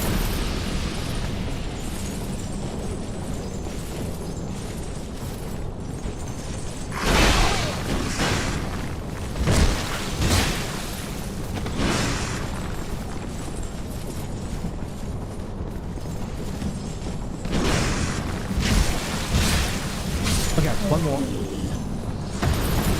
And we'll deal with this guy down here. Now that I've got space to circle.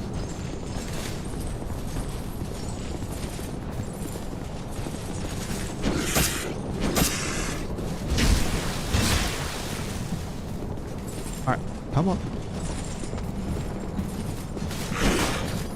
Ooh. Lucky there.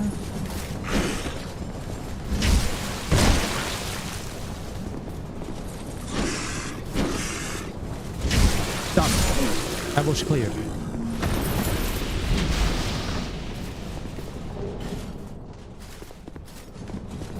Devices. Oh, I'll take the life gems for sure.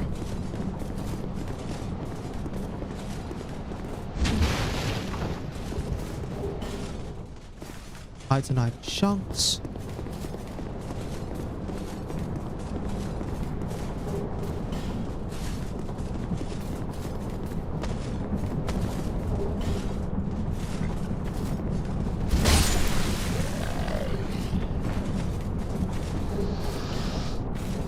Petrified something. Alright. I don't see any reason to drop down into the poison, so let's move on.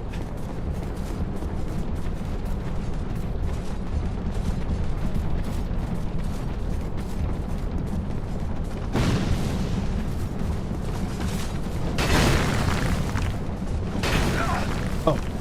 Okay.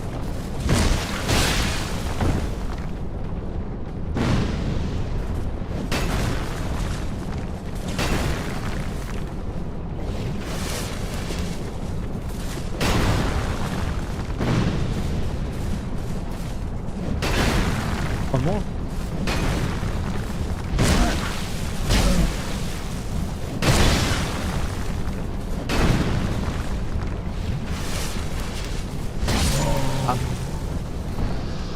No flasks. No flasks, but Covetous Demon should be straightforward enough.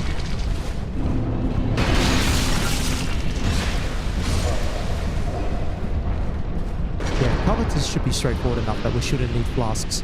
And now that I know I don't have to go down the right-hand side unless I want to see Lucatiel.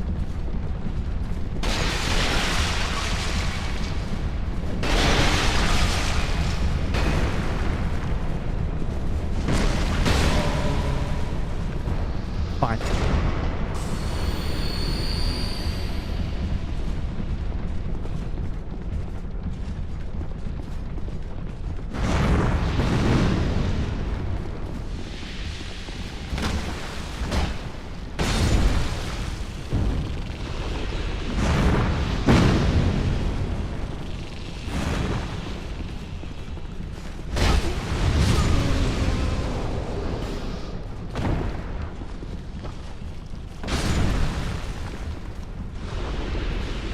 Done.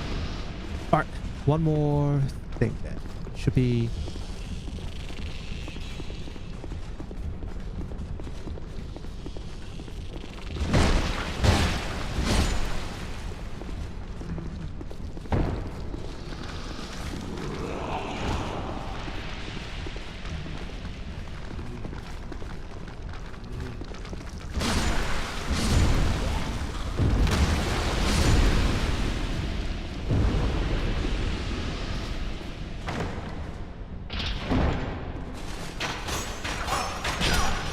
Thought we lived.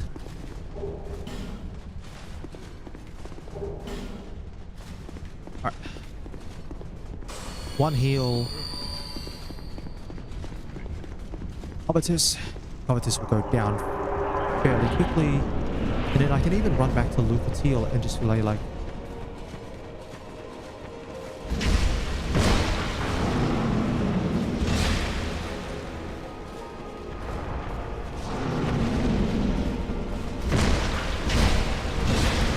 Oh, okay.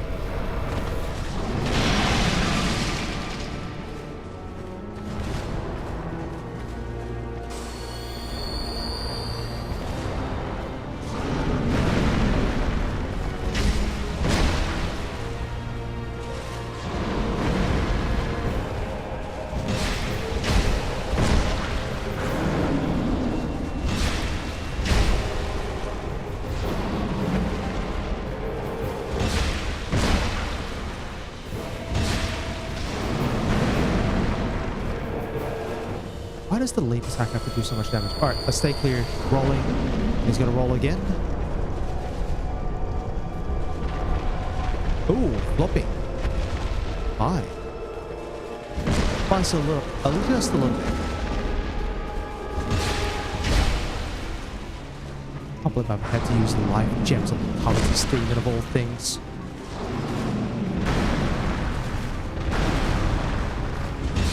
That's an embarrassment.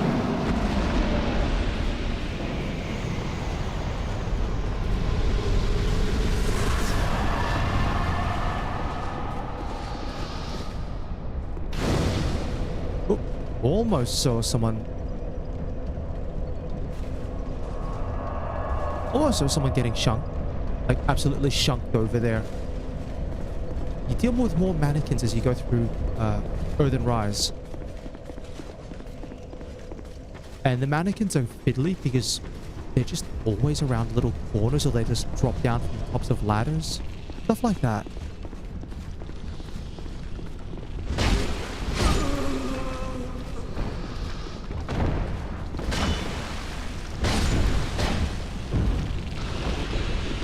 Quickly talk to Lucatiel.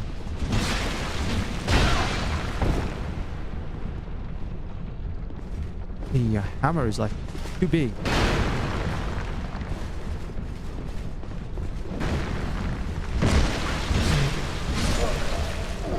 Done.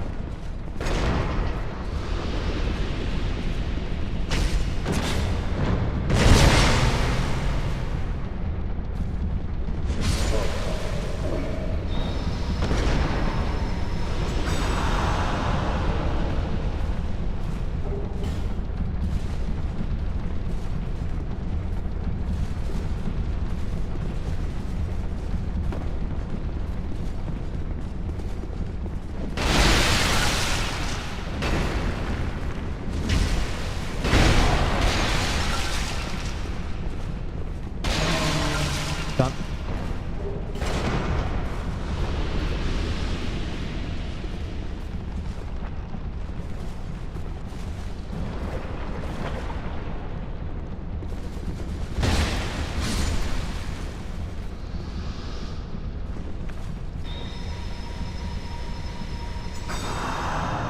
Fine.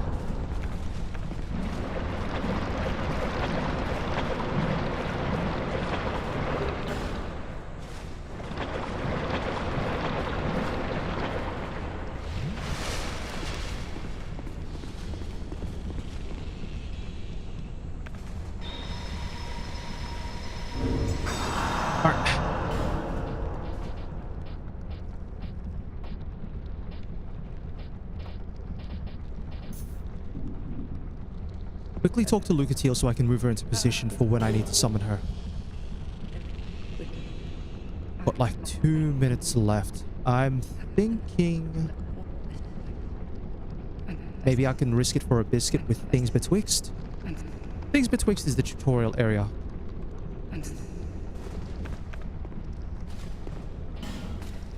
I mean, it's not hard at all, but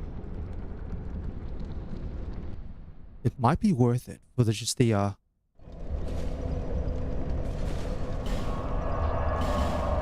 it might just be worth the chance to get some unusual loot.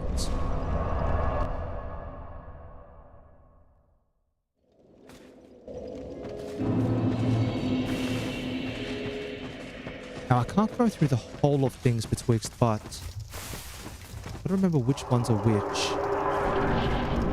Yeah, this is your tutorial area.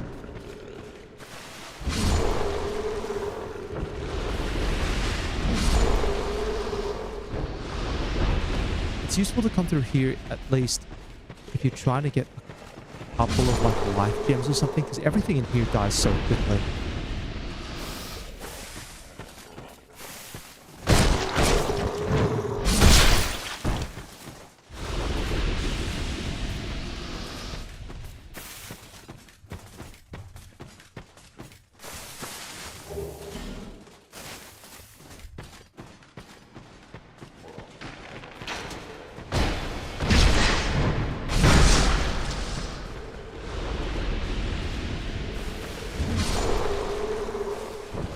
Alright.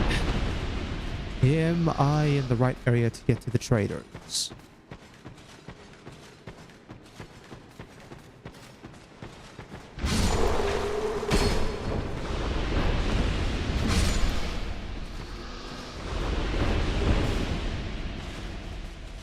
Hoping this is the right one. Seems high enough. Ah, yes it is. Beautiful. Alright. Dino and Tilly. Traders. You don't talk to them. Instead, what you do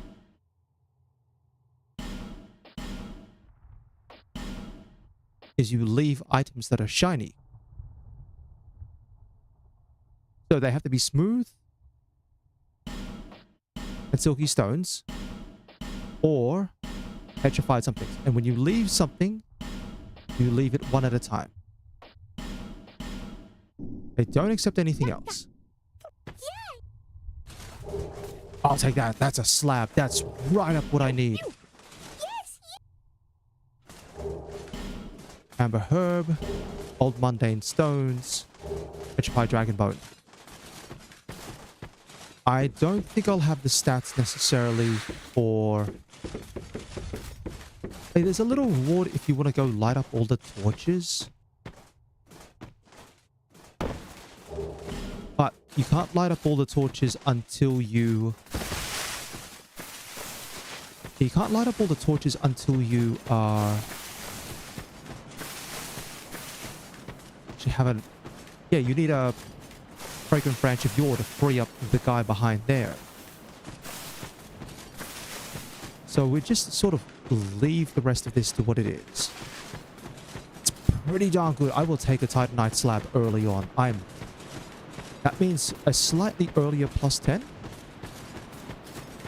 It would have been super nice to also have gotten a Titanite chunk alongside that. But I need 3 Titanite chunks to get to plus 9.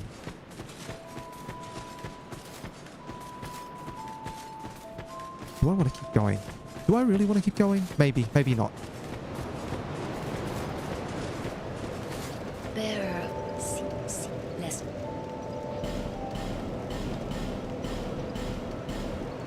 Alright.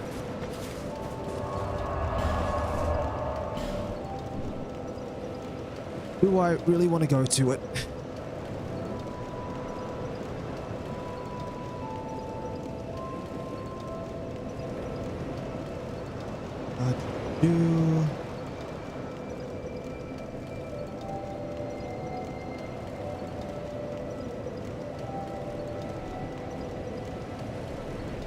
Maybe not. It looks like I'm not going to have much of a chance to get any more until I go Shaded Woods path. So that'd be Shaded Woods, Brightstone Cove, Seldora.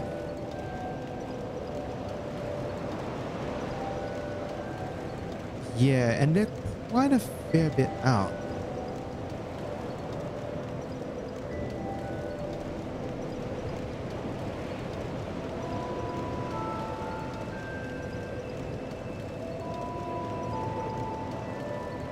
Actually, there's an option. There is one option that I can take. If I get my hands on a bonfire ascetic, this might just work.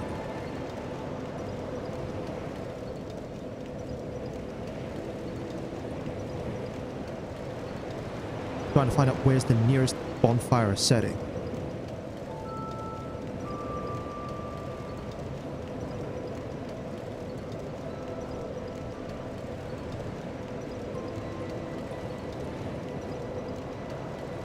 Bonfire setting.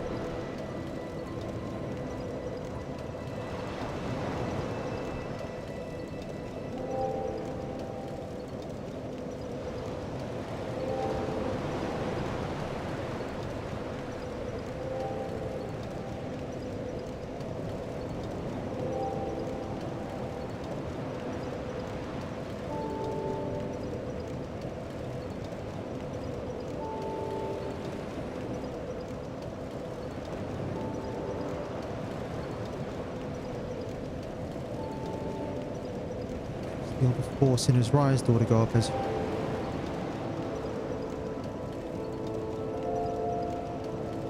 Oh, I know where to get one right now. This might just work. Might just work.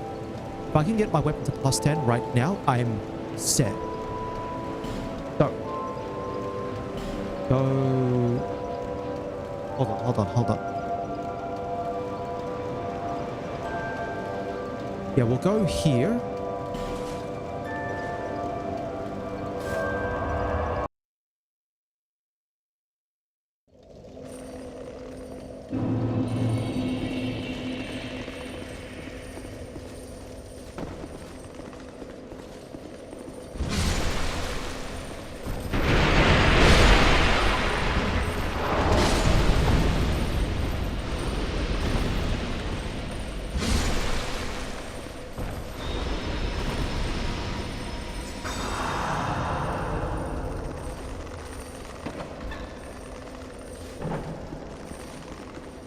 Now, if I'm lucky...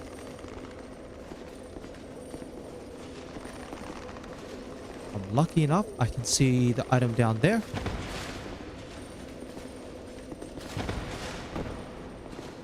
There we are. Beautiful.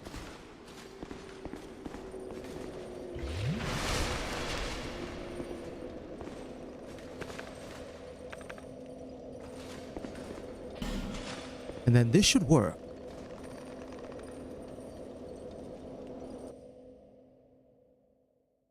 Yeah, time to show off how an aesthetic works. And for that, I'm going to go to here.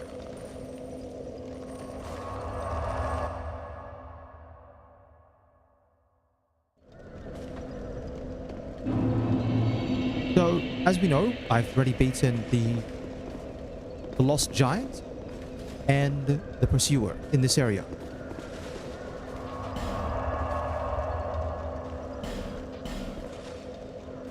When I burn the ascetic, that's it. We're bumping this area up by 1 new game level. So all these enemies here are now new game plus. Every single thing in this area is like new game plus levels of difficulty.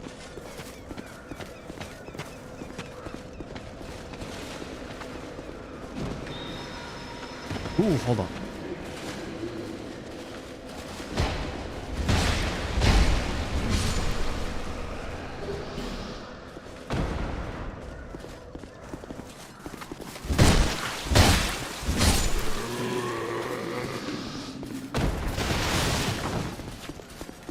Now, I don't really have much of a reason to go defeat Lost Giant again. You can see here, even items on the ground have respawned.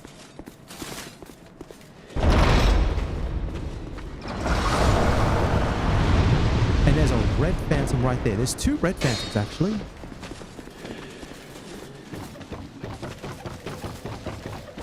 I'm gonna have to deal with all of these guys.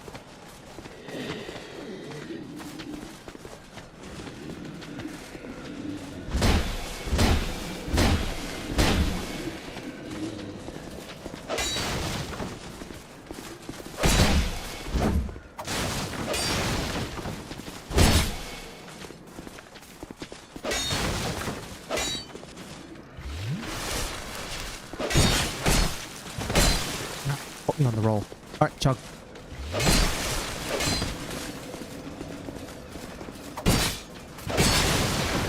Ooh, Ooh, hold on, hold on.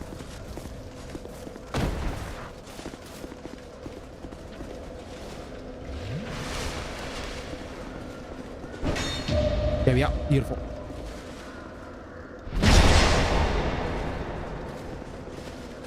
Yeah, the red phantoms are tough to deal with.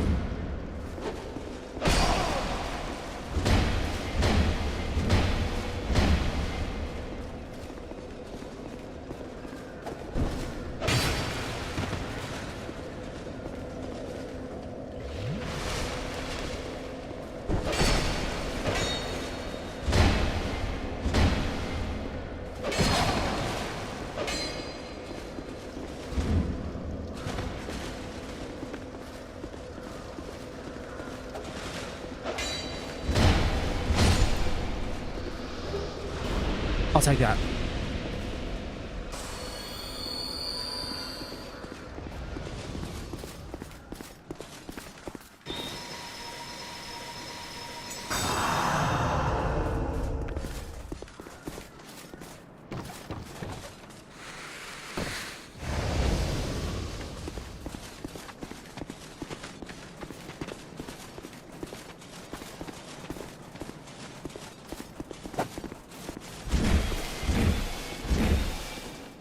Done.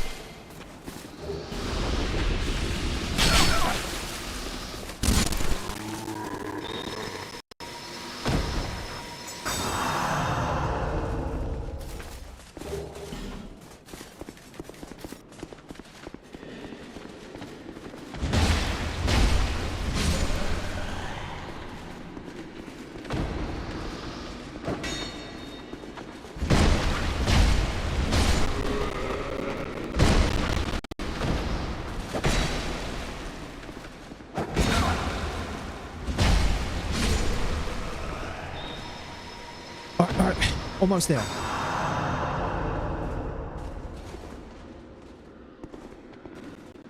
Right, there's even one more red phantom here. That's 3 red phantoms in this one area from New Game Plus.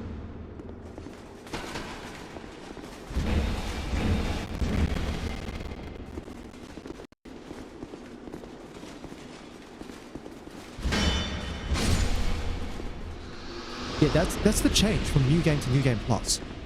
I know I talk about, or I have talked about, you know, the fact that New Game Plus is such an interesting change.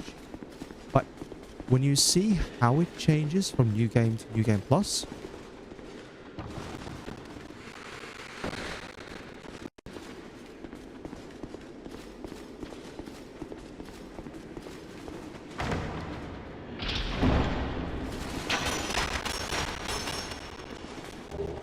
three Titanite chunks. Beautiful. Now I can get to plus 10.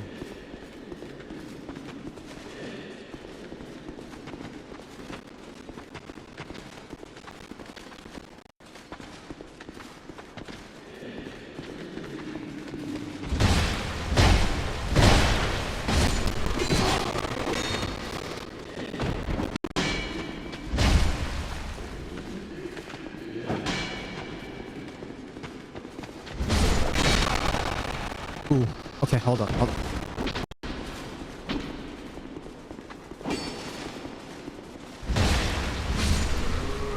We're fine.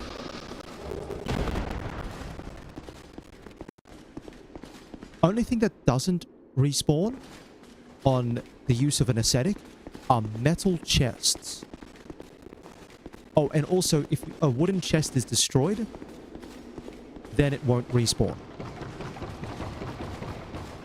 But I have everything that I need from here. Like, absolutely everything. There's no reason for me to go anywhere else. If I really wanted to, I could go back and fight the Pursuer again. I'm pretty sure fighting a Pursuer again won't result in a change in the loot drops.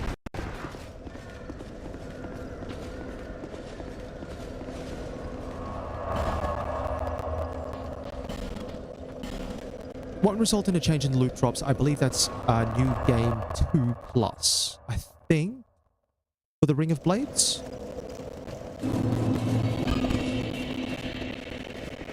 I ought to play. Because Ring of Blades +2 was tied to a different boss. Reinforced weapon / armor. 1. And the slab. I have exactly 2,500 souls remaining.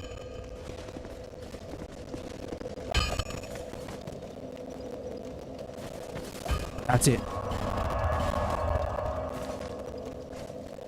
Back on track. I can probably afford to put the level up in, because I think I'm short for... Falcon by like 200 souls, but as per the rules of the challenge, I can't get any more because I got there as... Alright. Yeah, I'll just double check with Falcon. I think I need 2,700 for the magic shield.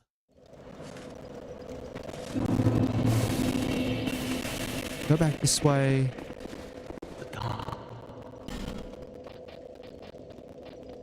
Yeah, I needed 200 more. No matter. I might be able to use this actually. So I can either level up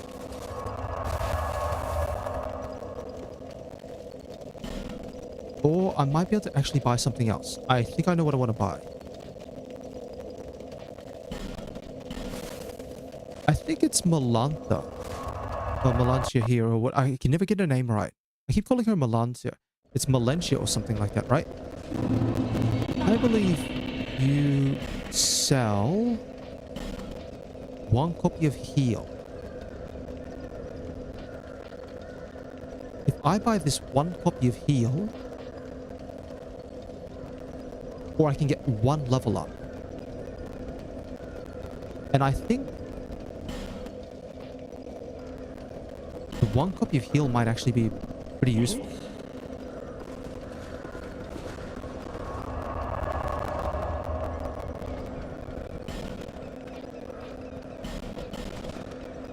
Might see as well if I can get a single upgrade or maybe 2 upgrades on the chime that I'm using. This could work.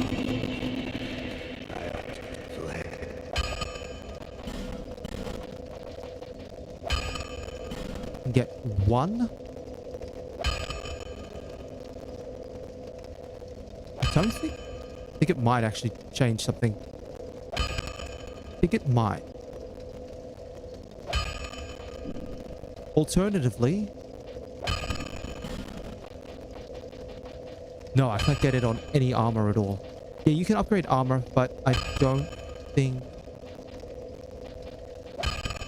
it's worth it in this case.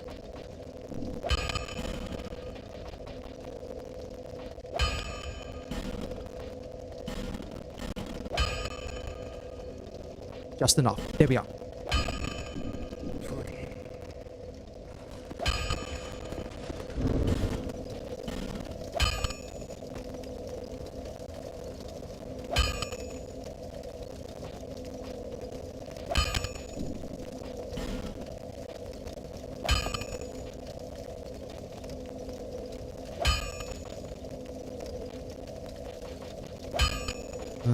Quarter of the defense for like a quarter.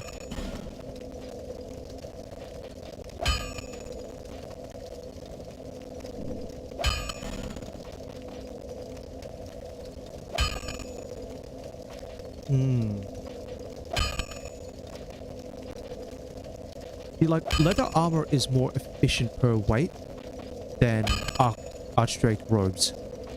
So let's talk about efficiency, right? This weighs 4.7 and gives like 65 strike damage or flash damage. This is weighs nearly double. 4.7 to... Actually weighs more than double. And only adds a bit extra.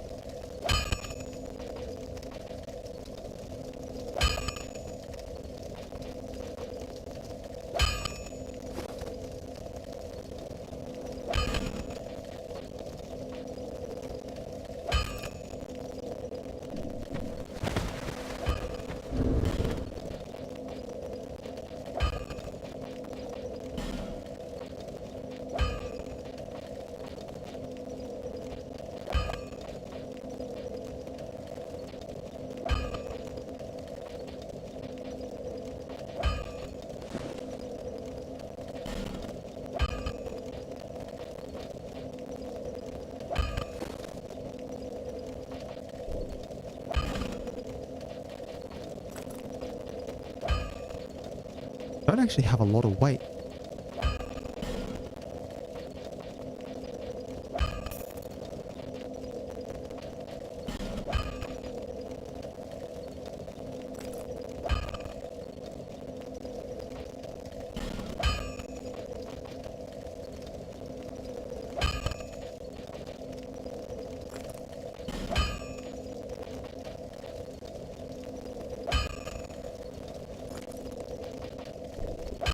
Alright.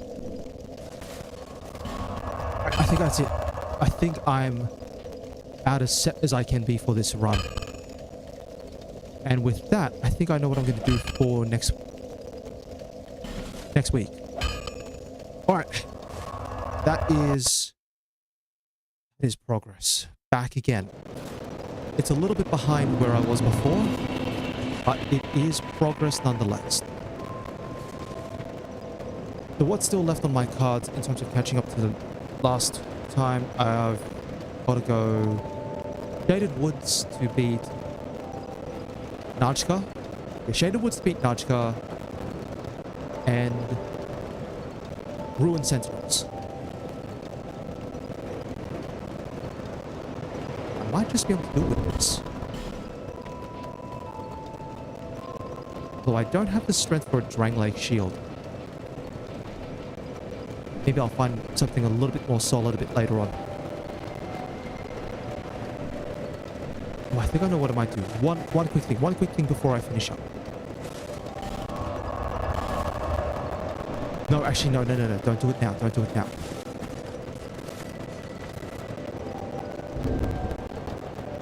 Yeah, I will wrap things up here. I just realized I've got to save that soul vessel for when I go to the gutter. Until I can get another soul vessel. Even then, I will need...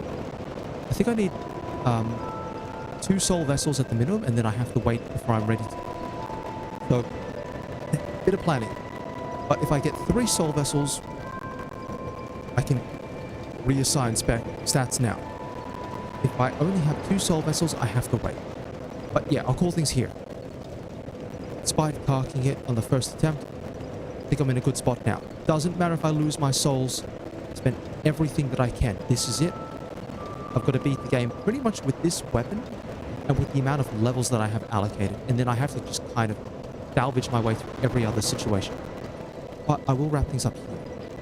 So, as always, if you've been watching along or you're watching after the fact, I'd like to thank you very much for your time. And I do hope you have a wonderful day.